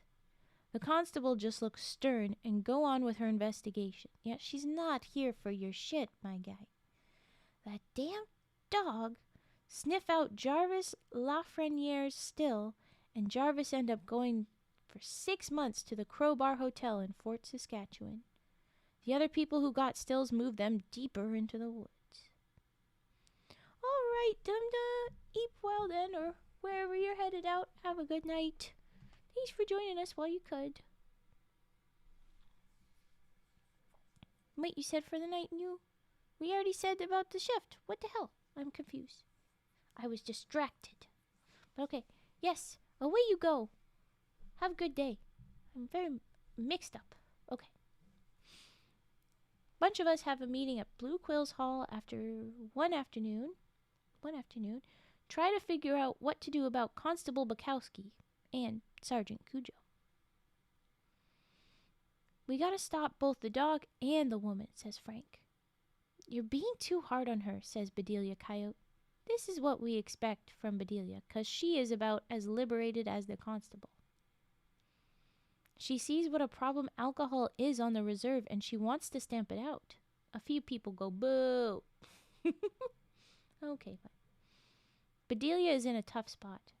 She is one of us, but she is also a tough woman. And since Constable Bukowski been in Wetaskiwin, she helped set up a rape crisis line. Hell yeah. And she almost convinced the city council to cough up money for a halfway house for battered women, most of who would come from the reserve. How are you not on her side? 'Cause all you care about is your booze right now. Fuck. I bet Bedelia ratted on Jarvis Lafreniere, says somebody. At this point, I have to jump in to defend Bedelia, 'cause we know, even if she really mad with us, she wouldn't turn nobody in. No real person would ever do that. I get the feeling that might have been slightly a dig at a reality thing, but anyway. Well, I think it's more like she doesn't give a fuck about that part. She's just here, like, supporting the parts, like she's trying to do good. She's not gonna rat on you guys. She's just like, how is these things that she is doing not good? God damn it. Okay. But can't you explain the facts of life to her, we say to Bedelia? I've tried, but she says the law is the law. If Constable Bukowski could only understand, trying to stop Indians from cooking up a little homebrew would be about as easy as arresting all the trees on the reserve, handcuffing them, fitting them all into a patrol car, and driving them to jail in Wetaskiwin. I imagine Constable Greer must have told her all this, but she apparently ain't gonna let the impossible stop her from trying. We gotta have a plan, says Maurice Red Crow. Which one you figure is smarter, the dog or the lady, Constable? Asked Frank. I'm mad at you, Frank. I'm mad at you. The dog, everyone shout. I'm mad at all of you. That ain't the answer everyone was looking for, but it start Frank to thinking. What do you mean that's what everyone wasn't what they were looking for? That's what everyone shout. What the? Okay, fine. Frank decided to become friends with Sergeant Cujo. The sergeant lived in a big dog house behind 12-foot chain link fencing at the rear of RCMP headquarters in Wetaskiwin. Sometimes Sergeant Cujo is on a heavy chain so he can't get to the fence. Other times, he's free in the yard.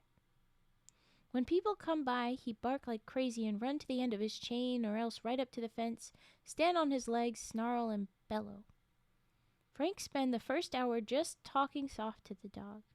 Pretty soon the dog stopped bellowing, stand still with his lips curled back, growl soft in his throat. See, he's tame already, and Frank moved his hand toward the fence. The sound of Sergeant Cujo's teeth clamping together is like a bear trap shutting. Well, pretty tame, says Frank, as he takes a baby bottle from his jacket pocket. Frank then rubbed a little hamburger on the nipple, pushed the nose of the bottle slowly through the fence. Sergeant Cujo sniffed the nipple, then lick it good. Frank spent about 2 hours learning Sergeant Cujo to drink from the bottle what Frank stole from his sister Rebecca's cabin. I bet one of his little nieces is drinking from a cup today. The bottle is full of homebrew. They're getting the dog drunk. Oh my God. After about a week, as soon as Frank come around the corner of the police building, Sergeant Cujo give a friendly woof and come bounding to the fence. He has developed a real taste for homebrew. Oh no. Honey, that's not going to make him less likely to sniff it out. You haven't quite done the math on that one.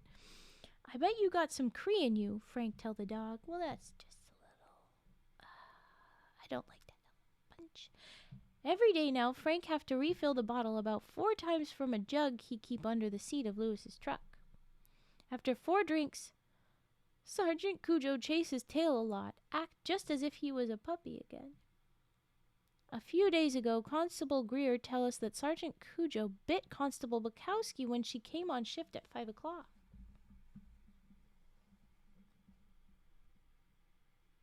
We're just going to suspend disbelief. This is how dogs work when they get drunk, I guess. I don't think I'd trust it, but I don't condone anyone testing it. So anyway, okay, fine.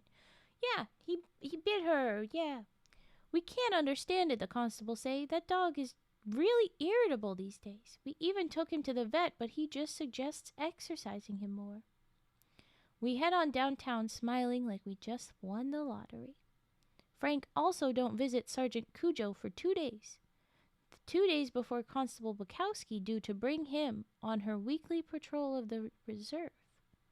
Boy, when she arrives, Sergeant Cujo is skittish as a deer, and he snarl and shuffle like a trail bike as he strain on the leash Constable Bobowski is holding. You're getting this cop dog fired, and that means rehomed. You're ruining this dog's career. Getting him addicted to something. It's awful. As they go by Frank's cabin, Sergeant Cujo sniff up about a pound of dirt and jump like he'd been electric shocked.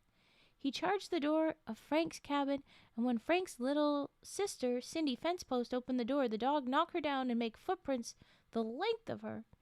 He break loose from Constable Bobowski, knock over the Fencepost kitchen table, and dive under the bed in the corner where Frank put about 40 ounces of homebrew in one of his mother's baking bowls, and then trailed a few drops out to the road. Okay, so he set that trap. While Constable Bobowski searched the cabin and tried to drag the dog out from under the bed, Frank, he poured an ounce or so of the homebrew on the seat of the cruiser. By the time the constable dragged the sergeant from under the bed, he drank up the evidence. The dog is actually smiling. He stand on his hind legs and hug Frank like a brother. What you got here is a dirty old booze-sucking hound, Frank tell the constable as they walk outside. Sergeant Cujo discovers a couple of cases of empty Lethbridge pale ale bottles by the side of the cabin, and he lifts up each bottle by the neck, drain out the last few drops. Sad, says Frank, just like a dog who suck eggs. He's going to have to go to that big RCMP detachment in the sky. No, he is not going to get... No, they would not put him down for that. I refuse to believe that. And if you thought that, especially angry at you, Frank, this is my least favorite story of you. I am not on board. I'm not on board. Maybe you could teach him to smell out stupidity, yelled Frank's mother from the doorway of her cabin. You and him could be lifelong companions. Thanks, Mama, Fencepost. Soon as Constable Bobowski let the dog into the cruiser, he go woof and take a big bite right out of the middle of the front seat. He grinned at everybody, kind of woozy-eyed, while the upholstery and foam rubber hang from his mouth.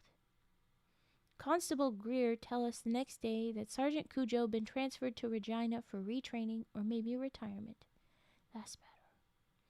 If a dog can get into the RCMP, shouldn't be no trouble for him to get into AA, says Frank. Constable Greer crinkle up his face. Life will be a lot more relaxed with Sergeant Cujo resigned, he says, and we agree with him. But the loss of dog don't stop Constable Bobowski from popping out from behind trees all over the reserve. Remember how dumb she looked the time we pulled out the culvert, says Maurice Redcrow. I think the way to get her is to keep feeding her phony information. In order to do that, we have to have an informant, somebody got to continually rat to the RCMP. Can't be just anybody, we say. Gotta be somebody who look and act the way the RCMP think a snitch should. We consider quite a few of our own people, but none of them could ever pretend good enough. There's nobody as low as a snitch. Most people wouldn't even want to pretend they was one, even if the cause was good. Then somebody think of Peter Lockheed Crow-Eye, the chief's son. He was born looking like a snitch, says Frank, and that's true. PL, as we call him now, is about 15, fat and round as if he'd been filled by the air hose at Hobama, Texaco garage. Why are we so mean? His father, Chief Tom, left the reserve a few years ago, have an apartment in Wetaskiwin where he lived with his girlfriend, Samantha Yellowknees. We don't need to call him this, but this is what they say. PL always been a sissy. Wear suits even when he don't have to. How is that? PL spends some weekends with Chief Tom, who sent him to ballroom dancing lessons at Madame Ludmilla's dance studio in Wetaskiwin, I think. Madame Ludmilla's. The chief gave PL a copy of the Rules of Parliamentary Procedure for his 10th birthday. Being the kind of guy he is, we were surprised a month or so ago when PL came into the Hobama pool hall one night, wearing jeans and a buckskin jacket, both of them new. We buy 3 bags of Frito chips, a deck of cigarettes, ask if he can join in on our pool game. We all snicker behind our hands, but we let him, and he turned out to be almost an all right guy. My old man, the windbag, is how he referred to Chief Tom, and he used some pretty large 4-letter words to describe Samantha. I bet, because his mom, we had a story about his mom, and she's nice. Or at least Chief Tom's wife before the girlfriend. Maybe not his mom, but a better person with Chief Tom previously. He's still too much of a suck for us to really like him, but as Frank say at the end of the evening, he got a 50% chance of turning out human. Okay, Frank. Now we go to PL Crow-Eye and ask if he want to do some dangerous work for us. He curl up his lip and say sure, but we can tell he's scared as hell. Next weekend, when he go to Wetaskiwin, he wear his suit and dress shoes, and he'd get his hair cut as usual, though he'd planned to start growing his hair long like us. Still smelling of barbershop powder, he'd go over his lines with us at the Gold Nugget Cafe and head to the RCMP office to see Constable Bobowski. "I'm Chief Tom Crow-Eye's son, Peter Lockheed Crow-Eye, and I want to report a crime," he going to say to Constable Bobowski.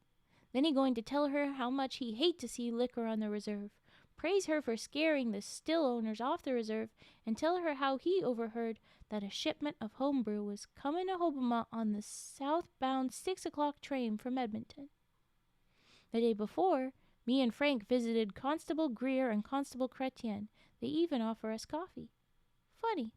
3 years ago, Constable Chrétien wouldn't have done nothing but stick the barrel of his gun up our noses. We can't tell you what's going on, but we hear rumors. We suspect Constable Bobowski going to get pretty excited about something tomorrow afternoon, we say. And maybe we should let her call in the troops from Edmonton, say Constable Chrétien, who've been getting smarter every year he study with us. So even the other cops are kind of like, yeah, we should teach her how this goes. I don't totally love him, but he probably is for the best. He's probably right. As long as she still does the other initiatives, those other ideas she had, they cannot make her stop being ambitious on the other stuff, right? Please tell me they still encourage her over in that direction. Oh. Peter Lockheed Crow-Eye, the snitch, do his job real good. And that evening, about 25 RCMPs, both plainclothes and uniforms, raid the south-going train when it stops at Hoboma. They search all the freight cars and make all the passengers get off. All they find is 3 passengers with illegally open liquor on their persons. They write out citations and go away mad. We reckon Constable Bobowski, have I been saying Bukowski sometimes? It's Bobowski. Now have 2 strikes against her. Damn. You're ruining her career, but she was the one that pulled him in the first time, at least. I heard once, maybe even read it in a book, that if you want to hide something, best place is to put it in plain sight, only in a spot where people never expect it to be. Right on the big wooden deck of the railroad station has been sitting for the last month or 2 a tall metal barrel, say kerosene, in bright red letters on the side. Old Gertie Big Owl been selling kerosene, either from the station or from Hoboma General Store for years and years. One night we hired George Long Visitor, who owned a portable welding rig attached to his truck, to do certain alterations to Gertie's barrel. There are now 2 hoses and 2 sections to the barrel, and people who know can buy either kerosene or homebrew. If they was to have a taste test, the kerosene would win, says Frank. Ha ha ha. But that idea I read in the book really work. If you ain't looking for something, you don't see it. One day, Constable Bobowski leaned right on the barrel and visit with old Gertie for about half an hour while Gertie's filling orders for both kinds of kerosene. My experience is that hardly anybody, anywhere, know what they're doing. The important thing is that they look the part.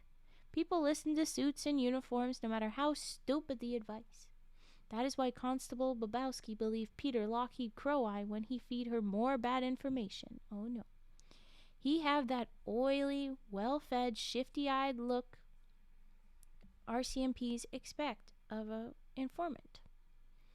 PL assured Constable Bobowski that Maurice Red Crow, David One Wound, Ovid Powder, and at least 2 other guys, not only going to ship moonshine to Hoboma, but they traveling with the shipment themselves. She calls straight to Edmonton for assistance again, and by an hour before the train, there are more RCMPs than stray dogs on the reserve.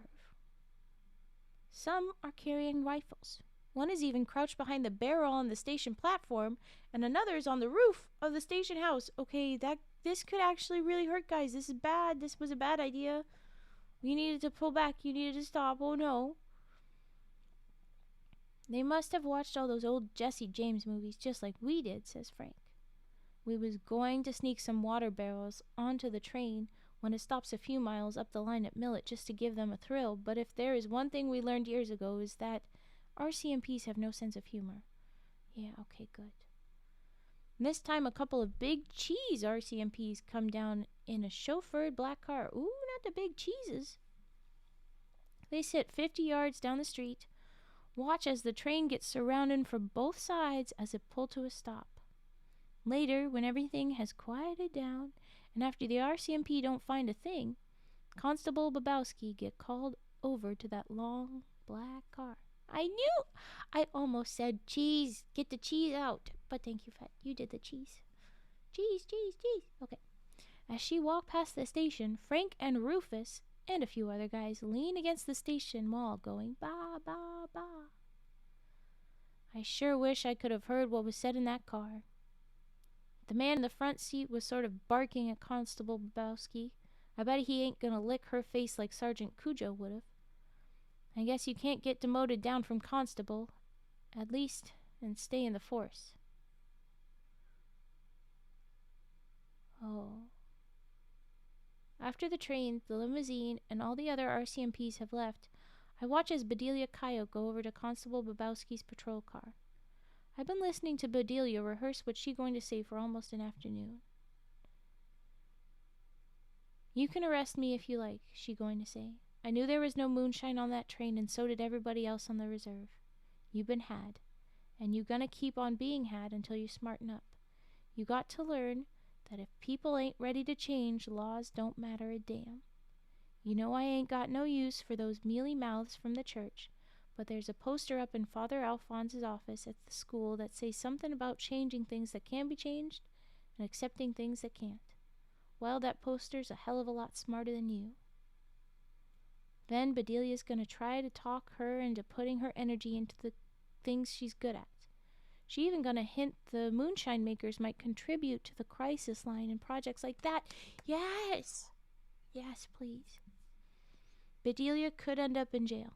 It's hard to figure if Constable Bobowski had enough schooling from us yet or not. The end. Well, I really hope she doesn't. I really hope. Oh, please, please be nice to her. She did good. Bedelia didn't have to tell you that. Could have been that you had to take a long time to figure it out. Probably get kicked off and never actually found out. So that's good. Oh, okay. Well, that is pretty much it. That's it.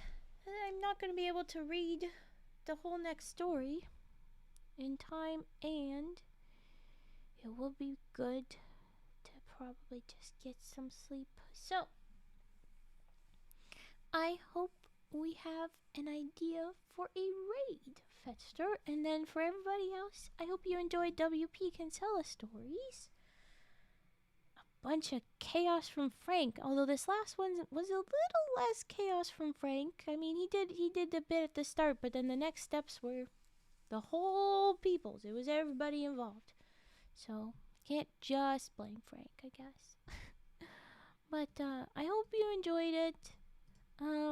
It's one of my favorites to do on stream because they pick up steam. And when they're mixed up and not all Franks, it's very fun to make the gamble of like, oh, is this one gonna get me? Is this one gonna blindside me with the feels, or is it gonna be silly, goofy Frank? I have someone that we haven't been to in a while. Of course you do. You're so great about this. Oh, we missed you. For the raid suggestions at the end. I think I did okay. Yeah, that has been a while. I think I remember that name though. But yeah. Okay. Well, then we will go raid Glitchica. Thank you everybody for being here. I hope whatever time zone, you have a good time zone. It's hopefully good eeps for eepy people, good days for people starting off days soon or whatever. 5 months. Ooh. Did I spell that right when I put that in? There we go. Yes. Okay. Thank you for the raid message drops. If only my thingy will highlight. I need to copy. Okay, copy the appropriate message. And then let's go ahead and raid over here. Okay. Yep. It's being slow. Well, anyway. Thank you for watching. Whatever time zone, happy time zone. I will be back tomorrow with more WP Kinsellas. It will be the next stories. Woo! Everything's being kind of slow.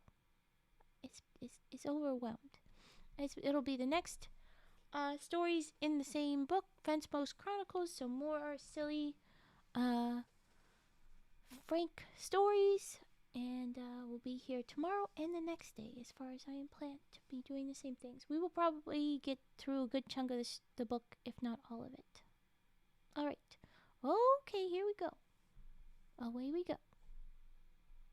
Something happened, so wait for me when I'm over there. Let's go. Let's raid.